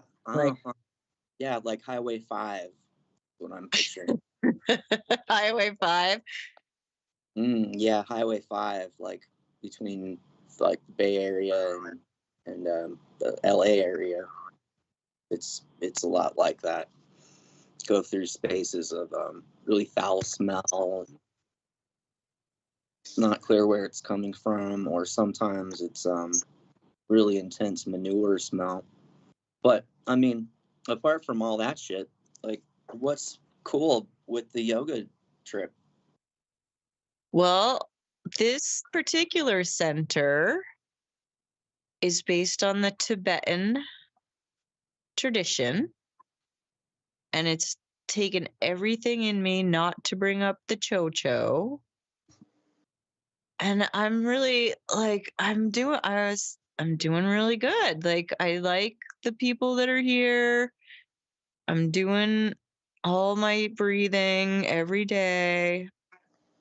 And that feels really good. And it does kind of feel like I'm on this giant extended spa vacation.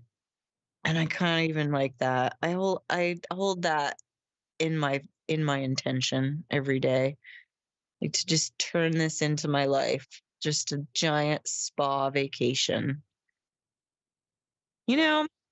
Yeah, I do know. That is exactly what I'm keeping in my mind too. Where is it you ended up, Amy? Where is this? Where'd you travel to? I'm in upstate New York. Oh, wow. Yeah. And it's it's different. It's different than, I never spent much time here, but I drove right through it so many times. I figured it wouldn't be a bad idea to just come over here and hang out with some people who could correct my posture. That was the main agenda, and I feel like that's accomplished. Because I'd spent, like, last time I talked to you guys, I was out on a lake in Vermont, and I'd spent like a week over there, like, just trying to like get solid with some kind of routine, and it just wasn't working. It just was like, it's me in the hotel, like, still running around trying to do things for that dumb company, and getting really sick of it and fleeing, just being like, I'm going on a yoga vacation. And that's how that went. So is it different from where you live? Do you find the area different than you're used to? That's what I'm saying. It's really not that. It's like 5 or 6 hours away, and it is totally different. The rocks are totally different. The stone walls are completely different. The mountains are kind of like little, I'll tell you, it's in the Cascades, and it's like little hills compared to what I was looking at out on the lake in Vermont. So yeah, that's sort of how that looks right now. What are you guys up to? We're more interested in what you're up to, Amy. Yeah. You lie. I just chilling listening to Douglas and Peter. So yeah, all about Christ and his brother, yo. Yeah, all of that. The get down tonight, they did. They were interesting. I did stay up for a little bit there. It really was. Yeah, I really appreciate it when they go in directions that kind of cross over different groups of people. Yeah, I love the stories about the commie. That really got to me, the red thread of fate, that story. And yeah, that was all really groovy. Yeah, listen to that. The pulmonary artery. But the commies in general, the idea of different ones for different places, types of structures, and everything like that. That trips me out. Yeah. Well, it's been very interesting, and they've really been tying a lot of that stuff together lately. I'll give them that. Must be the full moon. Is it the full moon tonight? No, but it's coming. We're close. Yeah, which day Well, is it? So I think it's 2 nights from now. Oh, you got plans? No, it's just the full moon in Pisces, which Pisces is always like, the end, the gate. And then Aries is the new beginning. So it's like the final. It's the final season and it's the full moon. But no, I also was thinking about this thumbnail that Douglas put up tonight and about how it's almost impossible to tell which one he is. And that should be the new game that we play every show, is the thumbnail should be 2 different people and one of them's Douglas and we have to guess which one it is. I haven't seen this picture yet, but I want to. I've heard about it. Spoiler alert there. None of them are. He just steals them from aggregates in Asian cosplayers. Right. He's plagiarizing. He's plagiarizing. It's all cosplay. I know it's real because one time I mentioned something about a double chin and he got pissed off. So it was like definitely it's him. You can just say unequivocally. I would have loved to hear that conversation. Oh, it was on an episode, but it was like I missed that. I didn't think he'd take it personally, but he's very into his appearance, right? Yeah. Yeah, it's that Libra, like whatever his placement is. That Libra Sag placement. It's pretty nothing. Brendan. What are you doing? What? Are you hanging What's out? up? Are you in your house?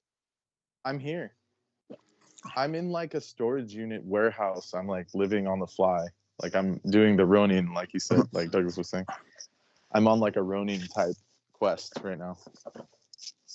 I've got tons of ancient Japanese teaware, ancient Chinese tea, and I'm just living on the fly doing like pirate tea sessions. There's like a park nearby that has like a plug. And I just like plug in my electric kettle and just with the sunrise and like do a tea session, just like super early in the morning. Pretty cool, actually. How long do you think you'll be there? As long as it takes. I have other stuff in the pipeline, but it's taking, various. There's been many delays, so we're just kind of,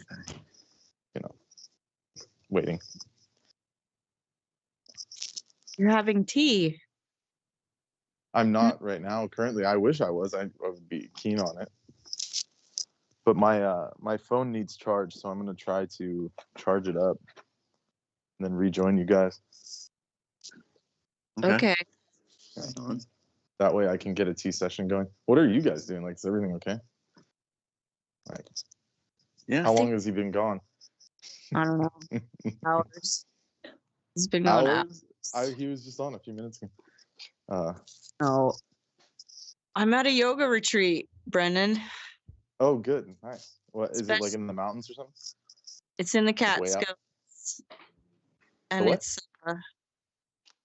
it's in the heart of satanic culture.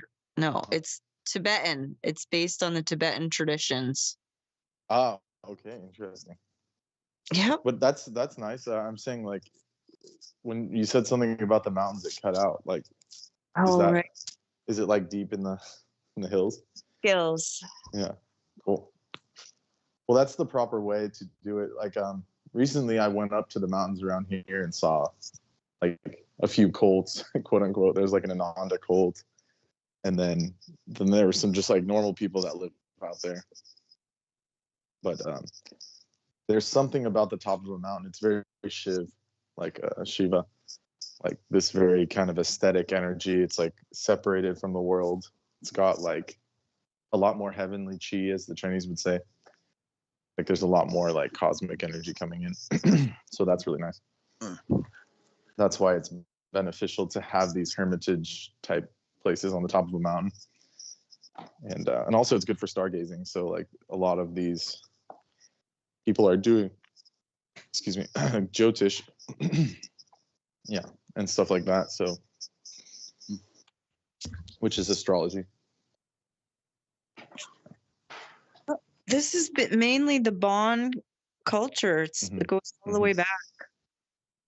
So. Oh yeah, yeah. Bon is like magic. I mean, that's like. Yeah. Yeah. You're hanging out with bonistas.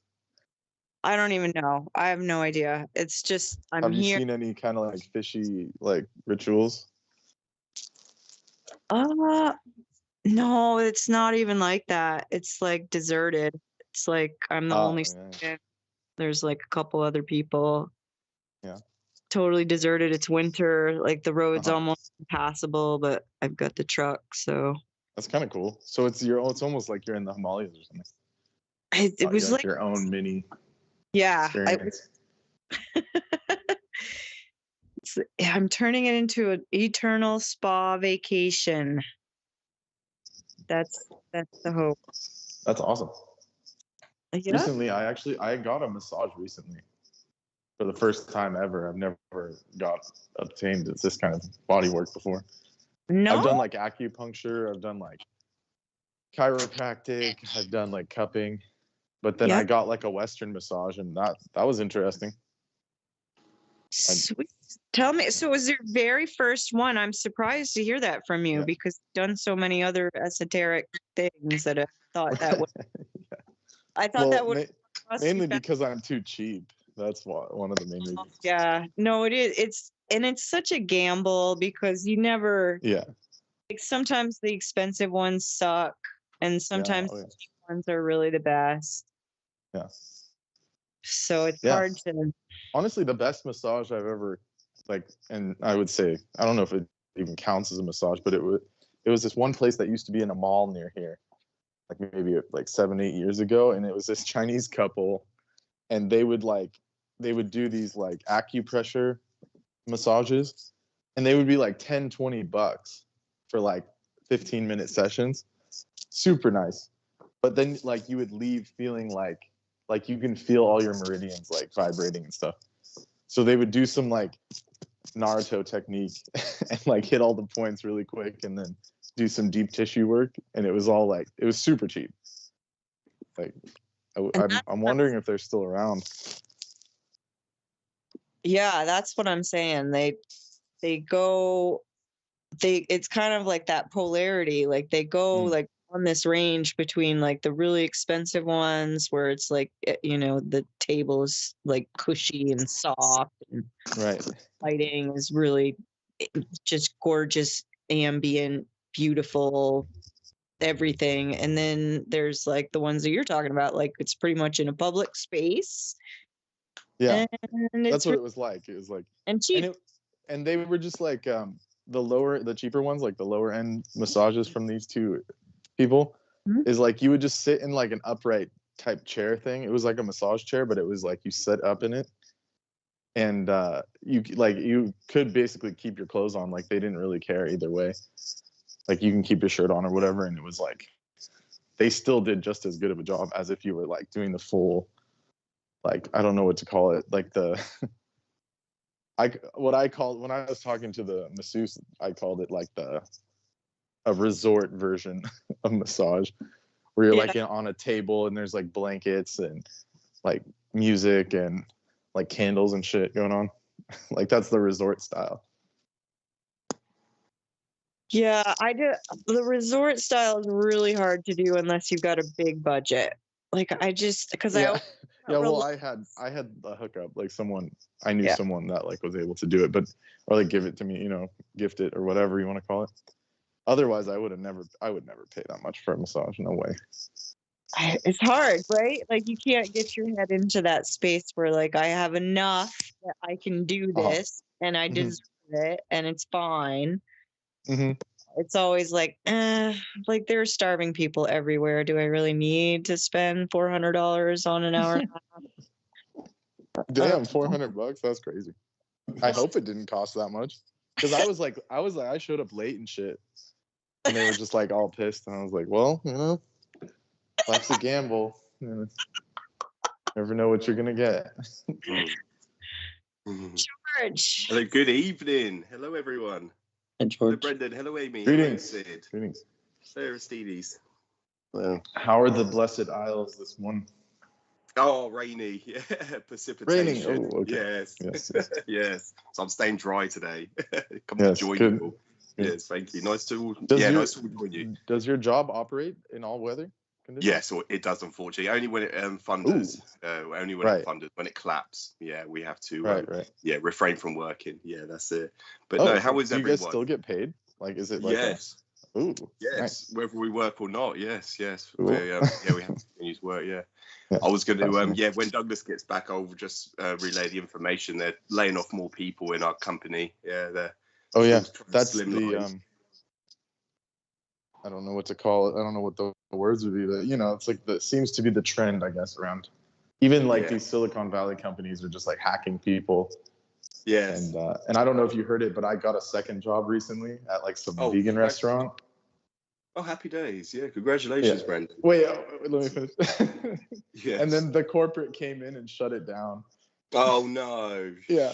Within it was like I was there for like a couple weeks, and then corporate came in and said, yeah, we've been operating in the red. No one's coming back to work. And they just cut everyone their last check. And so they must have been losing a lot of money because they built that entire restaurant from the ground up, and it was like they own the land and all that. So shit's getting tougher around the world. I just got back.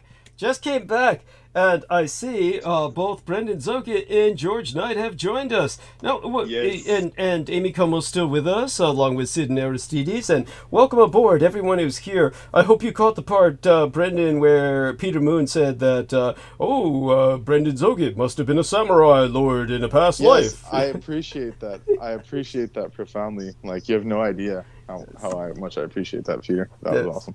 Thank you. Yes, and it means a lot coming from him because he was, Scientology's big into those past lives. So. Yes, that's true. Yes. It confirmed a lot. It confirmed a lot for me. Yes. Just put it that way.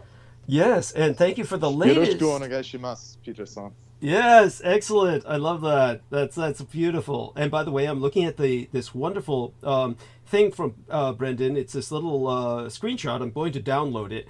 And so this is, of course, some Hebrew and Japanese comparisons. And, of course, George Knight. That's compelling. I mean, that thing is pretty... I had not seen that up until tonight, and that was very compelling. Thank you. Basically, hiragana is that. Yes.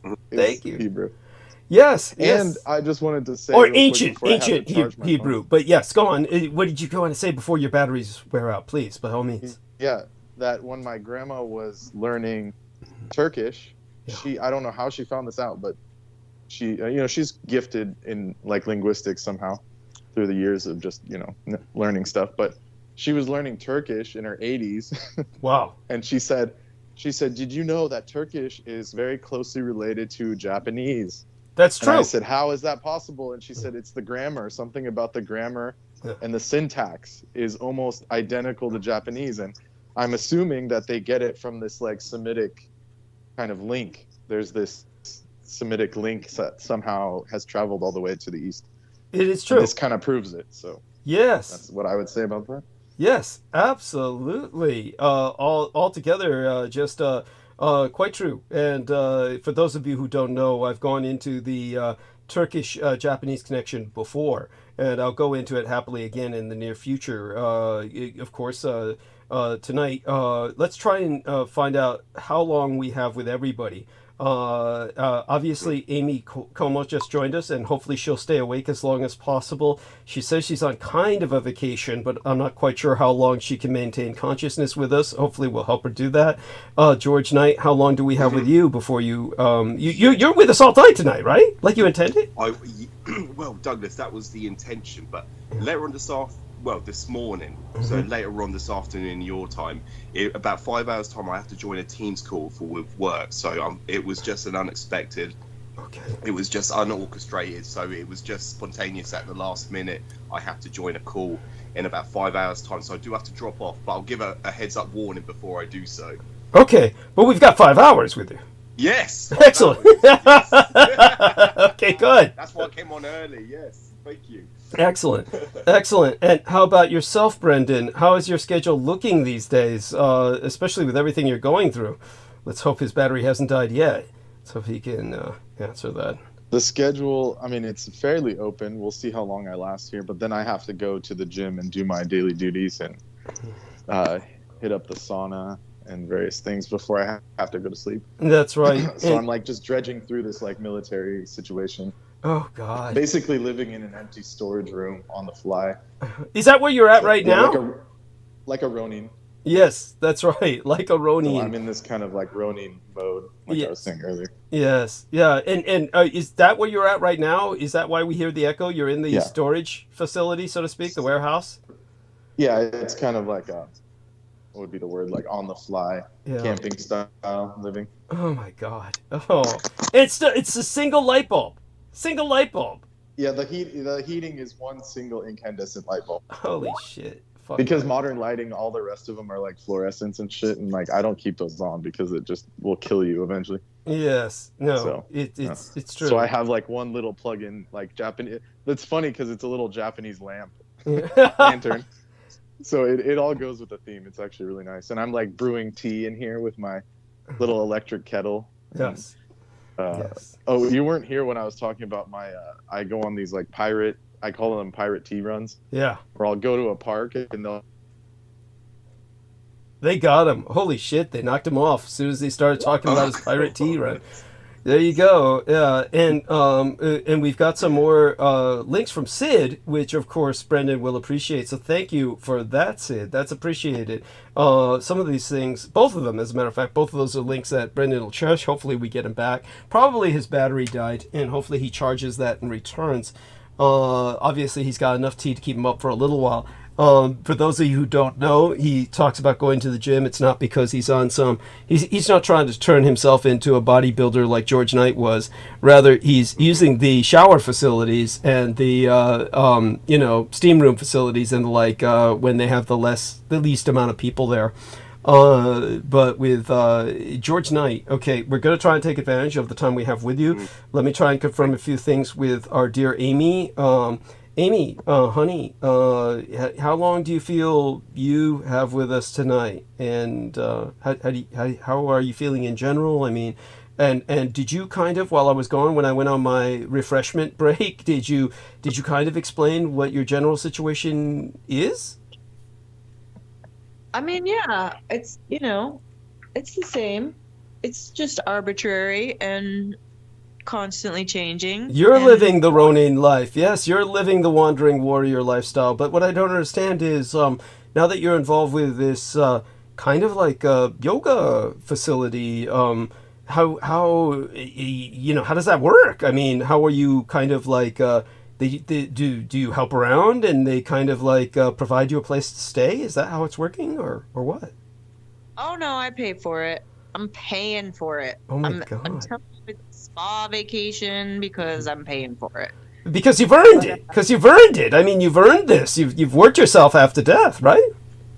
Yes, and do you know, I don't know if you heard that Brendan Zoget had his first hands-on massage ever. Really? Yeah, that's what he was telling us while you were out. I was really surprised because I felt like he was the type of person who would have had done that a long time ago. You would think. Yeah, I'm shocked. I am shocked. What did he say it was like? He said he showed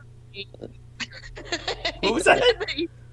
He said he got there late. Go on, Sid. No, he compared it to that link that I put in there, the Narutopedia. Okay. The massage he was talking about.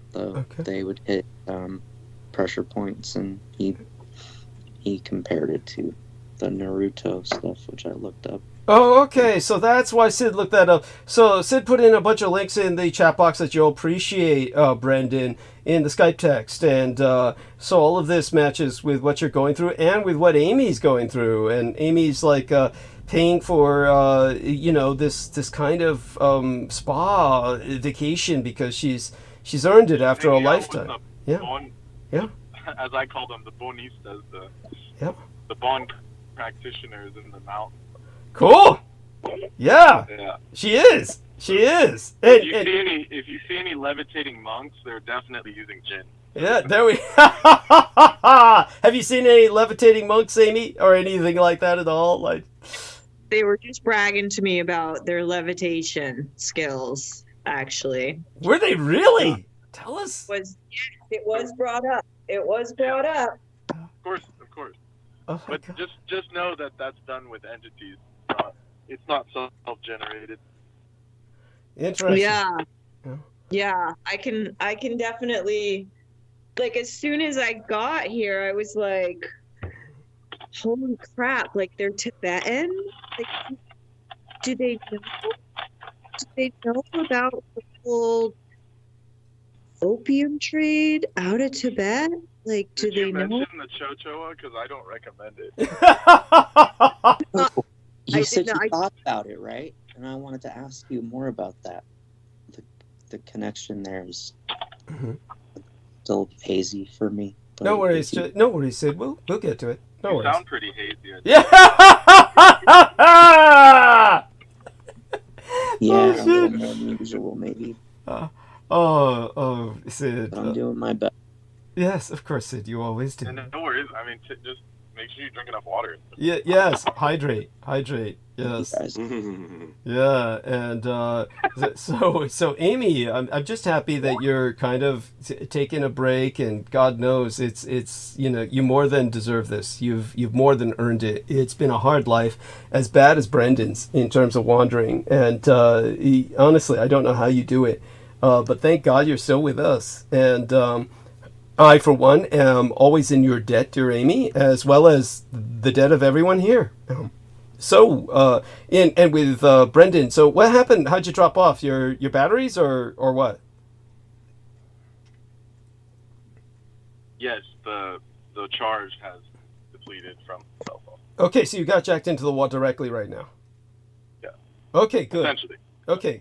Okay, good. Yeah, and if I can think of anything else, I'll definitely. Obviously, I could make some pretty lame ass stupid jokes about comparing Brendan to Daniel Arola's time when he was living in a warehouse for some 10 years. But I'm not going to go there because that's just cheap. Right. That's just cheap. Yeah, and besides, Brendan's not spending the rest of his time stripping in front of old ladies until one of them finally adopts him and shit.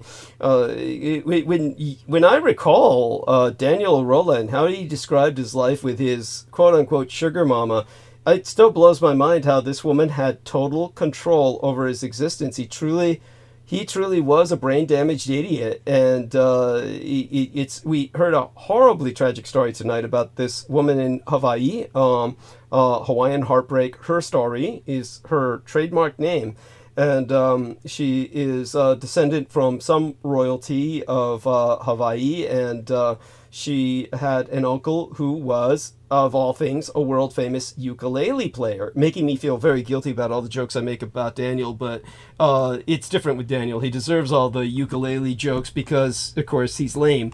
But with this other guy, his name was, get this shit, Peter Moon. That was our uncle's name, was Peter Moon.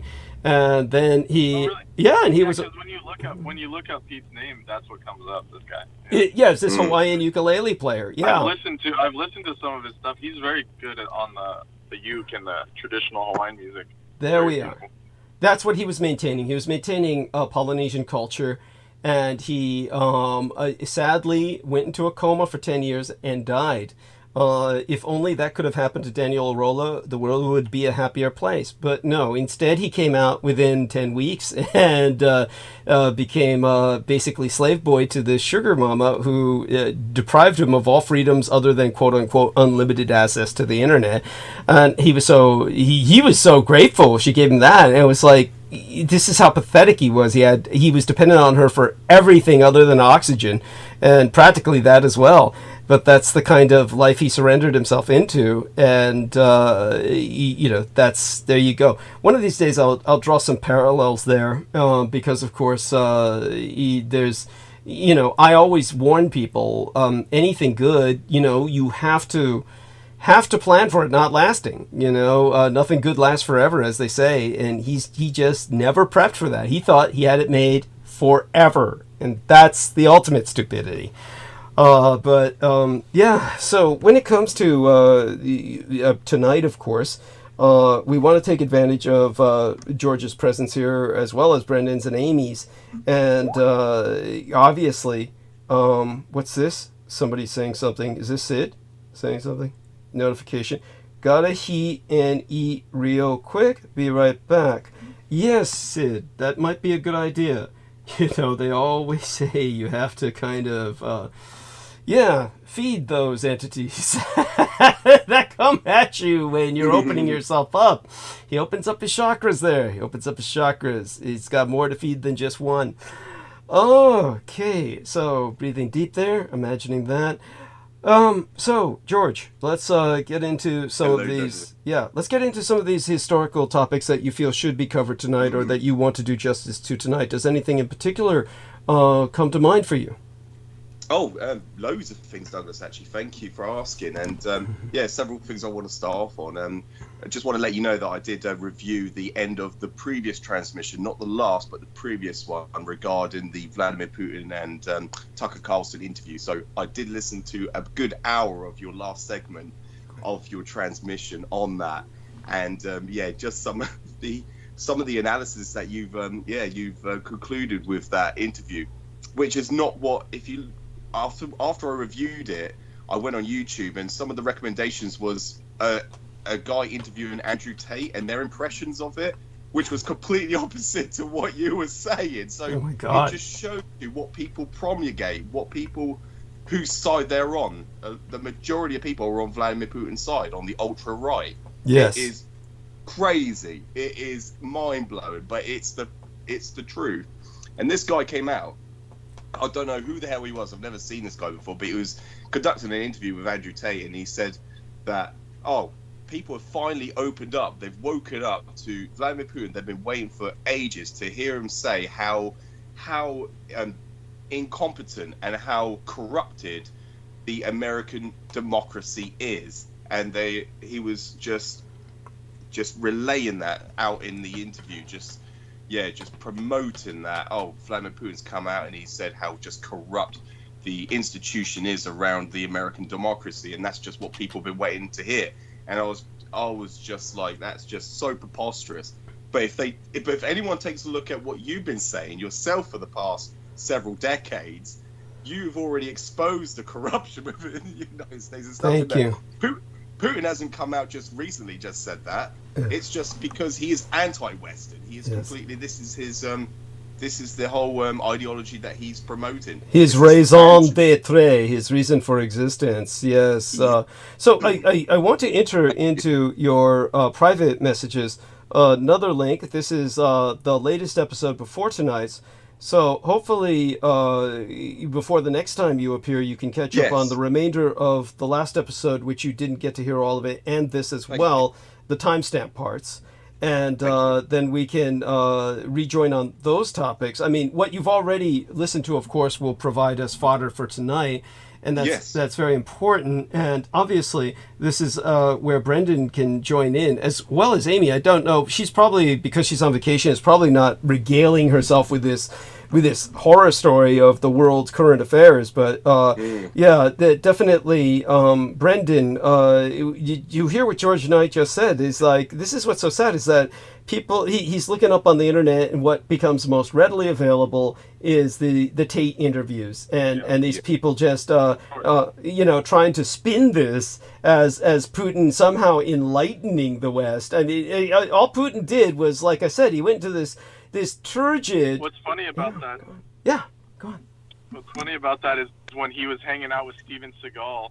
Remember? Yeah. In Russia. This was like a couple years ago now. At this point, a year and a half ago or so. Yeah. When Tate was hanging out at Steven Seagal's house, Steven Seagal he picks up the phone and he's like, let's call Putin, and even Tate at that time was like, oh man, like I can't do that, not this, that's too much even for me, so well, basically what he was saying was he was already in enough trouble, right? Is basically what he was saying. Yeah, exactly. He was saying, I'm already in enough deep shit, and I'm already Yeah, with the visiting law. you. Yes. Yeah, and so, you know, it would give his enemies, more reason to complain, rightly so. And then, so he said no to that, but then now was what you're saying, now he's pro-Putin again, or he's back on the train? Yeah, it sounds like the it. Putin gangbang? Yeah. Isn't that the case, George? Yes, absolutely. Him along with Elon Musk and, what's his name? Andrew, is it Andrew Jones? Alex. What's his Alex? Sorry, thank you. I tried to bleach him from my memory too. Yeah, don't worry about it. Go on. Yeah, believe me, he's they're so washed up, all these people. It's yes. Thank you. It's like the funny part is like the core of it, like can appeal to like people that are honest and want truth, but it's like once you peel back that layer, it's like same with Putin. Like the stuff he says on the surface is like, if you take it out of context, like it wasn't him saying it, it sounds nice. But then if you put it into context with like this dude's freaking KGB Central, he's already ruled over a failed state. He's one of the worst, most ruthless oligarchs. It's like, you know, like once you put all the whole picture there, it's like, this is just absurd for him to even say shit like that.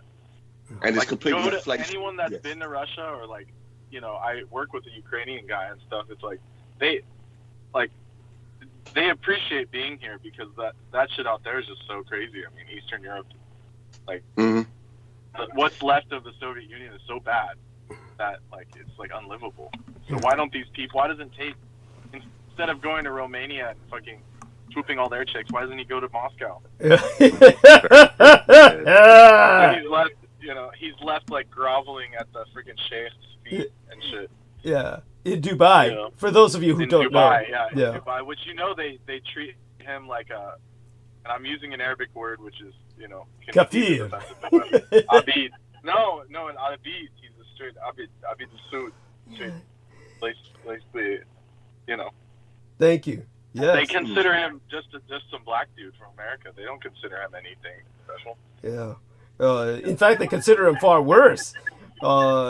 And so no, definitely, and this is what, but of course it's all sickening. I pretty much I don't know if even Putin's words taken out of context really seem in any way, sense or form commonsensical. I mean, most of what he says is pretty nonsensical. He's become very similar to Donald Trump. They both speak in non sequiturs.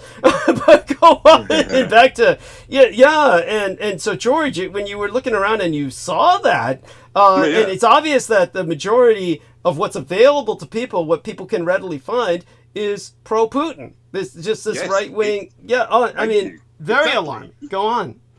Thank you. Yes, it's all pro-Putin. How the algorithm works on YouTube, it's just always seems to favor or sway towards these pro-Putin enthusiasts or these promoters of him. And so it's mind-boggling. It's just completely inflacious. And again, just to go off on the bat of what Brendan was just saying as well, in that interview, Putin's completely inflacious narrative of history, and that's something that you exposed, Douglas, and that's something we'll get into. Is just how his interpretation or his narrative of history is completely just a farce. It's all fabricated. It was everything. And Carlson didn't even object to anything. He wasn't even questioning anything. He was not rising or objecting to anything he was saying. So it just shows you that was the reason why Vladimir Putin conducted that interview with him, because he knows he wasn't allowed to. Yeah. They probably told him, that's it. He probably had a rifle at the back of his behind him. Well, that's why he left on the part where Putin, talked about his trying to join the CIA and just made fun of him right then and there. To his face. Oh yes, yeah. Of course. And he just stood there to open, his mouth open like he was sucking his cock, which is what he was doing metaphorically. It was wretched. It was sickening to look at. We have some good links in from Sid in the text box, just so people know, and I thank Sid for that. Good morning, of course, at Cultivated Image, who's joined us in the chat. And so with, but both of you gentlemen continue, and Amy, don't be afraid to participate. I mean, is she, still with us? I don't want to forget her, of course. I mean, she's been through so much, and I really do appreciate her sharing so much of what happened to her. But she's also welcome to kind of fall asleep and wake up as she sees fit. I don't blame her for that with everything she's been through. With our friend George, he's just gotten up essentially. Did you just get up, or were you up for an hour or so? Yeah, for about a good hour I've been up now, Douglas. So I've got plenty of refreshments, plenty of caffeine around me, so I've got a surplus of stockpiles. Did you hear what Peter and I were saying for about an hour or so? Or I didn't. No, I didn't catch Peter Moon, unfortunately. No, when I've just jumped on to listen very quickly, Brendan just came on, so that was when I started. That's when I started listening. Okay. Yes. Okay, that's fine, of course. And here we are, the Steven Seagal and Vladimir Putin, some other good links from our friend Sid. Bromance is still going strong. I think personally that Putin detests Steven Seagal. It's just like he just tries to maintain every friend he's got. Maybe he certainly didn't seem to care for maintaining friendship with Tucker Carlson. He seemed to look at him more with contempt. But with that being said, so you it seems like it's the way it looked like when Tate was visiting Seagal. It was like it was almost like he was I don't know what to say, like Putin's kid or something, like his stepchild. He was like, "Ooh, let's call Putin.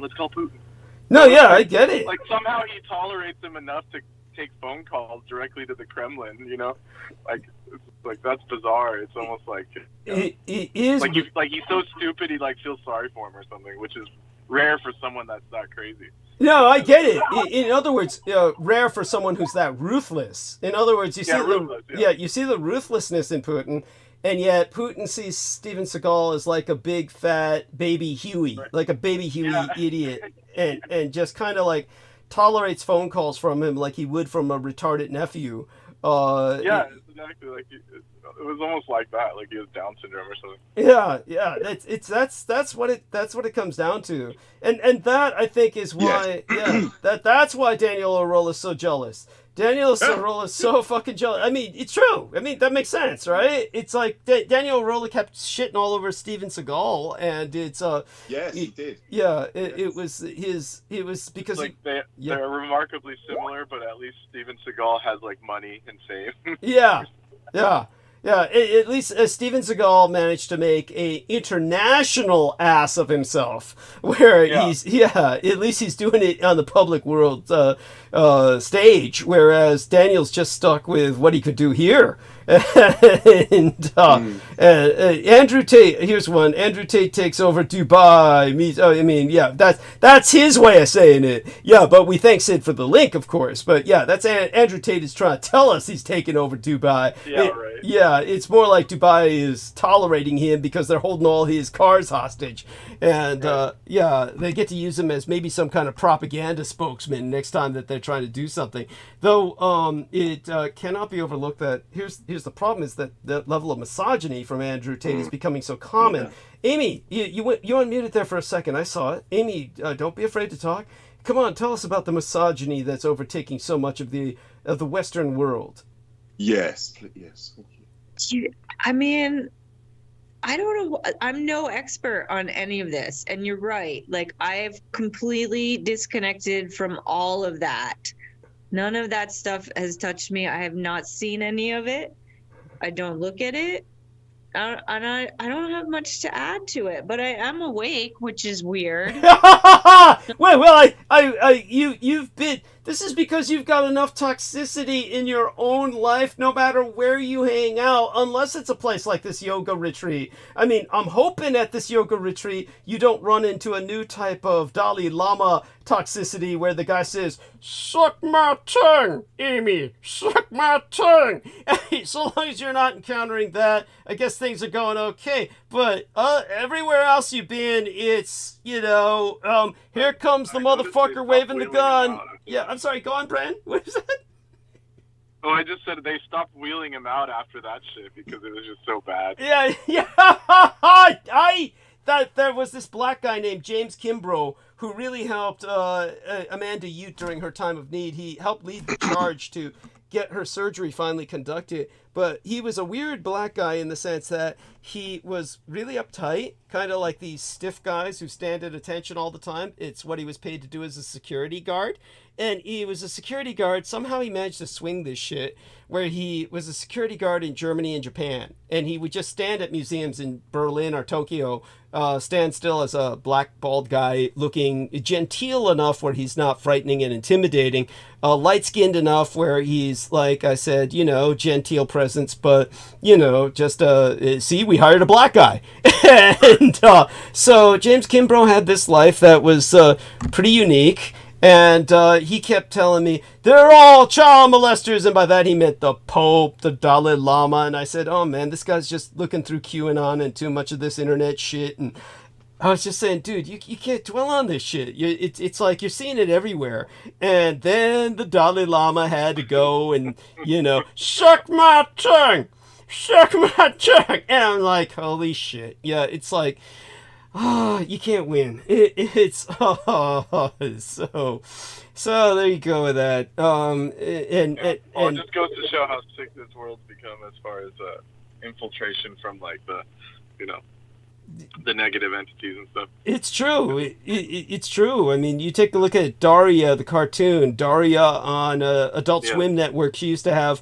Her parents used to watch the NewsHour. Sick, sad world. Yeah. Tonight's another night on Sick, sad world.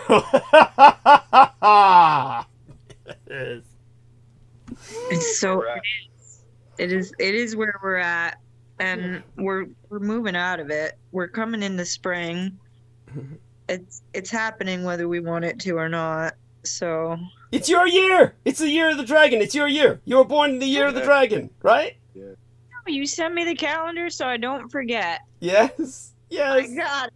I know. It's my year. I get it. It's also Peter Moon's year. We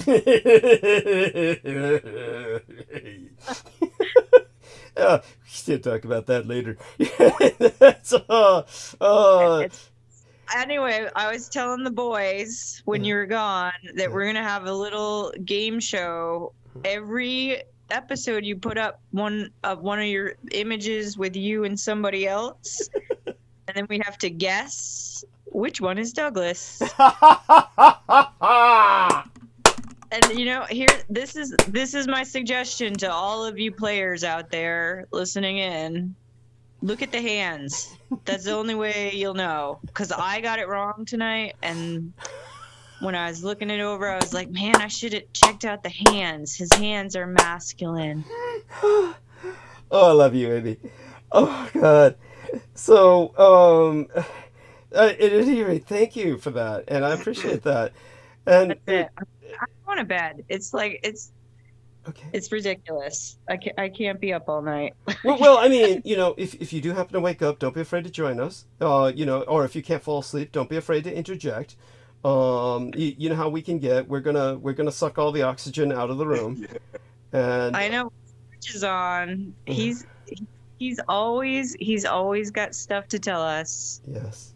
Yeah. He comes prepared. That's the thing about George. He has stuff ready to share. Thank you, Amy. Appreciate that. Yeah. He does, and it's important, and he how would I say it? In a sense, forces us in the most positive sense to reiterate the arc of narrative, the theme that we started with, kind of like our foundations. With George, we go back to our foundations, and this helps us to maintain new listeners or present new listeners with where we're coming from. Right, Brendan? Oh yeah. No, that's the the perk of having George on is that it keeps, like you said, that track of why it's important to know about history and how it affects us now, as opposed to getting lost in the clouds with all this other stuff. Thank you. The weed. Thank you. Yeah. So I really appreciate that. Yeah. Thank you, Brendan. And it's still very intriguing. Like everyone like you guys have said before, it's like everyone's obsessed with Nazis, but they never say the real thing about it. Like recently, Doug was on, what was that? Who was that guy, that bald guy? George Rogan? Joe Rogan. Yeah. Joe? Go on. Yes, Joe Rogan. He was playing some dumbass shit about where they took AI. And this is all he does. He just gets high and trolls the internet. And then that's his podcast, basically. But it was a video of Hitler in a speech, like a very famous speech that sounds beautiful and eloquent in German. And they used the AI program to turn it into like a really bad version of British English. Mm-hmm. And it just made Hitler sound so lame, like he was like Churchill or something. Jeez. And it just like, and they translated it like literally as opposed to in the German where it's like more poetic. And it was just so bad. It was so embarrassing. And why were they doing this? Were they intentionally just presenting it as badly, as poorly as possible? Or is it, were they thinking that somehow this was, that now you Americans can understand it? They wanted English speakers to, feel his charisma in his speech or something, And they can't come close. And they can't. Literally. Yeah. Okay. And they can't. They wanted to hear the words, and it was just like in English, it doesn't sound good. Let's put it that way. That's so fucking stupid. That's like watching a Japanese film that's dubbed in English. It looks like shit. Of course, every Japanese film that's dubbed in English looks like shit. You've got to look at it with subtitles, and so it's or learn the language. You either have to learn the language or accept it with subtitles, because otherwise, if they dub it in English, it's just horrible. It's just horrible. And Rogan, all these Americans always go back to, the German one sounds scary. I mean, it's scary when Germans talk, they sound angry or something. It's like, it's so stupid. I mean, that's such a cheesy trope. It's like, there we have. Just because no one in the West is like an eloquent speaker anymore, it's like that's like there's no rhetoric. Rhetoric is dead. Like. I try to maintain the art of it. I'm talking like the original, like who was that guy, like Platonian and these kind of people. Oh yeah, I got it. Like in the Grecian times, like rhetoric was like one of the skills. It was like part of the literati. Like you had to be that. Yes. Nowadays, it's like these politicians don't even try. Yeah, no. Well, I mean, you're talking about politicians that are literally brain injured are running for office. I mean, obviously I sympathize with the Democrat over the Republicans, but Peter Moon had no sympathy for him whatsoever, but I don't even remember his name, but he literally had a stroke or was brain injured. It was various. Yeah. He was dealing, I don't remember his name. The guy from Pennsylvania, Yeah, and he was like, somebody gave us hearts on that, and Sid gave us the Joe Rogan AI translates Hitler. Oh my fucking God. I'd hate to see what AI would do to me. It's like, there are some people where like it doesn't even respond to, like, I've tried to look up certain people that are like on higher levels of knowledge and stuff, and because it just aggregates like the stupidity. It's like programmed to just grab like mass consciousness stuff. It's not a real AI where it's thinking for itself or anything. Like people are so brainwashed they hear the word AI and they think it's like autonomous. It's like, yes, thank you. It's totally limited. Thank you. So if you bring up people like Douglas or some other beings that are like doing like real stuff on Earth, as far as like crop circles, for example, or something like that, you'll never get anything real out of it. Thank you. Ever. Yeah, that's right. No, it's just it's there we have it. Thank you. It's an important qualification, Brendan. Yes, there's something. Can I bring this up real quick? Of course. I thought it was terrible. I was at Costco the other day, and there was this cookbook that was completely sold out except for one copy. It was called "Recipes from the World of H.P. Lovecraft." Can you put those? Could you put those images into the text here for everyone here to see it? Oh yeah, I thought I did. Maybe I just sent it to you. Okay. It says recipes inspired by cosmic horror. So it's like, first of all, who reads Lovecraft and is like, I need these recipes? Like, that's already, you're a sick fuck at that point already. Holy shit! I have to say. And then I was looking through it, and I was like, what are they gonna put, like fried octopus or something? Like, what are they gonna do? Squid squid tentacle soup. No, it was one of them was sushi of the old ones. So they have to bring in the Japanese angle to like just to spite you, basically. So they had to make sushi of the old ones, and it's like got this fucking sick fucking tentacled creature from. You know. Can you believe that shit? Can you believe that shit? Actually, I was quite impressed. I thought it was funny. Yeah. Yeah, it's I hear what you're saying, and I certainly appreciate that. Now, apparently, this is a female, or maybe a transgender, or maybe a man using a female pseudonym. Yeah. Olivia Luna Eldridge, and that cannot be her real name. Obviously, that cannot be her real name. No. And of course, they have to show a piece of meat on the cover, just a carved piece of meat that's presented as with a knife in it. Yeah, as repulsively as possible. Surrounded with some tentacles, and it's like recipes from the world of Sid put it up for us. Okay, so now, but with the one page that our man Brendan took a screenshot of. Yeah. Now this what they're presenting is, of course, the old ones in this case. These are the race that was presented as like an alien race that had settled into what then later became the Antarctic after the Permian extinction. And the continents all separated. And the fact that she drew little like tidbits out, like little things from. Now this is stuff that maybe not even it was some stuff that Lovecraft wrote, and Lovecraft was of course just trying to make this sound as repellent as possible, that these were creatures with different digestive systems, so they're eating uncooked marine life. They ate uncooked marine life under the sea. But she says, sure, let's make some sashimi out of this. And by the way, just so people understand, she's really talking about sashimi, which is raw fish. But she instead says sushi. And and this is what Americans do when they're really ignorant of Japanese cuisine, is they'll say sushi and they think that's raw fish or something like that. But the reality is that's sashimi. This is something that, of course, George Knight was talking about, Allied prisoners of war starving to death when Japanese are giving them bits of raw fish. And, and they think they're getting the Allies thought they were getting the short end of the stick, that, the Japs are just giving us stuff they didn't even cook, and they thought the Japanese were cooking the shit they ate. They didn't know the Japanese are eating it raw, too. But they were actually getting some, like, prime cuts of... Yeah.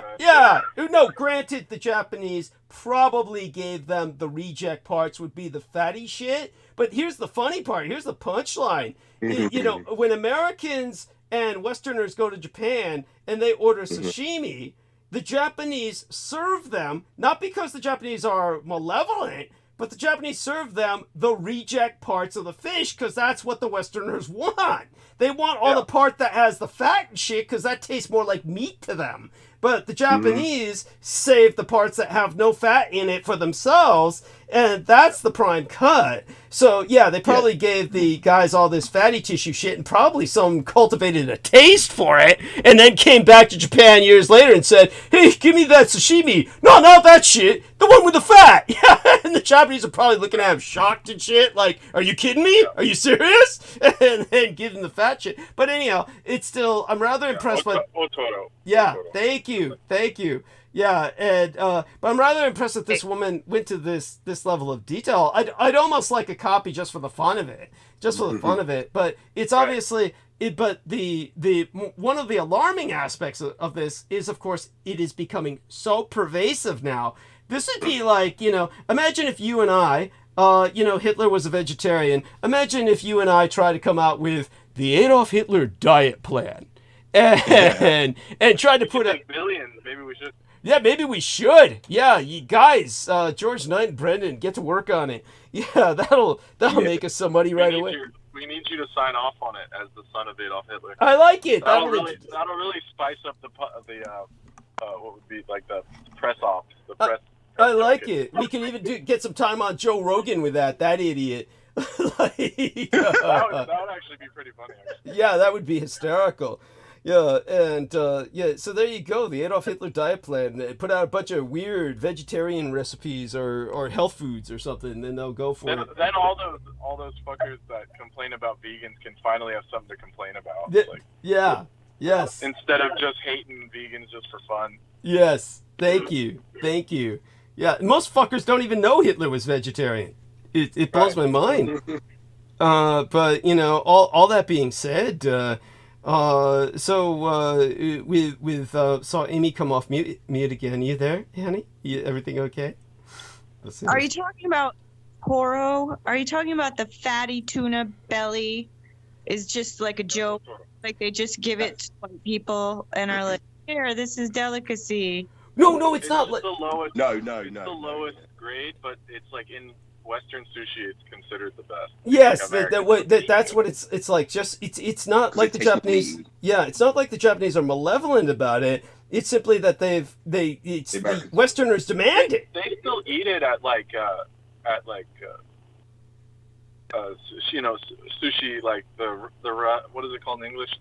The revolving sushi houses. They use it because it's like very cheap and readily available and stuff. Right. Thank you. So, but surprisingly to Japanese, that's the kind of sashimi that when Americans eat it at all, they tend to prefer that because it tastes more like meat to them.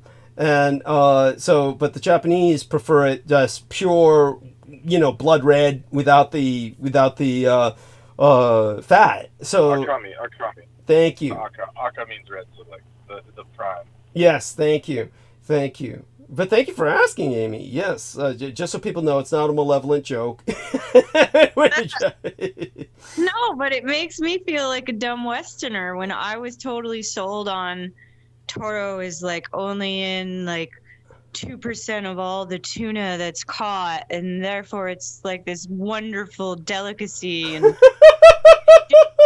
and you can't get it at every sushi place. And the only time I've had it where it was like it came out and it looked like brains was like it had like the texture of like eating brains.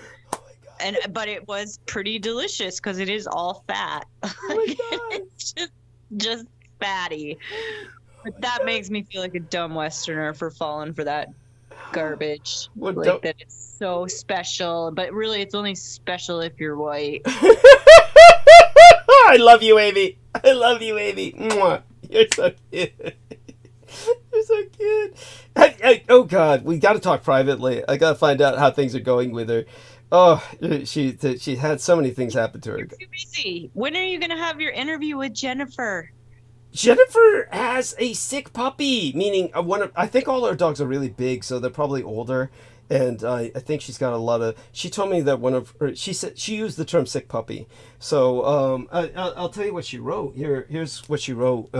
But hopefully in March we'll find it. Your guys' scheduled time passed, as I recall. Yeah, no, we were going to do it in February, but then I was going to cancel with her, but I didn't need to because all the shit hit the fan for her. But I was going to cancel with her because, of course, February was taken up by the new year. All the Asian. Supposed to warn her about that after dealing with you guys. Yeah, and then. It's par for the course, as Peter would say. Yeah, and what did she say here? Oh yes, here we are. What did she say here? She either left it here or she left it on the Skype, but here's what she said. Hey, happy Valentine's Day to you as well. Kisses and hugs and hearts. We were slammed at the restaurant, just closed, have to clean up and make my way home. Okay, so that was, she must have left that on the private messages on Skype then, whatever she said about the puppy. Here we are. So, that's funny. Did she delete that? Oh, but she left me a comment where she said she had a sick puppy, a lot of things going down. So, yeah, she's just basically been overwhelmed. But definitely, if one of her dogs is sick, it may well be dying because, she had big dogs, means they're probably older, and they're probably reaching the end of their lifespan. Because she, essentially, it was like oh yeah, here she is. Hey, thank you. I pray you're well also. Sorry, hugs. Sorry I've been MIA, missing in action. It's just a really stressful time right now. I do hope to be able to come back soon. It's just, quote unquote, not in the cards right now. Sick pup and financial troubles. Okay.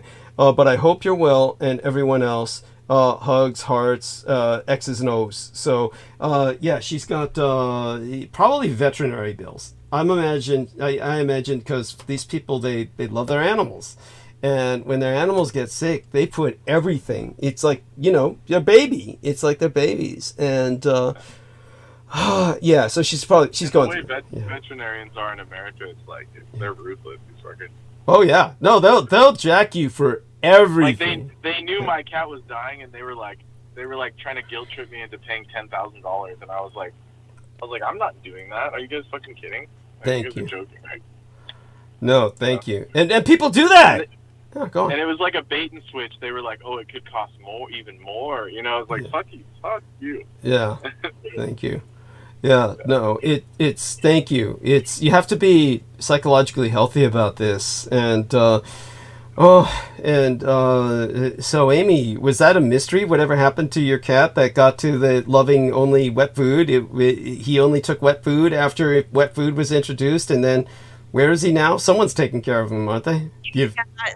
He's over at the camp. It's actually a girl, and apparently she's got the spring fever, and she never comes inside. Okay. But I haven't been there for a long time, so she's probably just outside looking for me.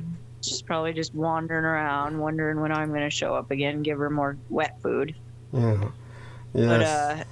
But no, she's fine. She's a good kitty. She's well taken care of. She's, you know, she's special. She's had a rough life too. She's had it tough with her tail getting cut off and everything. So yes. Oh, she's really good. She's fine. She's in a good place. She's just wandering around because it's spring and everybody gets a little jittery in the spring. They got to get up and do stuff. Yes. You know? Yes, honey. Yes, that's so cute. You're so adorable. And thank you. Yes, flattering me. I'm going to bed. Okay. You got to stop this. I'll see you in the dreamlands. Yes. Okay. Good night, everybody. Yes. Good night. Good night, honey. Good night, Amy. Thank you. Yes. Okay. And so, yeah. And so, George, let's get started with some historical topics. Now, what about current events? Do you feel that you've closed the current events topic arena, or do you feel there's more to say about that? We can go into that, Douglas, if you like to. We could go in so many different areas. I've got several things just to mention about. To go back to the Tucker Carlson interview. Please. Yeah. You can see, as you mentioned earlier, you can see in Vladimir Putin's eyes. He has utter contentment for Tucker Carlson. Just the way he was glaring at him, you can see like the whiteness of his eyeballs, just glaring into Tucker Carlson. So he has utter contentment and disgust towards to the individual. But the other thing earlier, what Brendan was saying about the other colloquial question gets asked is, what if you could go back in time? What would you change in history? And the one thing that they always say, everyone, whenever that question is asked, because I watched it the other day, only a few days ago, I watched the Dan Aykroyd interview with his, he did a documentary on UFOs, and that question was presented to him, and then of course he goes, I wouldn't change the course of history, but of course there is one thing I'll do, I'll go back and I'll kill Hitler. And and so, oh my God, and that's the other thing that everyone jumps on, that bandwagon of, they'll go back in time and then they'll get Adolphus Jacob Hitler. And so that's the other thing that they always draw, they always draw parallels to that. They always run on that. So that was the other thing I just wanted to mention. But but there's so much to discuss. There's so much to go into. But unfortunately, Brendan just dropped out. I'm presuming his battery died again, or it unplugged from the wall. So hopefully he'll join us later. Yes. Obviously, of course, we want him to join us, and hopefully that will. But while he's not here, we'll take advantage of that to continue talking.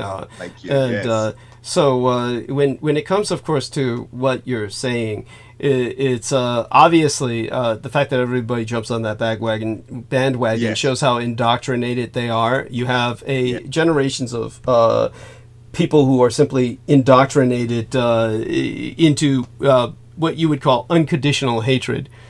Forget the term unconditional surrender. There is unconditional hatred amongst the Allies.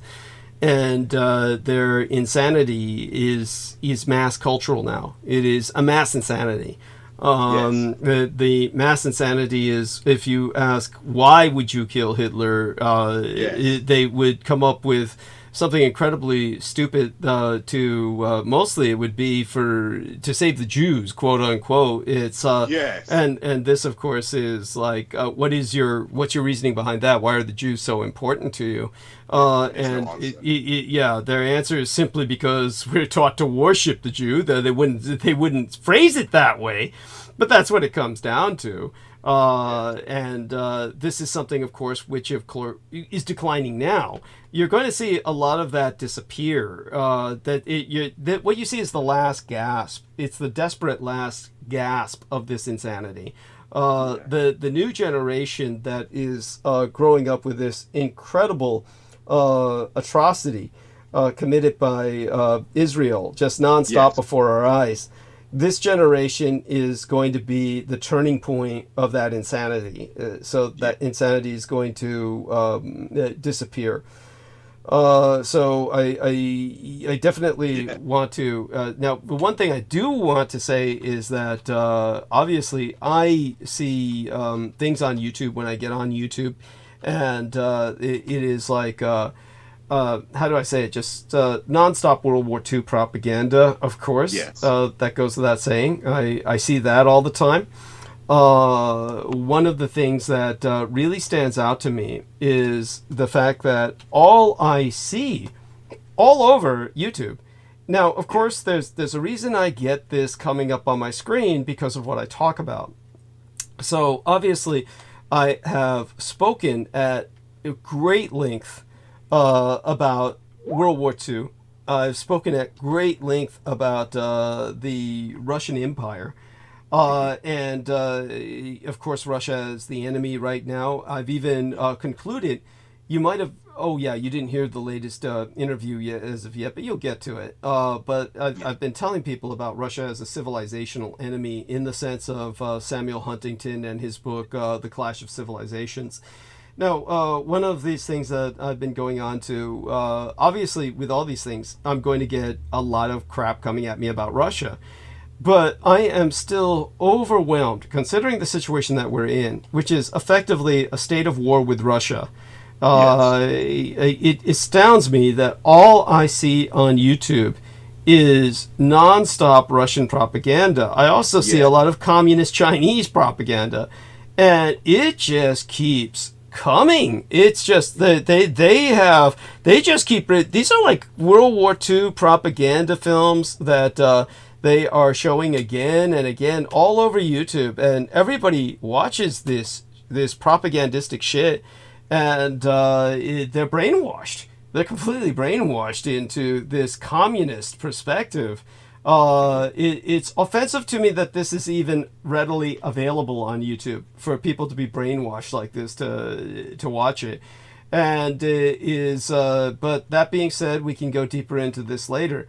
Again, for those of you who want the question answered, this is like when you take a look at these Russian propaganda films, one of the ones that's the most ubiquitous, the one that they keep recommending and just keeps coming up on YouTube again and again, is Cum-INT is the title of the film.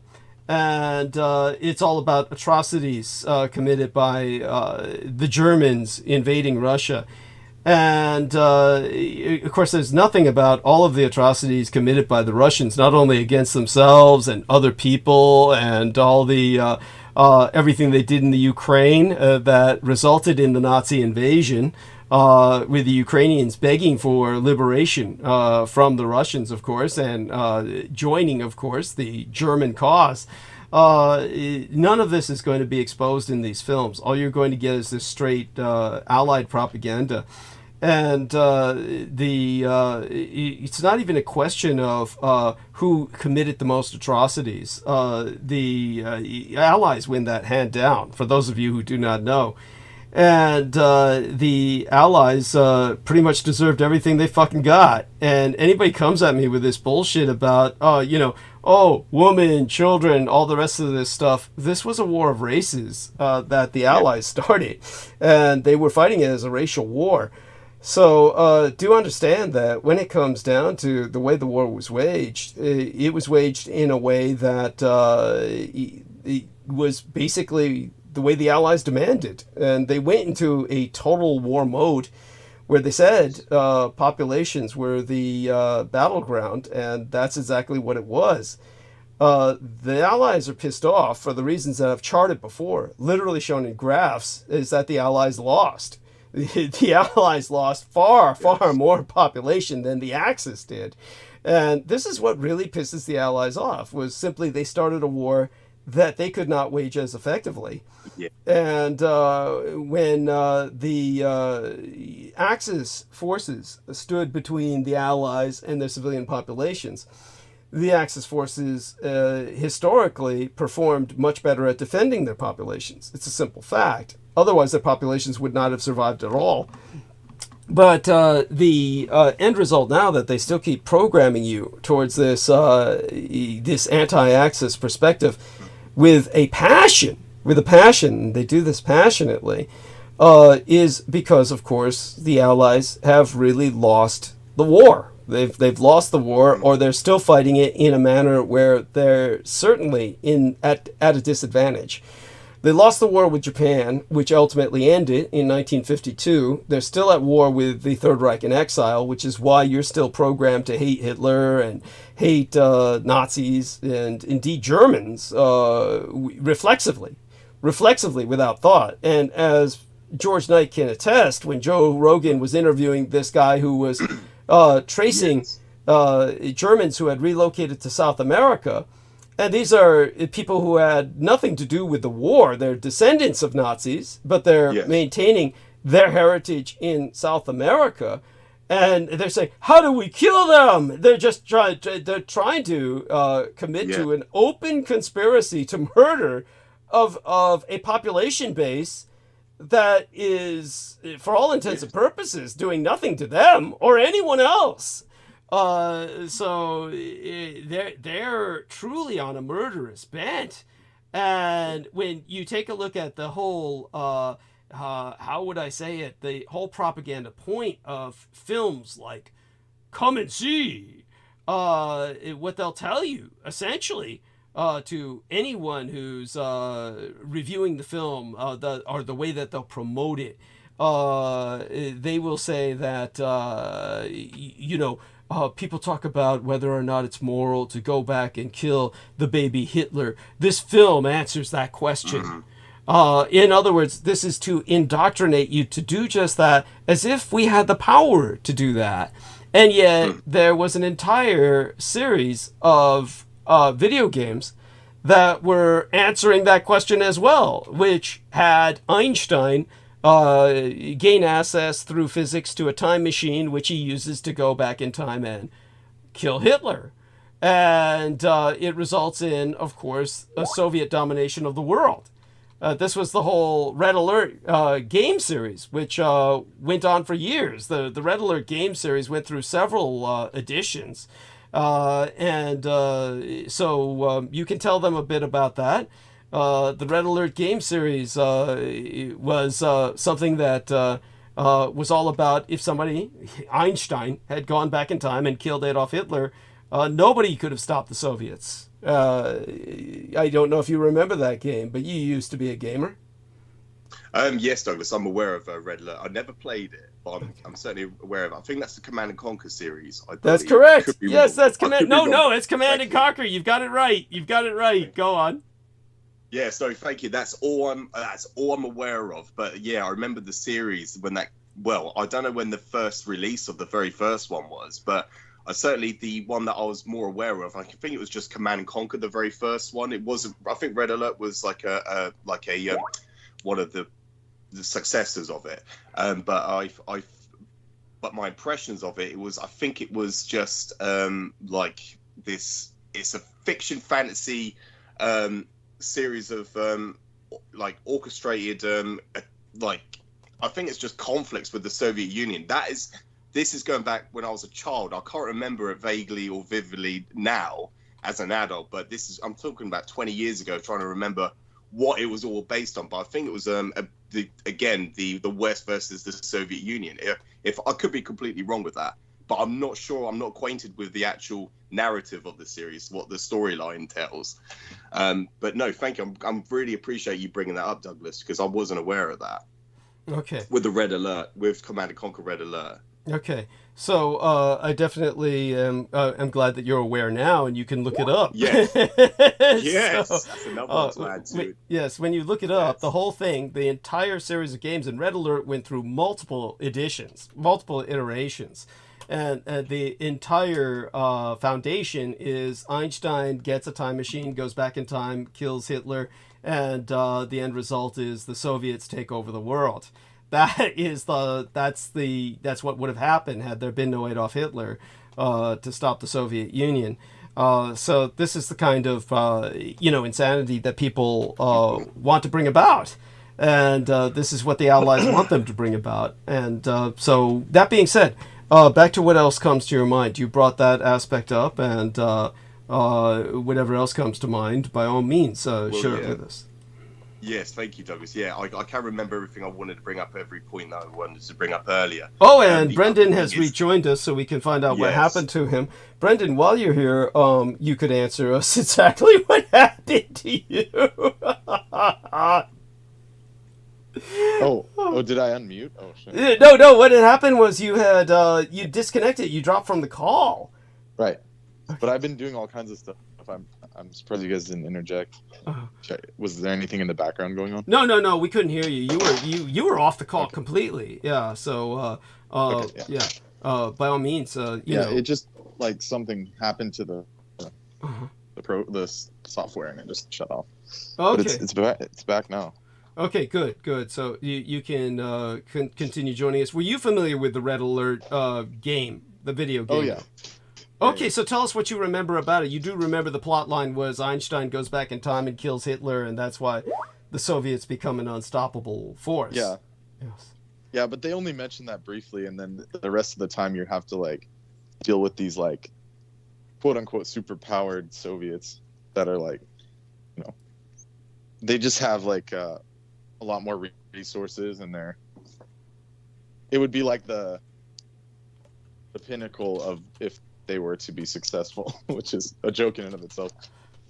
Well, a joke only in the sense that Adolf Hitler was not there to stop them when they had everything rolling for them. That's a good point. That's a good point. But that's the foundation of the game. Even though it's briefly mentioned, none of the game is possible without that being mentioned. That's the foundation of the game, Right. is if Hitler had been killed and there was no Hitler to stop the Soviets, this is what we'd be dealing with. That's the whole point. You're left dealing with a world without Hitler is a world where you're fighting super Soviets. Get it? That's the point. Right. Which is, that makes sense. An alternative Earth where Hitler was eliminated from history. Yeah. Yeah. Thank you. In the new war, this is where, thank you for reminding me about this. The new war is actually the Soviet Union versus the Allies themselves. So, yes. Does that make sense? Yes. It's no longer the Allies versus the Axis, right? Yes. It's the whole world versus the freaking communists. Yeah, who now have unlimited resources. No one stands in their way, and therefore, they've got it all. They've got it all basically in a socket. And this was one of the OG Command & Conquers. This was like in the 90s. Yeah. This is the original. 1996. So this was like early on in gaming history. Yeah. How old were you back then, George? I do apologize, Douglas. I'm also interjecting with I'm conversing with my wife. She's asking me about the show because she's listening right now. So I'm answering her questions as well. So I do apologize. Oh. She's yes, no, thank you. No, I was just a child. I think I was less than 10 years old. I think I was about 7 or 8 when I think it was in the very early 90s when it was released. I think when the PlayStation first came out. I believe, as far as I'm aware of. So possibly maybe 95, 96, 97. So I was just under 10 years old. Okay. Yeah, and so you weren't playing the game. Long time ago. Yeah, very long time ago. Yeah. All I can remember is I did have the very first Command and Conquer game, and all I remember doing is inputting these cheat codes to launch nuclear weapons and then killing the enemy. So that's all I can remember. But the plot line I never watched. I never got into the actual I just played the game. That was it, but only for a very short time. So I'm not acquainted with anything, unfortunately. Okay. But yeah, no. What my wife was just asking earlier on, she goes, "Oh, I think Douglas will really appreciate the company today," because she asked me, "Am I attending on the show?" And I said yes. But she was questioning what Sid was saying in the live chat. She questioned whether or not the emoji he inputted was a snake, and I said no, it's a dragon. It's not a snake, so he's not calling me a snake. So, yeah. Just to clarify that. Hey, that was to indicate that you are Team D, and I was going to ask you about an emoji to to set you apart. Like thank you. So you can maybe put something in the text, or I will figure something out. But yep. Right, Team D, that was the meaning of that. Okay. So you guys want the backstory to this video game?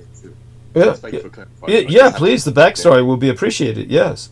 Okay, the premise is simple. 1946, operating out of a laboratory in Trinity, New Mexico, Albert Einstein uses a time machine. So basically, this is admitting that they lost the war because it's 1946, and Einstein still has to do this. But anyways, yes. In 1946, operating out of a library in Trinity, New Mexico, Albert Einstein uses a time machine to travel to Landsberg, Germany, 1924, and remove Adolf Hitler from history. While this prevents the Nazis from rising to power, which is very, what would be the word? Presumptuous. While this prevents the Nazis from rising to power and keeps Germany relatively docile, also very presumptuous. Unfortunately, it leaves Joseph Stalin with no obstacle to Soviet expansion. This sparks an even worse version, I like how they admit that, an even worse version of World War II during the early 50s, into the early 50s, that's I'm assuming what they meant, as the Allies try to withstand the endless hordes of the Red Army, backed by deadly Tesla-based technologies. So that was the synopsis.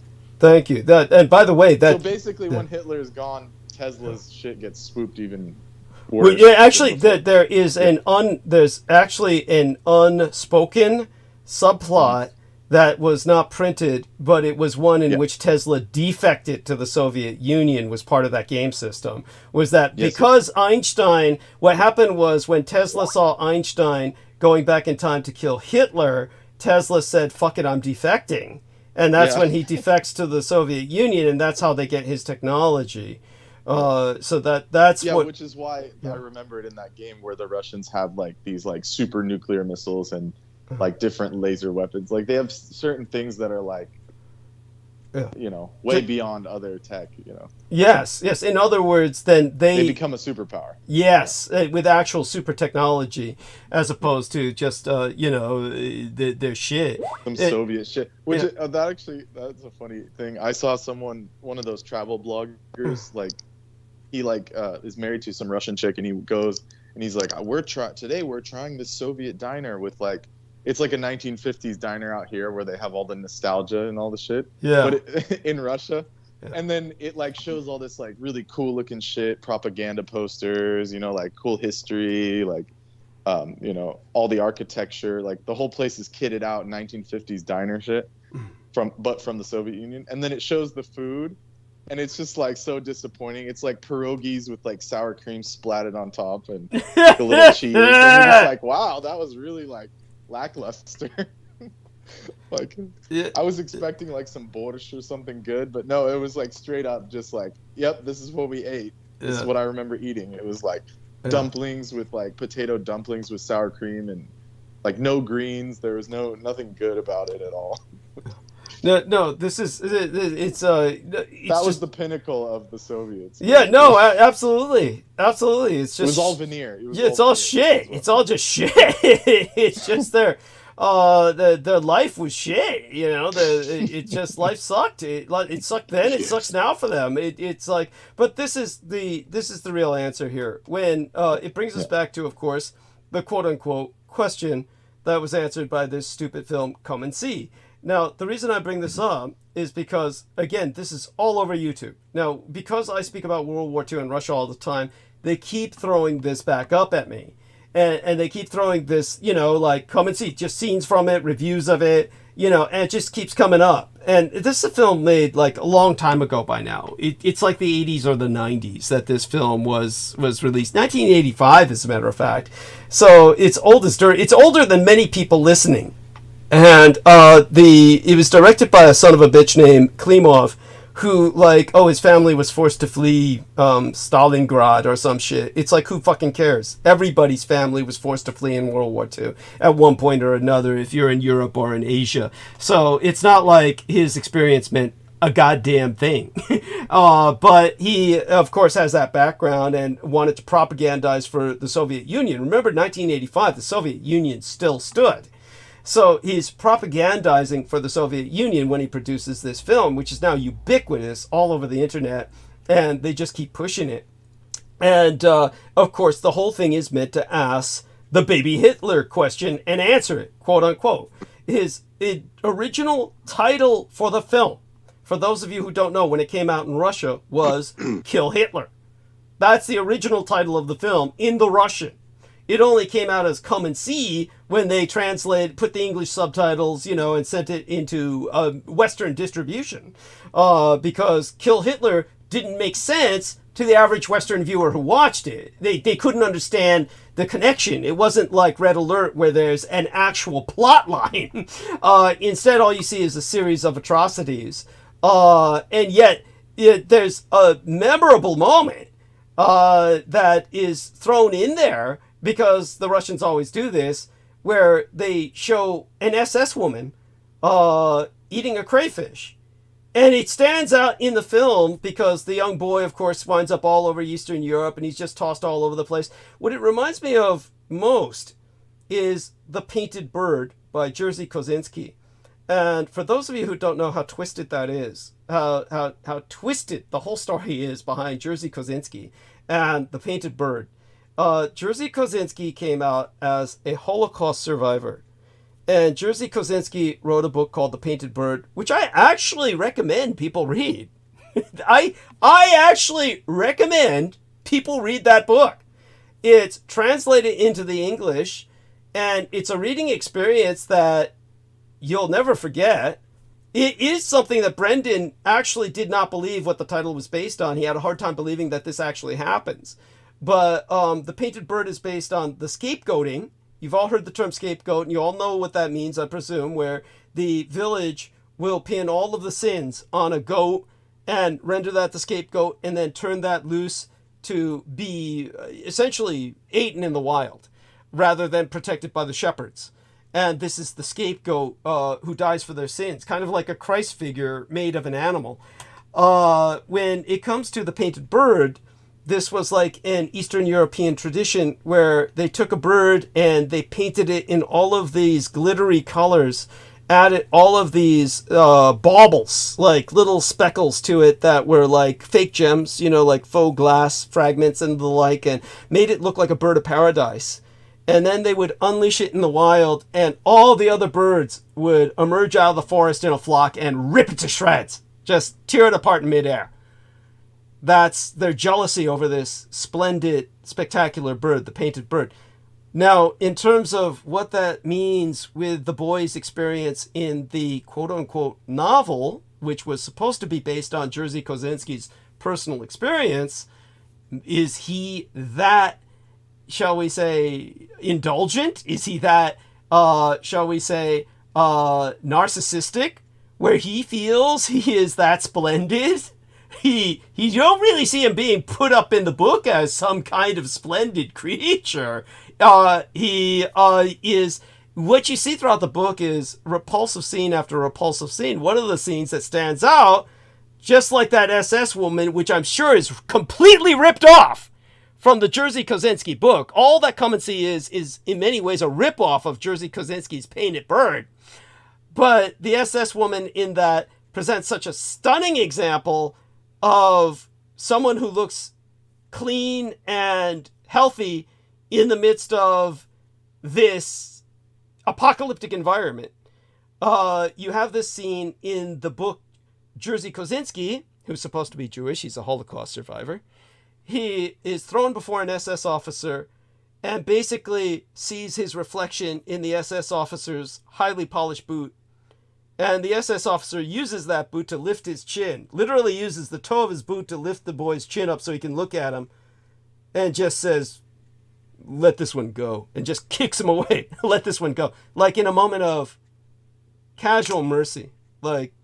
And so it's in that book that is like the basis for the author's survival, is that out of some moment of just casual mercy where this one doesn't look like he should die like the rest of them, the guy just kicks him aside and walks away. It was that to me is one of the highlights of the book, though there are many. Now the interesting thing is when they made that into a film, everybody in that book looks like an asshole except the Germans. The only thing, the thing you see about the Germans, the only thing you know about them is they're clinical, they're clean, they're and they're killing everybody. But everybody else in the book that they're killing, you have no sympathy for. Jerzy Kosinski presented everyone in Eastern Europe as deserving to die. That they were all in the Dark Ages. That they were all literally fucking animals. And the way that the way that Jewish chick claimed, Austrians, they're all fucking each other and I got an Austrian background. Remember she was saying that they're all fucking pigs? Remember that? She said her eyes were pig fucking blue? Right. Remember that shit? This is how Jerzy Kosinski was presenting all the Eastern... And she maintained that she was like, the boyfriend, he knew... He's from Austria. He knew that this was true. Oh, East Germany. He was actually East German. Yeah, East German. But she was basically saying that it was a fact that some of these Austrians were crazy like that, and it's just like I've never heard of that. Yeah, thank you. I've always said Austrians are German hillbillies, but that's a new level completely. That's like bullshit. And but Jerzy Kosinski was portraying people in Eastern Europe outside of Germania, outside of the Germanic language areas, as basically this just a horde of savages, and you feel no sympathy for any of them dying, and you feel no sympathy for any of them throughout the book. I mean, there's no one you really feel sympathy for. So when they made the film, since everybody looks like an asshole, they couldn't use any specific language, so they had to turn to an artificial language. And they use Pan-Slavic, which is an actual artificial language. So everybody in the film is speaking Pan-Slavic, and the whole dialogue's in Pan-Slavic with subtitles in whatever language of the country they released it in. So Jerzy Kosinski's Painted Bird as a film is also an artistic masterpiece in the sense that you get an artificial language that nobody in Eastern Europe speaks. And everybody who watches it originally saw it in subtitles, just like you're seeing it in subtitles, because there's only a few specialists that speak Pan-Slavic. And so it's like a universal condemnation. And so this is the difference between Jerzy Kosinski's Painted Bird and this film Cum-INT. But here's the punchline. Punchline is, Jerzy Kosinski was outed as a holo-hoaxer. So what happened was Jerzy Kosinski was identified by a bunch of Jewish fanatics as, hey, he's Jewish, but he was never in a concentration camp. He was never in a death camp. He's not a Holocaust survivor, technically. And they destroyed him. They got the Painted Bird, which had won multiple awards, had a movie made out of it. They had it banned. They had it, they started what would you call it? Like a cultural sanction against it. And they took it off bookshelves. They took it out of libraries. They burned as much of it as they could. So you'd have to look far and wide. I don't know if you'd find a full film on YouTube or not. If you do, let me know. I've never really looked. But I do know it's hard as hell to find, or at least was for a long time, because when I was working at the library, nobody could find it. And nobody could find a copy of the film. So maybe that shit, people find one in the attic, a reel in the attic, and they reproduce it, winds up on YouTube. Let me know. Copy of the book. If you find one, order it, But the author was driven, and he's Jewish. Remember this. He's Jewish. He was driven by the Jewish community through ostracization and condemnation to killing himself. He killed himself. Because all the Jews, just everywhere he went, they would throw bagels at him and shit and say, "Oh, you're a holocauster, and you were never in the." This is a form of Jewish elitism based on exclusive victimization, the exclusivity of their victimization, and yet this is what so gropes my ass. When they're killing people in the Gaza Strip, they want you to think of them as a universally communitarian victim status people. So they're supposed to all share the Holocaust experience as a population when they're out killing other races and exterminating them Old Testament style. Burn it to the root in the name of Yahweh. You want this land to be repopulated by the chosen folk. And it's like whenever the rest of the world says, "Hey, what you doing, man?" Then it's like, we've suffered as a people, as a population. We're all Holocaust survivors in spirit. But this one poor son of a bitch who wrote a book that everyone was given awards to because he made everybody look like assholes and basically showed the Germans as basically bringing civilization to a land of savagery, where this is why they did a background investigation on him and said, "Hey, you weren't in the death camp, therefore you're a holo-hoaxer, a liar." And then they started this character assassination campaign against him to the point where he was driven to kill himself. This is talk about exclusive complex of victimization where you drive someone who doesn't meet your standards of victimization to suicide. This is the Jewish mania.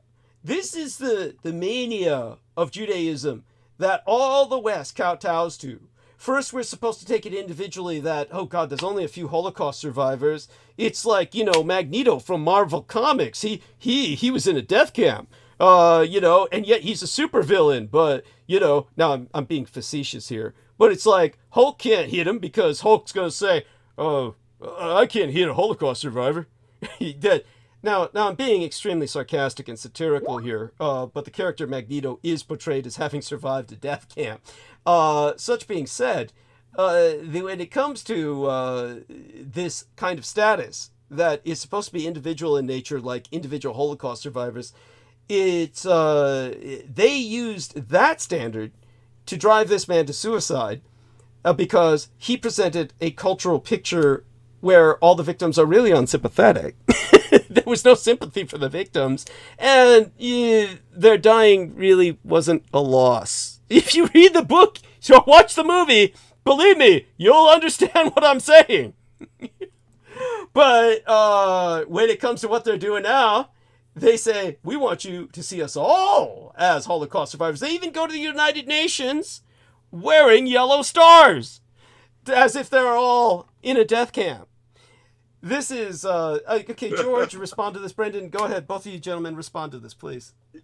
Yeah, no, please, Brendan. Yes. Are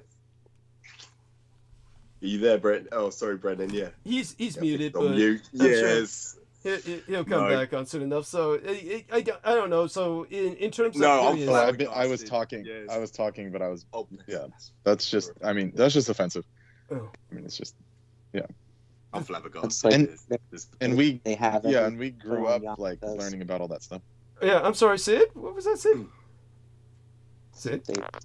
Didn't you say that Sugar Daddy did not participate in some deal where they were having everybody put on yarmulkes as honorary Jews? That's some event you spoke about. Oh, yes, that's right. How do you remember that? It stood out. It connects to what we're talking about now, doesn't it? Yes, yes. Okay, just so people understand, what Sid is referring to was now, if I remember correctly, there's a lot that's been going on. So, but my understanding was the United Arab Emirates, of course, was given an opportunity to host the COP28 because of their connection to Israel and the fact that they had held this enormous Holocaust Memorial Museum event. And so a lot of people were donning yarmulkes, but my son's husband found a way to simply avoid that. He found it to be just so repulsive that, let's all be pretend Jews for, several minutes, don these yarmulkes, and get into this, communion with Jewish suffrage, Jewish suffering. It was, preposterous. But this was one of the things that went down at one point in COP28. The conference that was ongoing, but it goes to show how the United Arab Emirates were so corrupted by the Jews in the sense that, or the Israelis, we could say more specifically, so it doesn't sound too Judeophobic. Yeah. And that's important to me. To try and retain as much balance as possible.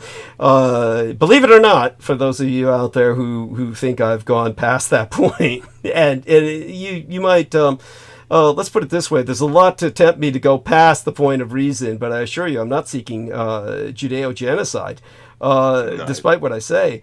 I don't feel that there's a real need for that. I don't see what that would accomplish. But I do think the Jewish people are bringing themselves to the point where certainly Israel, as a state, will not survive without foreign intervention. And by that I don't mean America fucking continuing just to give them guns to go on genociding the people around them. Because this is quickly going to become a two-front war. It's not just Palestine. It's going to expand into Lebanon eventually. And at that point, it's just going to suck us all in. We simply cannot afford to have Israel continue as the rogue state it is today. It does need to be divided. It's got its own civil war that it's headed towards, just like China, just like America. For those of you who don't know, Chinese businesses right now are investing loads of money into private militias. I mean, what the fuck are they preparing for? Another COVID outbreak or civil war? Mm-hmm. It's just so people know this. Everywhere the world is threatened by civil war. Israel, Russia. The Russians are cowed for the moment, but the long term, it's going to be a problem. China definitely more short term. America short term. They're even going to release a film soon on the Civil War with big name stars. It's titled, I think, simply Civil War. About another civil war in America, not the last one, but the next. Mm-hmm. But all that being said, Britain was close to it for a while before the Ukrainian war erupted. The Brexiteers and the people who wanted reintegration into European Union. Things were looking. I mean, you remember with the death of the Queen, the British were preparing for enormous potential uprisings. They had plans to put the army on full alert for a kind of civil breakdown. You might remember all of this, George. I'm sure you do. Peripherally and consciously aware, Douglas. Thank you. The Ukrainian conflict is what saved England from that. But so by all means, George, continue with what else comes to your mind. I think we've pretty much kind of answered many questions here. I guess the other point to be made about the painted bird is that Cum-INT is like a ripoff of the painted bird, but Soviet propagandized. And yet it's all over the internet. It's basically, quote unquote, meant to answer the question of kill baby Hitler, and that this is meant to answer that question in the yes, you must go back and kill baby Hitler. So this was a Soviet propaganda film which made that statement. And yet it's this kind of programming that Americans get constantly. And yet we all know what the result would be if Hitler did not exist. And just for another example, too obtuse for many people, that only Douglas Dietrich would know about because I was a Department of Defense military researcher. There was a book published by Floyd Gibbons. Now, for those of you who don't know, Floyd Gibbons was the major propagandist of the Marine Corps. Floyd Gibbons was the man who was a reporter in World War I who made the Marines look like they did all the work. And he was a guy who actually took advantage of the lack of communications we had in those days. For those of you who don't know or are too young to imagine, in World War I, we had no such thing as handheld radios like you had in World War II. And those were huge. Those were whaleboats. And in World War I, you had maybe a radio that would be set up on a table, and the only person who would have access to that radio, simply because of the nature of the technology, would be the command. So the command might have a radio, and they might be able to receive orders from across the Atlantic. But everything else was like passenger pigeon and courier. That's what Hitler was a courier carrying messages. So when you have this need for bicycle messengers, couriers, runners, and passenger pigeons, World War I was still operating at a remarkably primitive level. And so what Floyd Gibbons took advantage of as a journalist was actually making certain that none of the U.S. Army's reports about their accomplishments on the front went through, and he put all the Marine Corps' reports through. And even though the Marine Corps was only involved in a few actions in World War I, everybody back home thought the Marine Corps was doing all the work. So they made Floyd Gibbons an honorary Marine. So Floyd Gibbons was the man who made the Marine Corps myth. Until Floyd Gibbons, nobody had heard of the United States Marine Corps. It had been around since 1775, but nobody really knew about it or heard about it or really cared much about it. He built the Marine Corps myth single-handedly. So nobody, this is what makes it so shocking, nobody remembers Floyd Gibbons, and nobody remembers Floyd Gibbons wrote a book titled The Red Napoleon. Nobody knows this. But Floyd Gibbons wrote this book about what happens if there's no Hitler. Now, this book was published before World War II. So this was published just when Stalin had taken over after Lenin. And he, in the book, posits an Asian, Central Asian, killing Stalin and taking over the Soviet Union and effectively conquering the world. America defeats them in the end, but only after being invaded and suffering heinous losses. And so the book is based on the threat of the Soviet communist agenda of miscegenation. It's a racial war book. So in other words, when Karakhan takes over from Stalin, assassinates Stalin and takes over, he orders interbreeding with all the races in the original communist ideology, as basically taking the communist ideology to its logical conclusion that we form a super lumpen proletariat, meaning a mono-racial communist proletariat. And so he has his troops breeding out all the races that they conquer, just with gang rapes, with mass rapes, as a battlefield operational objective, not simply an atrocity that happens along the way, but as the actual objective, a miscegenation program, as they would call it then. So in that entire book, you have a race war being waged, and in that book, he portrays Benito Mussolini dying fighting this man who overwhelms Italy. So the Red Napoleon overwhelms Italy and Mussolini goes down fighting. Now, he published this book without mentioning Hitler because he didn't want people just condemning him as pro-Nazi. So in the book, Hitler does not appear, but he's the star of the book by his absence. So what Floyd Gibbons was pointing out is, if there's no Hitler, this is what's going to happen. And there you have that. So nobody hears of the Red Napoleon today because it's a censored book. It's one of these books that you'd have to search to find. And you'd have to, search hard. And I don't know how much it would cost you to get a copy. Obviously, I have a physical copy, but there are probably reprints. And because they do reprint things that go into public domain. So again, that answers the Hitler question. It was answered before World War II by Floyd Gibbons, and it was answered after World War II by Red Alert. It's simply, without Adolf Hitler, the world falls to communism. But here's what really answers the question. The question is answered when, as Peter Moon has promised, now let's hope he keeps his promise, and everybody keep reminding him, Peter promises that after this book, he wants to finish the vampirology book, which is only half published. All the history is missing.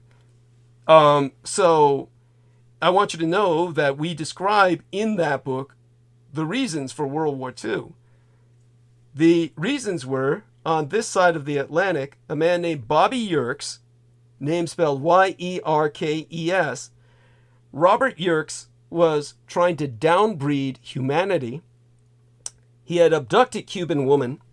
He was breeding them with apes and creating chimerical primates that then broke free and were unleashed into the wild in the Florida Everglades. Everybody knows them as skunk apes. People really didn't start seeing them until after Bobby Yerkes and his experiments. And he created a chimerical hybrid of what was supposed to be a labor force that would literally work for peanuts and never unionize. Because this is what American capitalism wanted to break, was the American unions. The Soviets, on the other hand, were trying to downbreed humanity into a hybrid chimerical ape population of parahuman troglodytes as a communist Bolshevik population that would literally work for peanuts and never complain. Both the capitalists and the communists wanted to downbreed humanity itself. When the Soviets began to invade the Baltic regions, which were, of course, the site of the ancient German Teutonic Ordnung, or Teutonic Order of Knights, that had Germanized those populations, when they began to invade Romania and take Central Europe, Hitler had to respond because they were deporting populations into these breeding areas where they were forcing people into downbreeding into troglodytic ape populations. This was the Soviet attempt to create a literal planet of the apes. The Slavic people were considered just an Asiatic horde to be downbred by Joseph Stalin because Joseph Stalin considered himself Caucasian from the Caucasus Mountains, born in Georgia. He considered himself white, whereas he considered the Russians to be Asiatic. He considered himself the white leader of an Asiatic horde to be downbred into a further inhuman level of subsistence. And his communism would be, he would be one of the few human elites over a mass of proletarian primates. This is the future your allies wanted. Adolf Hitler saved you from that. That's what answers the baby Hitler question. You kill baby Hitler, you wind up with a planet of downbred, degenerate, chimerical, hybridized apes on the part of capitalism, working for peanuts, and on the part of communism, working for food. This is the world the Allies wanted that my father, Adolf Hitler, saved your worthless ass from. You're worthless ass because you don't appreciate it. Because you're so fucking ignorant, you don't even know it. And you might claim, oh, I can't help being ignorant, Douglas. They didn't teach this in school. Ignorance is no excuse in the eyes of the law. You go to any foreign land and you commit a crime in ignorance, you pay the price. Even up to the point of execution, if that's what their law says. Ignorance of the law is no excuse. Your ignorance of history is no excuse. You're a worthless piece of shit because you don't know. It's on you. It's on you because you never looked hard enough. You never looked hard enough to find me. You stuck with QAnon You stuck with all that sewer shit you found on Joe Rogan and Andrew Tate, and you wound up sucking Vladimir Putin's ass and all the shit that drops out of it. Those of you who are here might consider yourselves a bit more worthy. But what are you doing to spread the word? I don't see the numbers going up. So, you're failing in that regard. It's your war. You'd better damn well fight it. And you'd better damn well get on it. Spread the word that the son of Adolf Hitler is alive and well. And that we're here to save you from yourself all over again. Because you've proven yourself completely incompetent and incapable of doing so. You count on people like Elon Musk, whose own father married his own daughter. And you wonder why you people are so degenerate. You make me sick. And the fact that so many of you admire him makes me sick.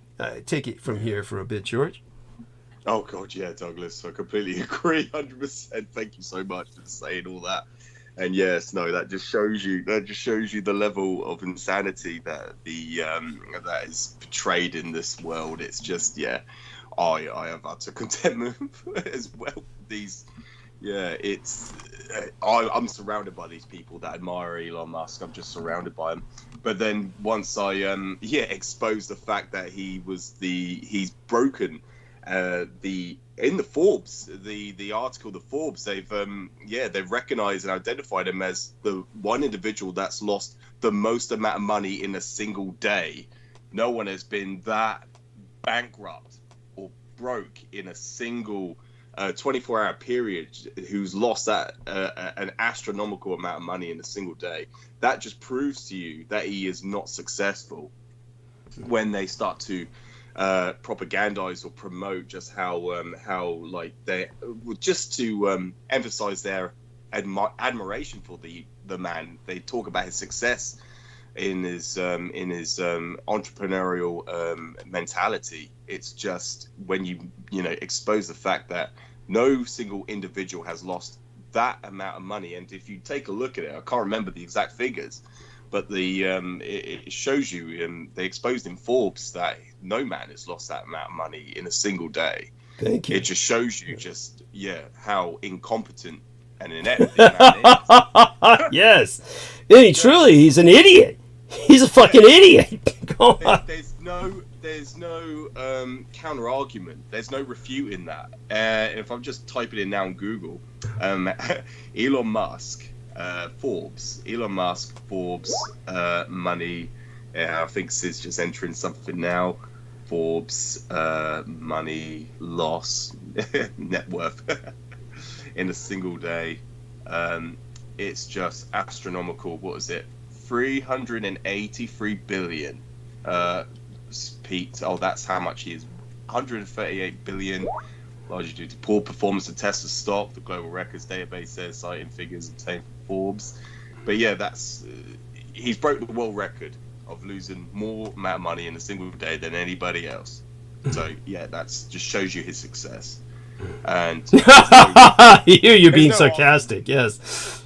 Yes. And yeah, it's just like, because every single time when I've brought him up, when he's been brought up in conversation, just run a train wreck on him, on these individuals that absolutely they promote emphasize admiration for him, and then just mentioning just that alone, it just shudders them. They just go into complete silence. There's nothing they can say about it, and I've literally just excreted all that. This individual, I don't want to retain or remember anything what he has ever done. So there's really nothing else I can add to that, Douglas, I'm afraid, at this moment in time. Anyway, I've just got a bit of a fog brain at this moment because I just try to purge everything from that man in everything I already know about him. So like when my ex-colleague mentioned that he wanted to apply for Tesla, I was just like, good luck. Yeah. Good luck with that. Yeah, they just they're really trailing. They're falling behind in the stocks even. Their stock really fell. It's one of the worst performers. Go on. And by the way, Brendan, bring up the 20. Yeah. Brendan, what do you know about the 23andMe stock? Brendan, if you can tell us a bit about that, because you might remember 23andMe was a big deal with this girl who was claiming she was Jewish. Yeah, their stock fell through for sure after that data breach. Yeah, it's like, I mean, and then now people are realizing it's just a terrible idea because it doesn't give you any real information and all that. Thank you. Thank you. So it's right up there with Elon's info. Yeah. Like I know someone with a Tesla, right? And basically I went to charge it, and I was like, or they're like, all right, this is the supercharger, right? This is the highest technology supercharger. And I like plug it in, and I'm like sitting there, and I'm like that's it? I'm like, oh, so it should be done, right?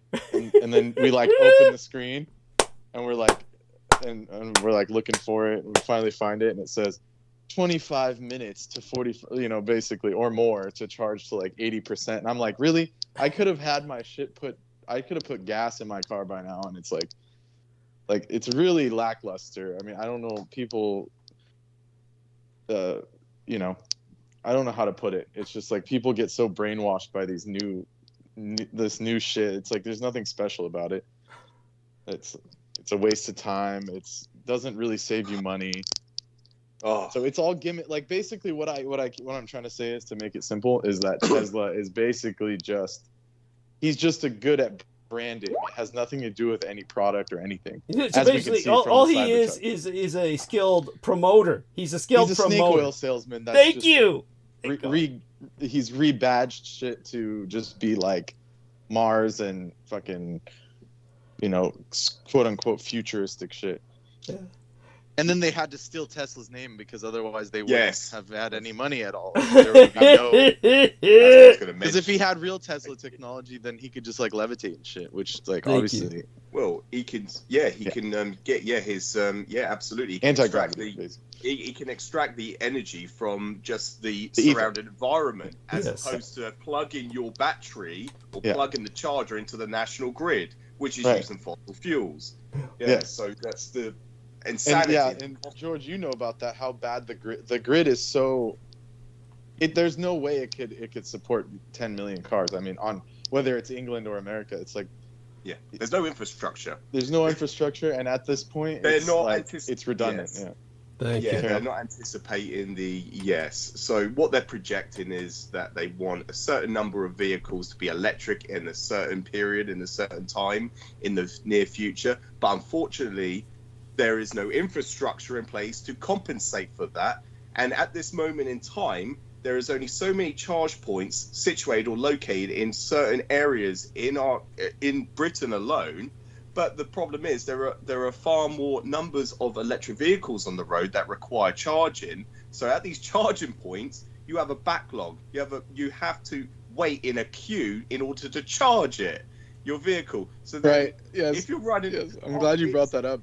We call them Tesla zombies. It's like you see all the people with Netflix in their cars. Just in line. Yeah, they're just all waiting for a spot / waiting to charge. It's so embarrassing. Like it's depressing, really. I felt like I was wasting my life. Like I was just like, really, this is it. This is the pinnacle of technology.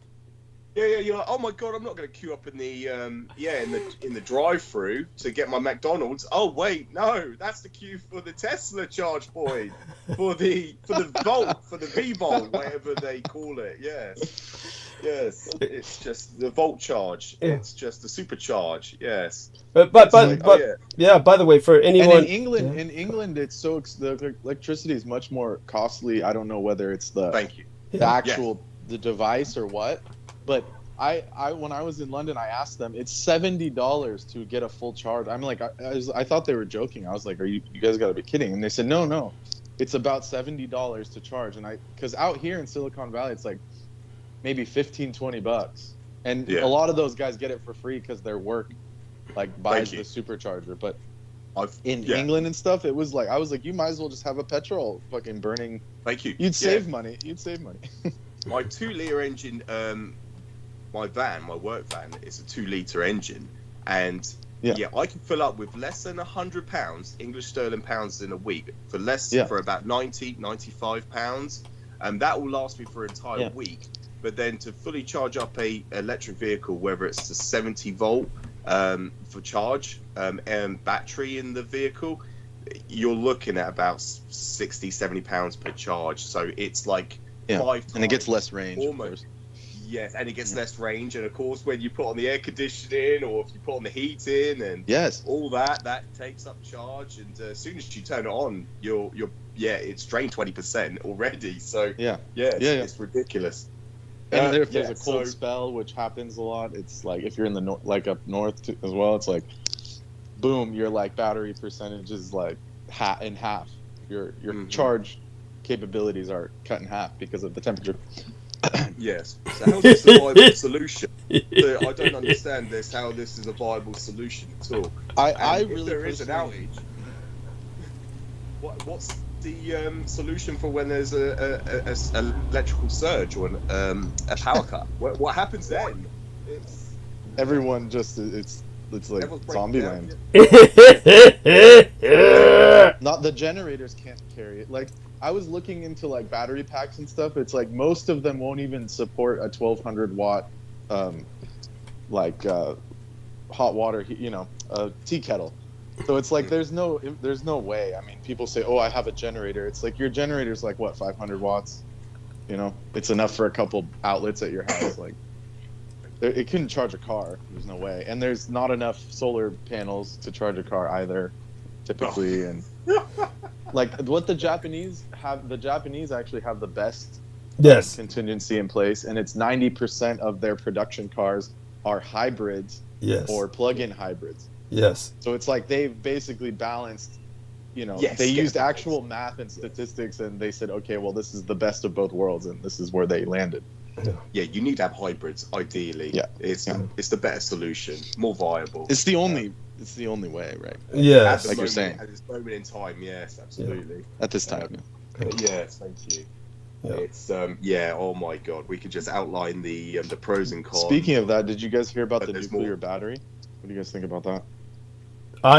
Tell me, because I obviously all my life I've heard about nuclear shit, but this is something new. Is this something new? Wait, supposedly I don't know what I can pull it up. I'm sure. But by the way, before he goes into that, before Brendan goes into that, just want the listeners to understand that if Tesla technology were truly integrated into the Tesla car, then what would happen is you could just literally use a dial like you're tuning into a radio station to turn into the recharge, and you could recharge it while it was driving. That was the whole intent of wireless technology with Nikola Tesla, was to have towers that would beam the energy that would propel vehicles. So that and his electric car worked, like he had a running model. Yes.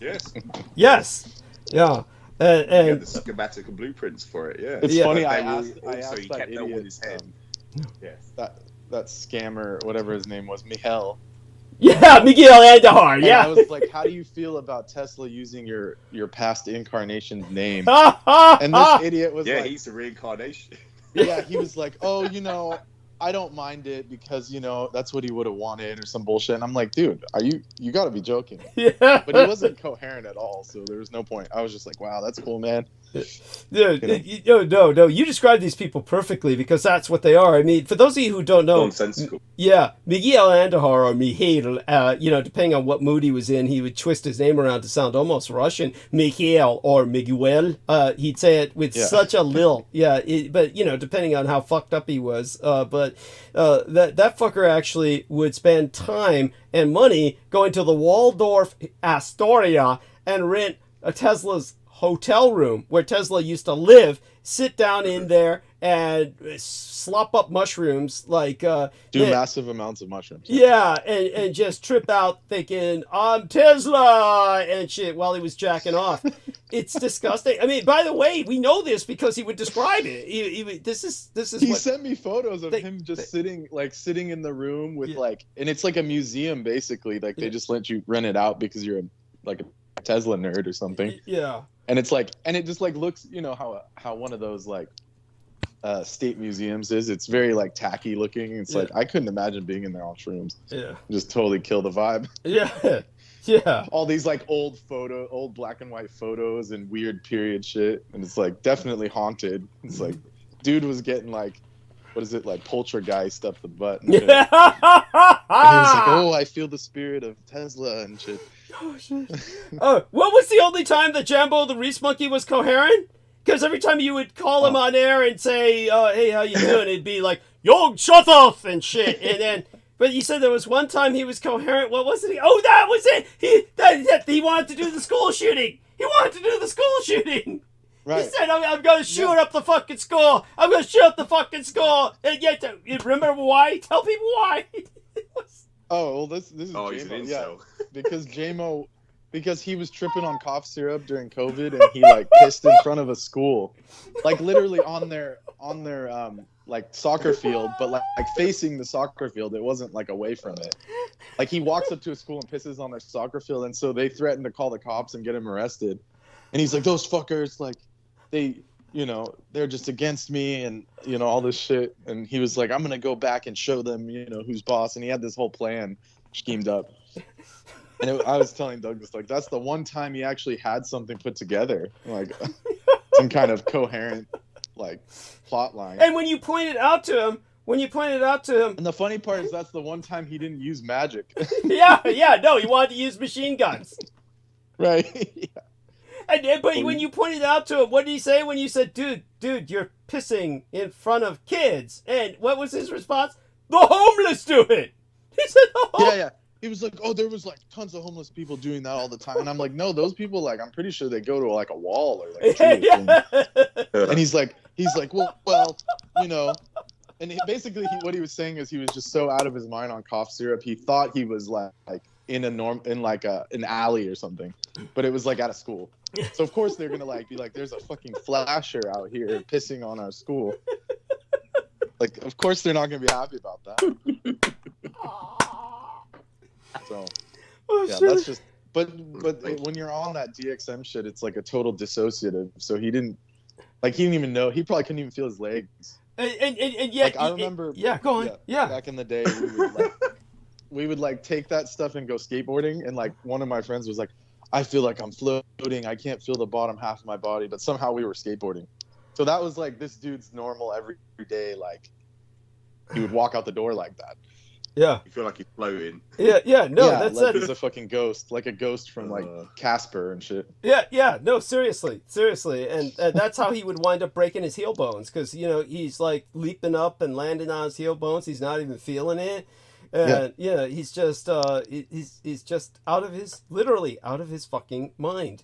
And then when he like came on to talk about that, he actually mentioned it publicly about how angry he was. Somehow, despite the fact that he's all numb, that he's all dissociative, he still feels rage that people are telling him to put his penis back in his pants. That outrages him. That the umbrage, that how dare they tell me? That's where does this come from? Where does this come from? This is what I don't understand. There's this sense of such entitlement that he should be allowed to do this wherever he wants. Right. That he has. That this is the insanity. It's something about New Yorkers. No offense. I get it, but still, that does dirty to your average New Yorker. I don't think even your average New Yorker.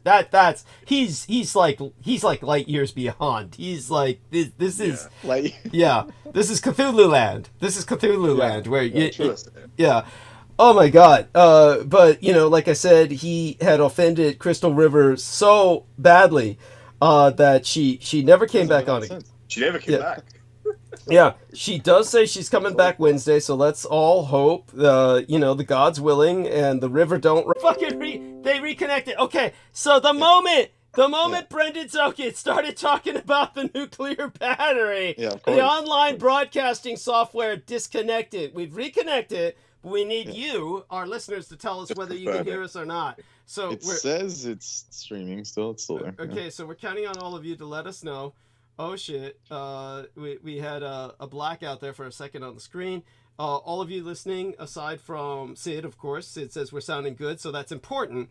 But the rest of you do join in and let us know how we're sounding. So please continue, Brendan. Yes. Oh my God. Yeah. So this is a Chinese startup company, so we can take this all with a grain of salt. By the way. Fuck yeah. Go on. Yeah. So there's the nuclear battery that they claim can generate electricity for up to 50 years without maintenance or charging. It's called Betavolt, which is a Beijing-based, manufacturing company, and it's using miniaturization of atomic energy used with the isotope nickel-63. That's into a module smaller than a coin. They said this next generation battery has already entered pilot stage and will eventually be mass produced for phones and drones, etc. They meet the need of long-lasting power supplies, AI equipment, medical equipment, microprocessors, etc., robots. The new energy innovation will help China gain the leading edge in their new round of AI technological revolution, quote unquote. So basically, this thing is probably fake. Yeah, it's gotta be. I mean, this is like dream shit. It's like your phone. I mean, we're already worried about the rads going into our head from our phone. A nuclear battery? Imagine carrying that next to your nuts in your pocket. Yeah, my dick fell off. Say about that. Oh man, my dick fell off. Everyone's sterilized. It's like, oh my God, that's their plot to sterilize half. But this battery's lackluster. It only produces 3 volts, etc., 100 microwatts. It's basically like, it's enough to turn on like a OLED screen. It's not. I don't think it's viable. No. Oh my God. For anything. Yeah, there's according to these guys, which is like I said, snake oil level shit. Yeah. Drones that can fly forever. Like this is like some shit out of the 50s. Yeah. They basically spoofed a 1950s nuclear flight. Yeah, nuclear flight. Pamphlet. Yeah. Pamphlet. Yeah, it's like drones that can fly forever. Yes, it's like we really want that. I mean, they're using them to buzz homeless people now. This is like, you see that right, shit. And like imagine the communists having an infinite drone army. It's like, that sounds nice. That's really good. Yeah. And no, imagine recycling the batteries. How would you recycle the batteries? They never mentioned that, of course. Oh wait, no, here they go. Atomic energy batteries are environmentally friendly. After the decay period, this is, of course it is. After decay period, the 63 isotopes turn into a stable isotope of copper, which is non-radioactive and does not pose any threat to pollution or the environment. I mean, yeah, right, yeah. Alchemy. It sounds good on paper, but exactly. It's gonna be some fucking kind of copper that's like what, glowing green and shit. Like, what's this? But all of this is a lie. Yeah, I'm sorry I brought it up as far as I thought it was legit, but once I found out it was a Chinese company. It's so sad. It's so sad, but it's true. It's so sad, but it's true. They'll just say anything. It's they don't give a shit. There's no sense of reputability with these people in China. They'll just make claims. And I'm looking at this Science Direct article, and if you look at the graph, so let's just assume it's true. The power output basically tops out at a few volts. It's not a long-term solution to anything. It's just a gimmick. It's a gimmick. Yes. If it's real, it's just a gimmick. Yes. It can like power your watch for like 20 years, which is at best. No, it's while giving you rads and like what are they? Rontics. Giving you Ronkins. Yes. Ronkins. Yeah. And so, aside from all of that, of course, George, bring up what else comes to your mind that you wanted to discuss tonight? Oh, loads of things, Douglas. We can go, on a right tangent this evening. What that brings to mind. I'm going to carry on. I'm going to go to do what some gym stuff and go to sleep. So okay, are you going to be taking off for now? For the remainder of the night, because I'm going to go to the gym, then do the sauna, and that's enough. Yeah, and how's your experience been so far there? Has there been anyone? Have you been confronted with an empty gym? Yeah, so I go at a time where it's completely empty. So it really is empty. That's the so there's you really can take a shower and enjoy the sauna, and there's no one there to harass or molest you. Yeah. Yeah, that's why I made. Yeah, when I went in there, I made sure I said, "What is the least popular time?" and they gave it to me. And what time did they give? Like between 2 a.m. and 4 a.m. in the morning or something? Specifically? No, actually, it's 12:30 a.m. It's between 11 and 1, actually, for some reason. Interesting. Because the gym heads get up as early as like 2 or 3. Holy shit! Before they have to go to work, and then the late, the people that get off at 5 p.m. they go from 8 to 9. Okay. So there's this like downtime where I'm there with the janitor. Basically, the only other person is the janitor, and because I'm, because I do maintenance too, I'm like, I've made friends with him to this point. Okay. So, okay. Well, he leaves me alone. Well, stay safe and be well, and of course, we appreciate what you're going through, and God. I'm doing well. I'm drinking some Taiwanese Baihao oolong right now, and it's some of the best tea on earth. Okay. Like Taiwanese tea is the best tea on earth, for sure. Thank you. Especially oolong. Yes, thank you. Yeah. And that's one reason why they won't, and I'm not being facetious here, but this is one reason why they won't nuke Taiwan. Yeah. Because the Chinese, it's real, for real. Yeah. The Chinese drink the tea. Yes. From Taiwan. It's considered like the highest level oolong. Thank you. Yes, thank you. No, appreciate it. And, well, we love you dearly. And, awesome. Of course, take care of yourself and join us on Sunday. Of course, hopefully you and I get a chance to talk, but, it's Lantern Festival until Sunday. Yeah. So, so we'll all be back Sunday, and Brendan will join us. Okay. Yes. Thank you. Good night. Good night. And, Good night, Brendan. Yeah, just sad to see Brendan go. So, George, just you and me for now. And, of course, Sid is with us. Aristides is probably fallen asleep at this point, and that's okay. You, by the way, Sid, obviously you've been listening forever. Certainly you've heard George all throughout the past. Did you ever have any questions for George? Not that come to mind right now. Okay. No, that's all right. Yeah. He's a cool guy. Yeah. Are you all right, Sid? You're all right, right? I'm all right. Yeah, I'm a little under the weather. Oh, okay. So that's what's going on. A cold? Yeah. Okay. Yeah. So yes, yes, just hang with us. I myself have just got over. Yes, thank you, Sid. Yeah, thank you, Douglas. Yeah, I myself have only just got over a cold, so there's plenty of bugs in that going around at this moment in time. Heavy terrestrial precipitation at this moment, Douglas, in the UK. Rain. UK weather. Okay. Horrendous. Yes. Oh my God. Torrential rain. Yes. What happens when it rains? What do they do about work? What do they make you do when it rains? Yeah, appreciate you asking that. That's actually something Brendan asked earlier on. He asked me, what happens? Does it come to a standstill? When it's like, no, we're told to carry on working.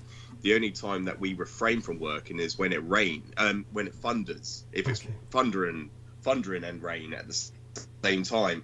So we have to, every thunder, we refer to as a clap. So every time it claps, we have to refrain from working. We have to count for 20 minutes. So we have to we resume working at the point of 20 minutes after the last clap. So once the last thunder clap, we can identify, then we're allowed to we have to resume working. But of course, the only place that we're allowed to sit is in our van. We have to jump in our work van, and sit there and count to 20 minutes. So you put a timer on your phone, and then resume working after 20 minutes. So that's the only time we actually refrain from working. So obviously you're not allowed to climb poles during thundering, because you act as like a conductor. Yeah, you act as a vulnerable conductor. So you that's the only time. So when it snows, rains, wind, shine, you carry on working. It's business as usual. Oh my God.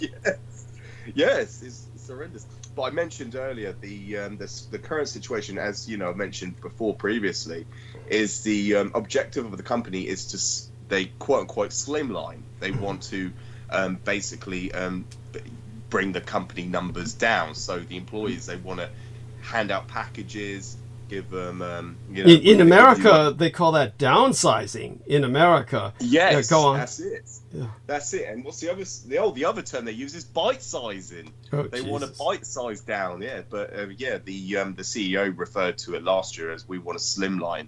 They want to cut the workforce down by over 50%. So yeah, it's it's basically self-emulating. They're going to shoot themselves right in the foot when there's no one to actually do the workforce. You know, Yes. there's no workforce to actually do the actual hard work, because we're the guys actually, you know, we're the field operatives. We're the ones that actually make the money. Without us, there is no company. There's no organization. They can't function. So it's certainly, they're going to shoot themselves in the foot, and then probably have to in the future do another mass recruitment scheme or mass recruitment program to try and, like, you know, compensate for all the losses. But then it's just the way it works. It's just, they are completely incompetent running an organization. They're just the ideas and, you know, the solutions they come up with just not viable. It's just like they spend too much than what they're making. So that's the consequences. But my performance is, I'm not in any concern or worry about myself. My department have not been offered any packages, because of course we're rolling out the future. We're rolling out the fiber, as opposed to the other departments who are trying to maintain the copper network. They're the ones that have been recently handed out these packages or offered these packages, and it's a you take it or lose it proposition. That's the current situation. That's what they are. How the organization is. The current affairs going on in my company.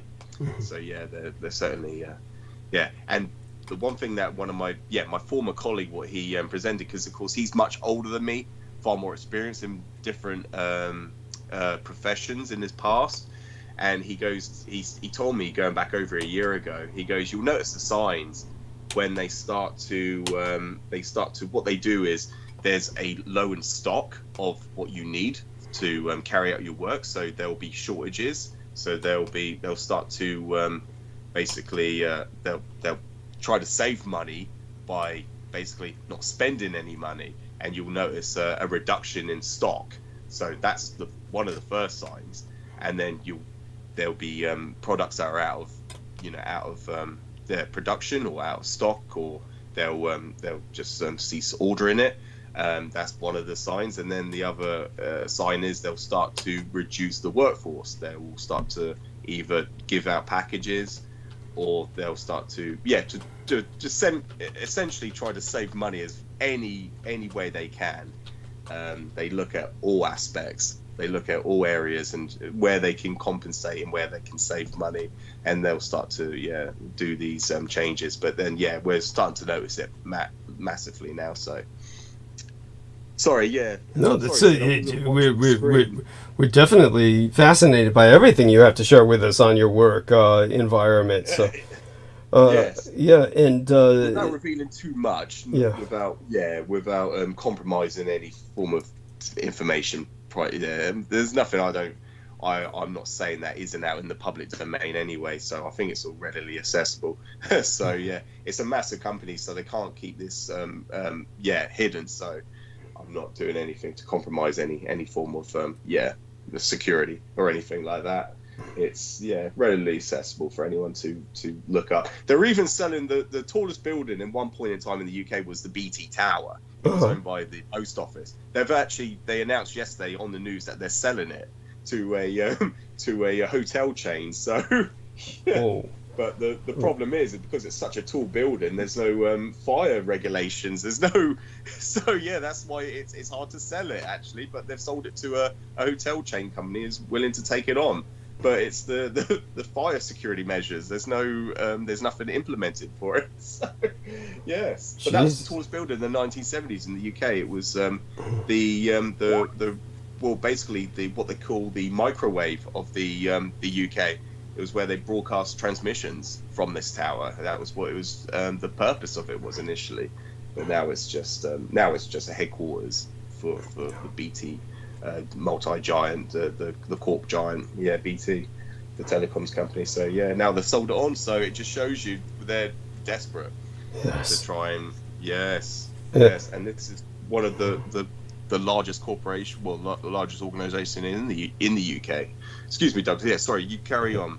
Whoa, I take it he's probably taking a call from his wife right now again, and is that what's happening, or is that Sid? Is that Sid, Douglas? Oh no, or myself. I'm not quite sure what you heard or encountered, but you said, sorry, Douglas, you carry on. And I was thinking that maybe you were receiving a call from your wife or something. It was Sid saying thank you. Sid, yes. Sid was, yes. yeah.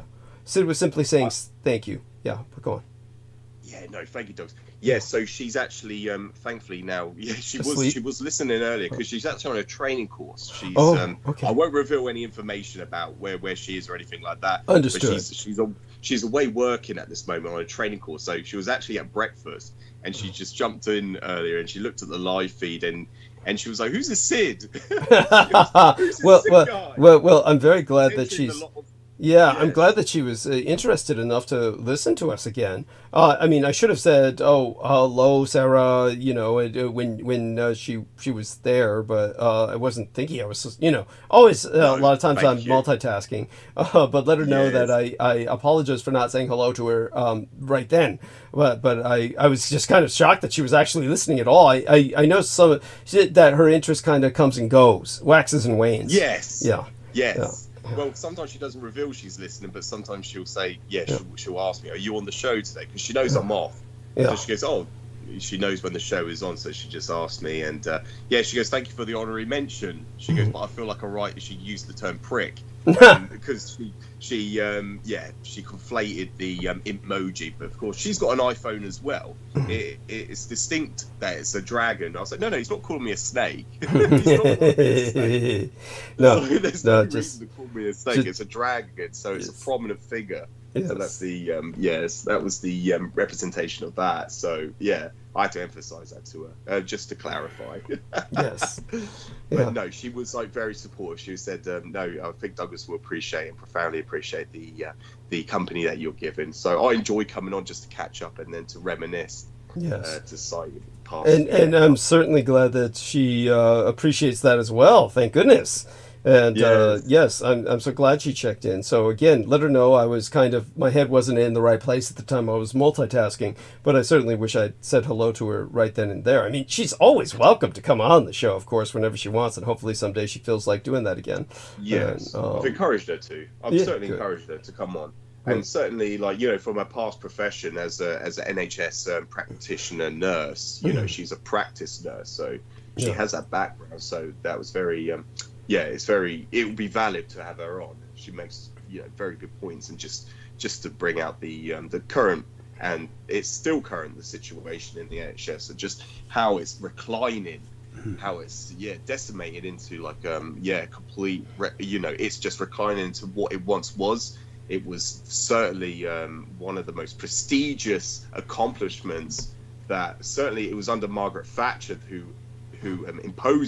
implemented the NHS itself as a national health service. But you see the staggering decline in the services over the years with the lack of funding from the government. And so and then nowadays, this is, as you mentioned about the Civil War earlier on, and there is there's certainly oppositions and there's certainly divide in the UK about the way it's run. You've got these two oppositions, and what brings to mind is one of our fans that listen in.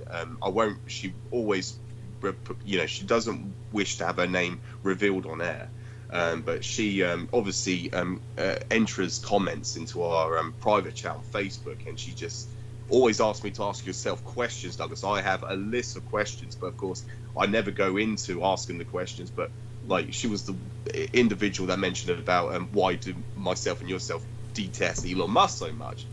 But then afterwards, she after she heard it, she understood, and so I really appreciate her, and well then maybe you should go into her questions. Yes, I will actually. Yeah, because that's the reason why I mentioned this, because one of the questions she asked, she goes, "What's your impressions of Rishi Sunak or Keir Starmer?" Of course, Rishi Sunak has come out and he publicly stated that if he's not running, it's only him or Keir Starmer. It's only these two men. And it's a bit like similar parallels in the United States, with the Republican and Democratic Party.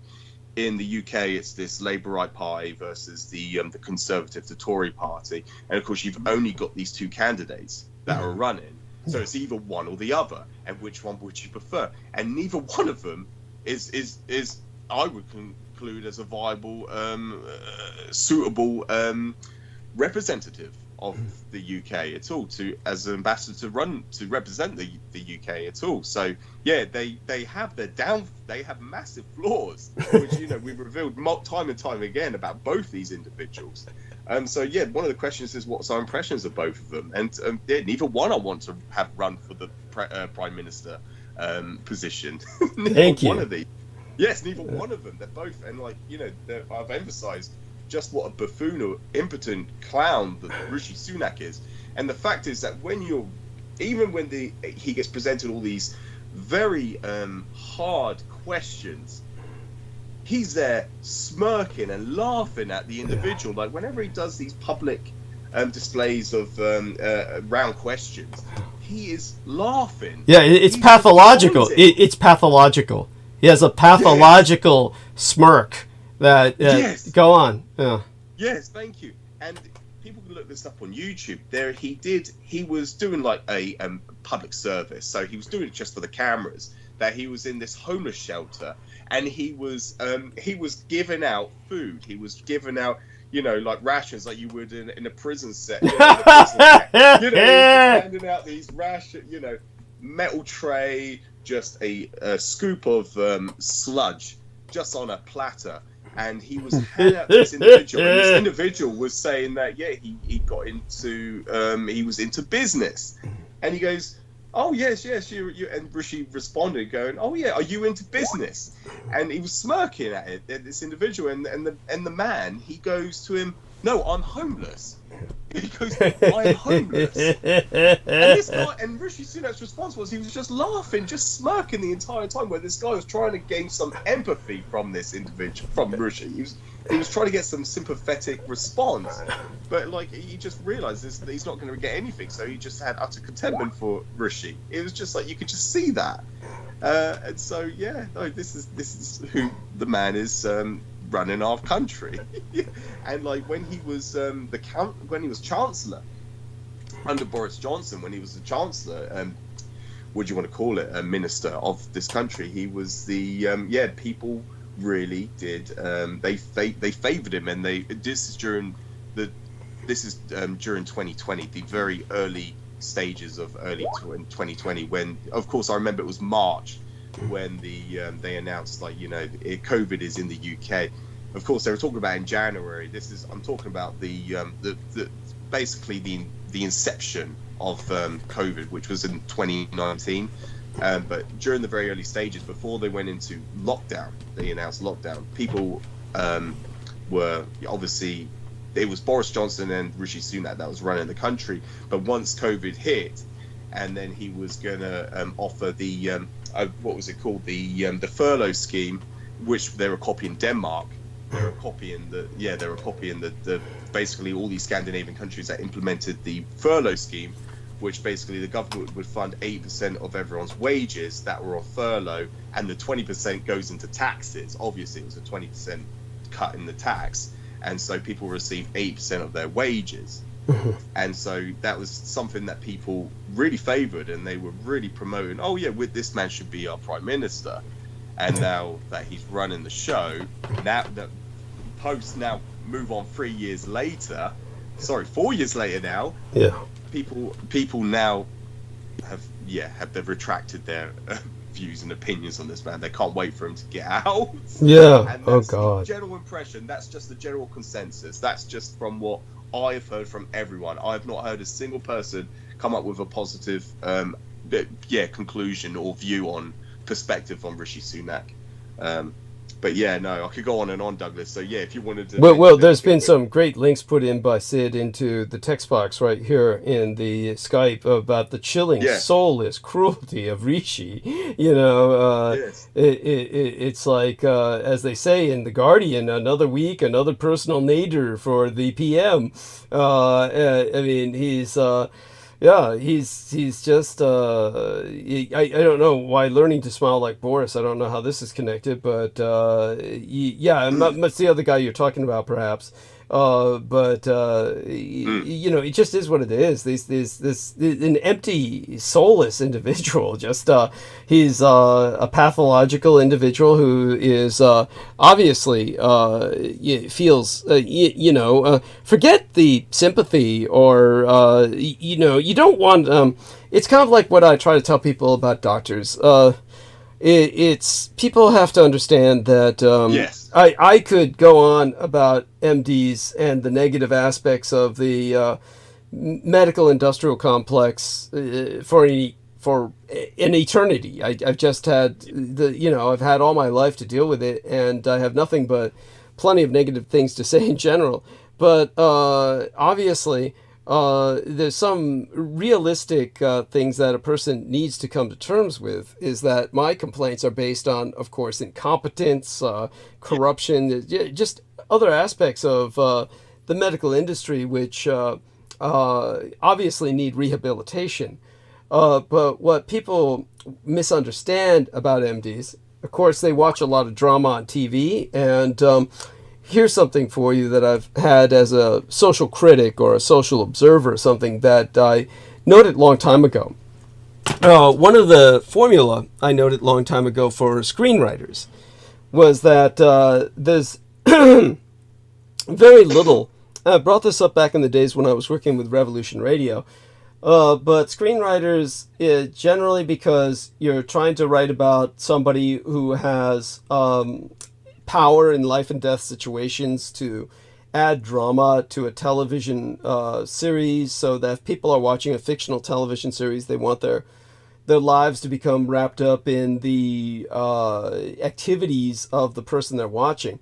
There's very few professions which are particularly interesting or particularly present situations that other people will find interesting.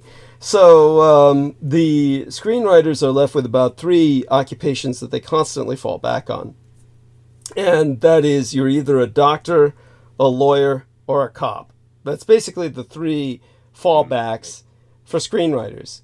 And so basically, of course, the doctor, the attorney, the law enforcement officer, these are people who effectively have life and death situations they're confronting on a daily basis professionally. And they wind up, of course, being the subject of much drama. Now, the first thing you'll notice about any of these people in real life, but especially doctors, is that they're very, very unemotional people. They're very dry.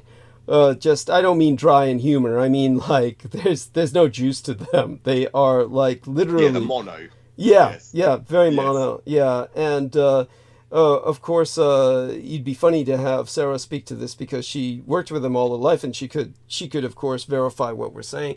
And they have to... Yes. Yeah, they have to be like that because they're going to emotionally detach to an almost pathological degree because all they see are sick and dying people. Yes. And the people they see are suffering all the time. And if they really felt emotions like care and this were to overwhelm them, it would destroy them. So they learn to flatline. They're basically flatlining all the time. Whatever kind of humor or relations they develop with each other is going to be on this professional level that is going to be fairly deranged as far as other people are going to be concerned. Other people would, for instance, if you could listen in on doctors talking at lunch, doctors will talk about, and so will nurses. They'll talk about horrible physical ailments and injuries, while eating. Without batting an eye, because they've developed this kind of callousness to the horrors of the human condition. I mean, basically, the human body is a fucking tomato. It is a tomato that just bursts and ruptures and explodes when it's rotten ripe. It's just... So, doctors, understandably, are not very dramatic. So, what you see in terms of television, when you see doctors, is a fiction. And it's a fiction because they don't want you to hate the doctor. They don't want you to develop a fear of doctors. Because if you saw doctors in real life and the way they behave and the way they act, you would find no sympathy with them because they're not sympathetic people. So therefore, you wouldn't find sympathy back. So what I try to get people to understand is to educate them out of what television leads them to expect. I mean, for God's sake, whatever you do, as a matter of fact, you wouldn't want a doctor to be caring. You shouldn't care about a doctor as to whether they care or not. All you want is for a doctor to function. You just want a doctor to help you in your situation. They don't need to care. You would want them to be almost psychotically detached. It's just so long as they do their work competently, professionally, and help you. Why should you care if they care?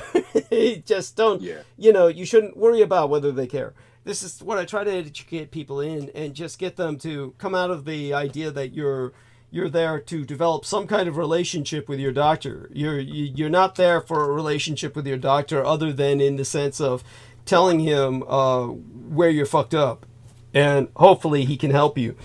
So it's kind of the next down the line for the lesser emotion, to a degree, would be cops. And it's kind of different, but it's mostly cops. Of course, they're overwhelmed by negativity, and they begin to assume everybody's a criminal. It's not necessarily true. It's just they kind of learn to assume the worst. It's just they're confronted with the worst in terms of human behavior all day, generally speaking, unless they work in a small town or something. But your average cop gets extraordinarily jaded. But the one thing that I try to warn people about when it comes to cops and judges, this is what I tell them is, to the best of your ability, when you're confronting these people of these professions, you may as well tell the truth to the best of your ability, or to what limits you face in your circumstance. Try telling as much of the truth as possible, because they've seen people lie so often. The one thing they're really good at, it's just they develop, the talent for it, is they can generally tell when you're lying. So it's one of those things. But, that being said about these professions, a doctor, a lawyer, and a cop, and all this fallback on these so-called dramatic kinds of professions that are exploited by drama, but are really, to the individual involved, you won't find them very dramatic. Generally, you don't find them very dramatic, and especially doctors. But when it comes to politicians, this is kind of like where we are now at a very bizarre place in human history. For instance, the days of my father, Hitler, my biological father, the days of Benito Mussolini, the days of these men who were the fascist dictators, there was a passion that they inherited from stage acting and presentation, that they were emoting for the audience. So in the days of Adolf Hitler, where TV cameras, of course, were focused generally very far away, and the Germans pioneered television. And the Germans pioneered, of course, the British will say they pioneered television, but it was Germany that had the first national television broadcast. And when in those days, Hitler is presenting a very small picture on screen. He has this stage actor background in terms of his training by Hanussen and other masters of the stage. The whole idea is to move your arms a lot, to basically express yourself very emphatically, because people from far away need to see that. Otherwise, they see nothing. Nobody in those days want to stare at some idiot who's just standing behind a podium and not moving. It was like, which is what politicians do today. Today, politicians stand behind a podium and they don't move. This is because they have cameras that focus in directly on their face, and they become a talking head. This is what they take as quote unquote dignified. If someone were to act in the manner of Hitler or Mussolini on today's public performance platform for a politician, they would be laughed off the stage. It would be considered too melodramatic. It would be considered too bizarre. It's something that was very much a product of its time, and something that you're generally speaking before a live audience. And these days, that's usually not the case. You're going to be reaching far more people who are not live than you are live. So there's no need to really perform. That's the thought. That's the thought. But at the same time, we've got politicians who are generally, you would hope, you'd really want in a politician somebody who just gets the job done. You would really want somebody who may not care socially, who may not even be able to project the caring. It would be like what you would want if you had common sense from your doctor. You don't need them to emote. You don't need to develop a personal bond. You just want them to get the job done. that would be the idea. We don't get that with politicians. We are getting nothing but drama, and nothing gets done, and yet they're not even really entertaining. I think this is what attracts people to a degree to someone like Donald Trump, is that Donald Trump is a return to the entertainment mode of politics, but that's all he is. He's a reality TV show. Yes. So there's nothing else there, and that's, if you have any sense of sanity, that is the last thing on earth you want. So it's, with our politicians, what is it that we want? Well, Rishi Sunak is the worst of all worlds. He gives you this pathological smile. He is smiling all the time while people are dying in front of him. And, and it is like it's, how would I say it? It's repulsive in every way. It's chilling. It's repulsive. It's, the other guy running against him, I don't think has a chance. No. And so we're like, Britain's as stuck as we are. It's stuck, yes. Yeah, we're stuck. I mean, when it came to Labour Party, at least I knew who Jeremy Corbyn was. He'd been there forever. Jeremy Corbyn had been there forever. You knew who he was. This guy who's there now, I don't know him. It's like, he's like, I don't even have name recognition with this guy. So it's, and this is what brings us back to, I guess, the whole idea of mobilization. So when they put the poll out for the British kids, and they're like, just non-responsive to, or rather responding in the negative, like, I'm not going to war, and it's, as I said, with our friend George Knight, he understands the geopolitics, he understands the stakes, and so he understands that if they mobilize, he'd be right there, at the front of the line. Yes. But then, he's on speaking terms with the son of Adolf Hitler, and he understands the world situation. None of these people have that advantage. The only thing that these people are thinking is when they're given this poll about will you respond to mobilization, the only thing they're thinking is, I don't want to die for Rishi Sunak. Yes.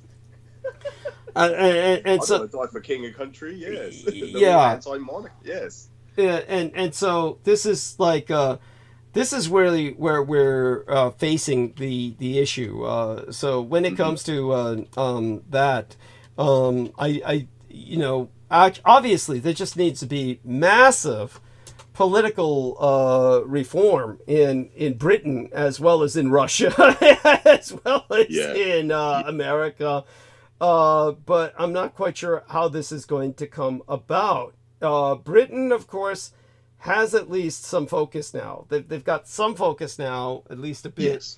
But what would you say otherwise about, Britain's state of affairs right now? If you were to... so please take us there.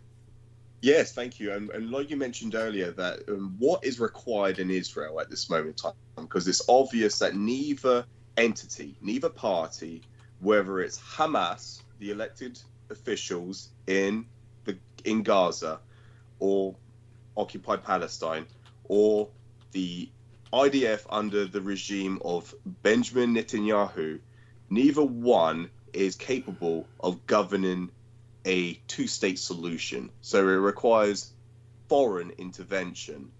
And I know we have suggested this is the discourse or the trajectory that Britain needs to aim to, is to create in a form of not a so-called mandate where it's governed by our laws, but they need us to police the Gaza Strip and Israel in a form of, we need to have it needs to be governed by Britain.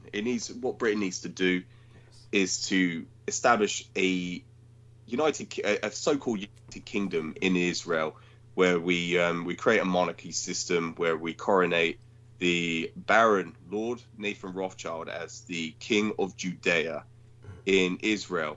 And this would be the most viable solution to end the conflict, end the prosecution, or persecution, I should say, rather, the persecution of both Arab and Israelis. I prefer to use the term Israeli as well, Douglas, as we've emphasized in the past. The ethnicity in Israel is divided amongst several different ethnicities. They are not Sephardim Jews. They are not Semitic peoples. These are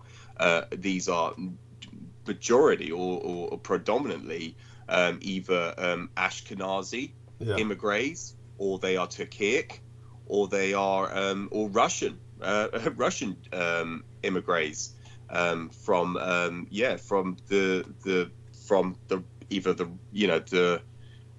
I wouldn't call it the original pale of the Jewish settlement, but I would certainly call it the Russian Federation, or during the former Soviet Union era, the decades integrating into the Soviet conquest, the regime under their what's the system called? We would call it like the I always refer to collectivization, but it's the I'm trying to think of the not the it's not autocratic, is it? I'm trying to think of the name of the system that it was functioning under. But at any rate, the overwhelming vast majority of Israelis are not Semitic peoples. Yes. And so the only solution to overcome this crisis was inevitable in the first place from the moment of inception of Israel in 1948 under United Nations resolution. Obviously, the only way to displace the people was through a genocide, which was known as Nakba, which was known as the catastrophe. Yeah. And so it has been this ongoing conquest to eradicate indigenous people of Palestine, which the Israelis, who are obviously predominantly under a Zionist occupation, a Zionist ideology, where it's a militant movement. It's a completely it's a militant what do you want to call it, Douglas? Sorry, I'm just asking for it's a radical extremist movement that colonial settler regime. And so the whole goal of that was to create a homeland, which they refer to as the self-determination of the Jewish people. This is their original statement under Hertz, I was going to say Theodor Herzl. Yes. Theodor Herzl was the founder of the movement of Zionism, and the objective is to create a homeland. The goal was they wanted Palestine. They wanted that as of course, because the references, the origin of that is through their original roots, through going back in the biblical terms. And again, I'm referencing now, Douglas, from the original video that I discovered yourself on, of mentioning about the original Holocaustus, the original Holocaust, the mass burning, sacrifice by fire of the Canaanites under the jealous god Yahweh. Under his proposition, he demanded the burning of every grain of grass, every grain. I was going to say every blade of grass to the grain of sand in the ground. He called for a complete genocide of the Canaanite peoples originally. Yes, the Canaanite peoples. Thank you, Douglas. And so this land, which they refer to themselves as the chosen people, this is the land that they demanded, they wanted back, and so in order for them to establish that, obviously, you know, we've gone into the past about how they cooperated, they had a collaboration, they forced the Reich, the German Workers' Party, the National Socialist German Workers' Party, into a collaboration. Of course, they did cooperate. They cooperated, and they minted a coin known as the it was to mark and to what do you want to call it? It was to commemorate the establishment of this cooperation under the Zionist movement, and the National Socialist German Workers' Party, because they both had the same objective. They wanted to what's the term under the transfer agreement, the Havara agreement, meaning, yes, in the Hebrew it transliterates to move in a house. They wanted to move the Jews from Germany or out of Europe to Palestine. They had the same objective, but of course, under the boycott and the sanctions imposed on Germany under the Reich's inception, when it was democratically elected into a coalition government with the Conservative Party, immediately on the inception in March 1933, the National Socialist German Workers' Party under Germany into a coalition government with the Conservatives, they were under declaration of war from the Jewish diaspora. And so they had a pact. They created a pact where they were going to. I'm trying to think of the word here, Douglas. I do apologize, but I'm trying to think of the word. What they wanted to do was to force the Jews out of Europe into Palestine. So this was, if people look at the book by Edwin Black, the author Edwin Black, which is a pseudonym, it's an alias, to convey or to what's the other word, to basically hide his real name, his real identity. Yes. It was known as the Havara Agreement, the transfer agreement, and they were able to move a single individual and take in assets, so take in fluid commodities, so taking their assets with them from Germany to Palestine in exchange for money. So this was how they were able to overcome the sanctions imposed on Germany, because they were under a boycott, under the officially declared Judea Declaration of War against Germany. People could read the headlines to know that this is historical. This is a true fact that most people are unaware of. So immediately from the inception of the government, the democratic government that was elected, they were under immediate mobilization of unlimited state of emergency. And so, to overcome these sanctions, they came up with several operations, several campaigns to overcome this, and one of them was the transfer agreement. So they were able to move European Jewry from Germany and shortly outside of Germany to Palestine in exchange for money, and they took their assets with them. And this is under the mandate under Britain at the time. Palestine was mandated by the British. Yes. And they saw them as a Nazi insurgency or a National Socialist insurgency. They saw the Zionists. Yes, the Zionists. Yes, thank you, Douglas. Yeah, thank you. So, so what we have, obviously, I can carry on going into that trajectory of explaining about history.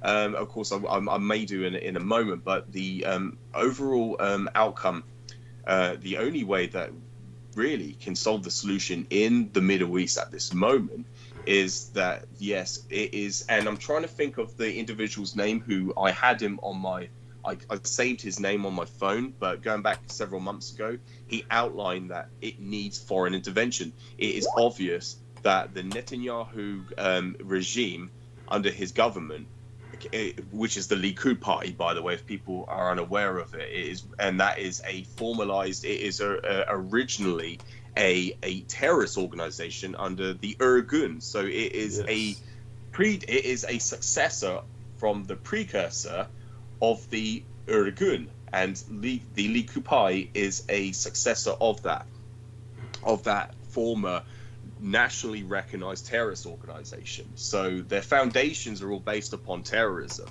and this is the Likupai was established by one of the most despicable men I have ever encountered in my due diligence is Menachem Begin. He was the man that established the Likupai, which is a former recognized British terrorist. He was the man responsible for the King David Hotel bombing, or one of the assailants, one of the operatives, one of the men who conducted that terrorist attack, which was essentially a what you want to call it? It was like not an embassy, but it was like more of a what's the term I'm trying to think of, Douglas? It was a headquarters. It was certainly one of the major headquarters outlets in Palestine. The King David Hotel had I'm trying to think of a consulate, more of a consulate, and so it was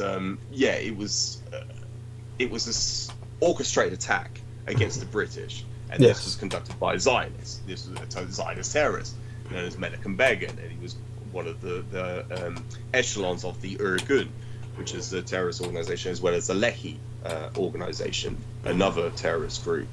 And so, so Benjamin Netanyahu is representing a terrorist, and so he's carrying out these form of attacks to this day in the Gaza Strip, where they are completely depriving the population of all the basic necessity to sustain a normal life. Well, any type of life. Yes, thank you. Oh God, Douglas, no, I cannot I cannot. Yeah, it's hard to fathom. Try to imagine living in the most poorest conditions imaginable, being deprived of the basic needs for life: water, electricity, power, and heating. Just imagine taking that all away from you in a small population, which is the majority. It's a very congregated, congested population of around 1 to 2 million people, but the majority of them are under the age of 18. They are children. Yes. And this is the operation they're conducting. This is why most of this world's generation, as Douglas was talking about earlier, that's why this generation, the future generations, the younger generation now recognizes that. And they can see that with their own two eyes. That is why there is this massive, and like wherever I go, Douglas, wherever major town I go to, let alone cities, in every city there is protests for pro-Palestinian rights. So they're basically they are rallying, mobilizing to basically advertise the atrocities committed in Gaza and in the West Bank also. And just so people are aware that ever since the inception of Israel as a state, it's a rogue and renegade state, by the way, and that's something that Douglas mentioned earlier. It's very important to note that it is a rogue state. It is operating as a rogue state. It is not under any form of governed international law. That is why they get away with conducting these acts, and why neither country really goes to town on Israel, puts hard sanctions on them. It's just they get away with everything. They violate international law, and they have been doing so ever since the inception of Israel. But anyway, that's just me going off on a tangent, Douglas. Me being completely farting. That's something. That is the reason why I quote unquote, before I even discovered who Douglas was, I was certainly a form of, you would call it, an activist. So on Facebook, I would certainly, I would certainly show my stance with Palestine and just expose the atrocities committed by Israel. And that's just me going off on a personal note, Douglas. So here's what I'm going to do now is I'm going to, of course, correct some things that our friend George said. One of them was he brought up Menachem Begin, and then you do need to make the distinction that it's Benjamin Netanyahu who is today carrying out the atrocities that were pioneered by Menachem Begin. So, because otherwise it sounds as if you're saying Menachem Begin's still around and still engaging in that. But that having been clarified, what I'm trying to do now, I just had them, and I'm going to try and find them again. Find a few maps here that will help with the situation. Now, we've got, of course, a number of maps that come to my mind when it comes to Israel and disputed territories, etc. So I'm going to try and find the ones that I think are more applicable to this situation. And so if people give me just a second here to locate these, I'm going to tag them, so to speak, and then I'm going to upload them personally to the Skype text box of George Knight, and of course I'll do that as well to the community call. I don't know how to ultimately get these visible to our listeners. Someday, of course, I'll produce a world map that would have all of the defined boundaries that I perceive to be most politically beneficial for the human race as a whole, because the human race is really imbalanced. It's unbalanced. It's unbalanced right now and needs a great deal of balancing geopolitically. So one of the things that, of course, our friend George Knight has been speaking of was what I suggested concerning the solution that is needed to the Middle East situation, which, as I brought up before, we have to return to history. We have to understand what happened in history, where history went wrong, so to speak, what corrections can be made, and all of this will lead to then a greater just and lasting peace. And this is part of the reality of that just and lasting peace would be, of course, understanding that humanity is not going to stop its conflicts, that you need to balance the power situation so that the conflicts become static, and that is what I was hoping for when I presented a map to our friend George Knight and others a while back about a balanced Europe with a new Warsaw Pact. Warsaw Pact centered on Berlin, and then with the NATO being redefined. Of course, this was a very simplistic map and one I had to produce for the think tanks back in the day. And so I just pretty much made the rest of Europe generally blue or NATO. Germany and Central Europe was the Warsaw Pact. Things have to be a bit more nuanced than that, of course, because you're dealing with humanity, and humanity is complex. So the geopolitics are always going to be a little more difficult. So aside from the heart of the map, one of the big issues in Europe is going to be the Israeli situation. So when it comes to one of the things that we worried about in the past, we always worried about exactly the NATO-Warsaw Pact conflict and how it would ever resolve. And in a sense, it has resolved, and it's still resolving. The biggest issue was that it was unbalanced in the past because Europe was divided in a manner that was not conducive towards any sense of stability. Whereas my sense of the division of Europe would change that. Okay, so I found two maps that I believe are relevant, so I'm going to open these two maps at least. So let's open these two maps. And okay, we managed to get 3 of them in your private messenger box. Okay, so these are going to be here, and let's see if I can pull the same trick again with the community call. So you can reference those, and what you'll notice is that there's a dividing line in Israel. So try and describe these maps to our listeners, if you would be so kind. Oh yes, Douglas. Sorry, I'm just trying to access them because at the moment my screen, because I'm on the iPad.